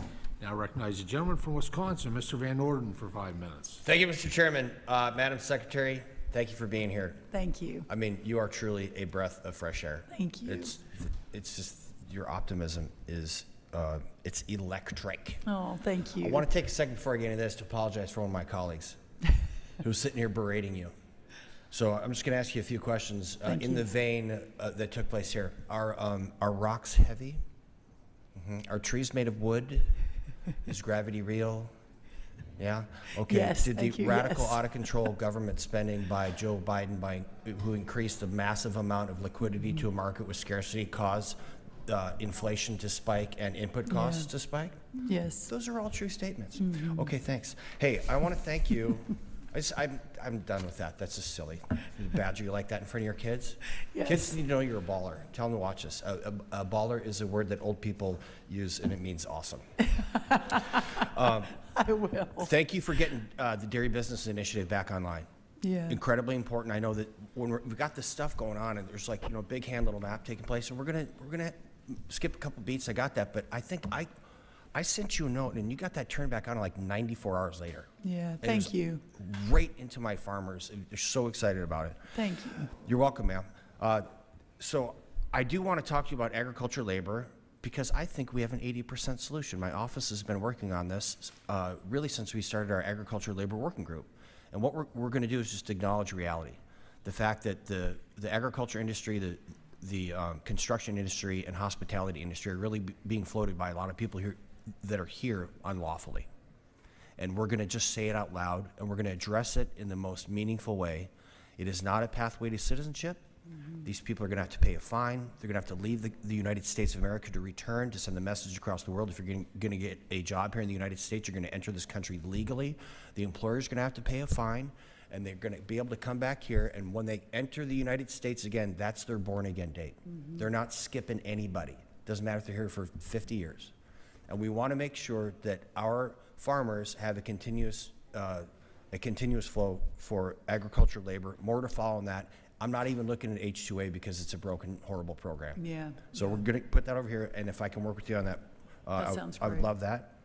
The last thing that I want to talk to you about really is milk labeling. Like, what is milk, right? And this is going to have a profound effect on my dairy farmers. Here is what milk is, according to you, ma'am. Milk is, on my phone, and I'm over 50. Okay, there you go. Milk is the lacteal secretion, particularly free, or practically free from colostrum, obtained by the complete milking of one or more healthy cows. Milk that is in its final package form for beverage use shall have been pasteurized or ultra-pasteurized and shall contain not less than 8.25% milk solid, not fat, and not less than 3.25% milk fat. None of that comes from an almond or an oat. So Fair. Yeah, go ahead. Hey, Mesmer, I'll give you $1 if you can milk an oat, right? So all I'm asking is that the USDA follow their own definition. And I spoke to Secretary Kennedy about this, and he's all on board. Yeah. Milk, whole milk is one of the most nutritious things that our young people and aging people, such as myself, could consume. But if you go to the store and you buy almond milk, it ain't milk. Bunch of sugars and stuff in there and oats. So I really would like to talk to you about this to get this done. We introduced a bill in last Congress. It didn't get through the Senate. But I'm all for doing this through initial executive action, following up with some type of legislation, because it will have a profound effect on our dairy industry. I think I hear you, and I couldn't agree more. And, one of the vehicles that's coming soon is the dietary guidelines, which Secretary Kennedy and I are working on together. Yep. And that's not due until October, but you'll see that way before October. And hopefully we can continue the momentum toward the vision that you have that I agree with. Yes, ma'am. And so we can label milk skim milk, 1% milk, 2% milk, and then we call it whole milk. The whole milk, the fat content in whole milk is 3.25%, and people think they're drinking butter. And I asked the person in the previous administration who was responsible for drawing up these dietary guidelines, I asked her what the milk fat content of whole milk was, and she said, I don't know, 6%? That ain't it. So I'm super excited, once again, to be working with you hand in glove. I'm very proud of your work. Thank you. Your kids need to know you're awesome. Thank you. And with that, Mr. Chairman, I yield back. Thank you so much. Gentlemen's time has expired. Before we adjourn today, I invite the ranking member to share any closing comments that she might have. Well, thank you so much, Mr. Chairman, and thank you, Secretary Rollins, for being here, for testifying in front of us and giving us so much of your time. There was a lot of talk today about how the Trump administration is putting America's farmers first. But as I go around my state and I ask many of the farmers, ranchers, and producers, I think at this point they would say that they're a little bit less certain than that. The farmers I know and speak to talk to me about uncertainty. They say they're not sure whether they can make it another season. They're worried about handing the farm over to their children, something America's family farmers strive for and take pride in, but are struggling to do under these economic conditions and uncertainty. They tell me they want us to help develop markets, not more government handouts, or they want no more government handouts or government income. Since January, farm country has been dealt one blow after another. Trade wars that increase cost and eliminate markets. USDA layoffs that impact farm program enrollment. the elimination of oversubscribed USDA programs that farmers rely on to help their bottom lines, contracts they have signed, ignored, catering to an HHS secretary who cites, believes, and promotes fake science. And Secretary Rollins, what my farmers would love to see is you to stand up for them and against his fake science. You'll have to excuse me and my colleagues if we don't quite believe the putting farmers first rhetoric. There is no doubt in my mind that you are working hard. What I just said about the problems in farm country, I heard you say over and over again today. But we shouldn't be pushing trade partners away from America's soybean farmers and toward soy-grown products in Brazil and Argentina. We should be working to increase market access rather than watching our competitors eat into ours. You've mentioned China agreed to a trade deal a few times today. But if you look under the hood, it's not more market access. It appears we've just re-agreed to move forward with the previous tentative framework that was agreed to last month in Geneva. So as we still sit here today, we still have the concepts of a plan. In addition, we shouldn't be signing onto and lending what's left of USDA's credibility to Maha Commission reports that aim to take away the tools our American farmers use to grow our food. We shouldn't be going along with the mismanagement of USDA programs and personnel that Elon Musk and his Doge kids raided during the agency's early days. We've heard near silence from the cabinet during that period of time. The current course on reconciliation is threatening the Farm Bill coalition, and we should have been here trying to pass a 5-year, 12-title farm bill rather than cutting SNAP by $300 billion, putting the stability and income it provides to family farmers in jeopardy. When I became the ranking member of this committee, I promised to go anywhere and talk to anyone to improve life for our family farmers. I've always called it like I see it. You can ask the Biden administration about that. I thought they ought to be out there looking for more trade deals. And today, as I look under the hood, this administration so far is creating the chaos that is failing them. And with that, Mr. Chairman, I yield back. Generally yields back. Madam Secretary, I just want to thank you. Thank you for your leadership, your vision, your partnership. You're the one that described our relationship as a partnership, and it truly is. 118 days on the job.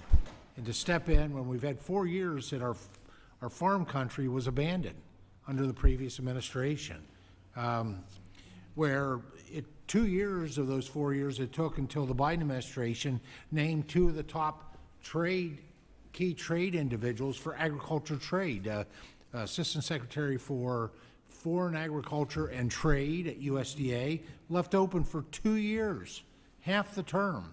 USTR at USTR, 2 years where they didn't name somebody as a chief agriculture negotiator.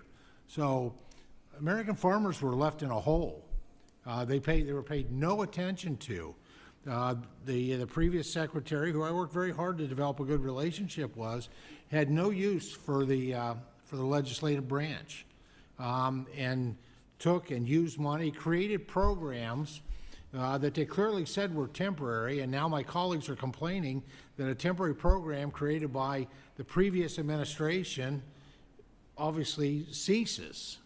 Temporary is temporary. Now, I see value in some of that.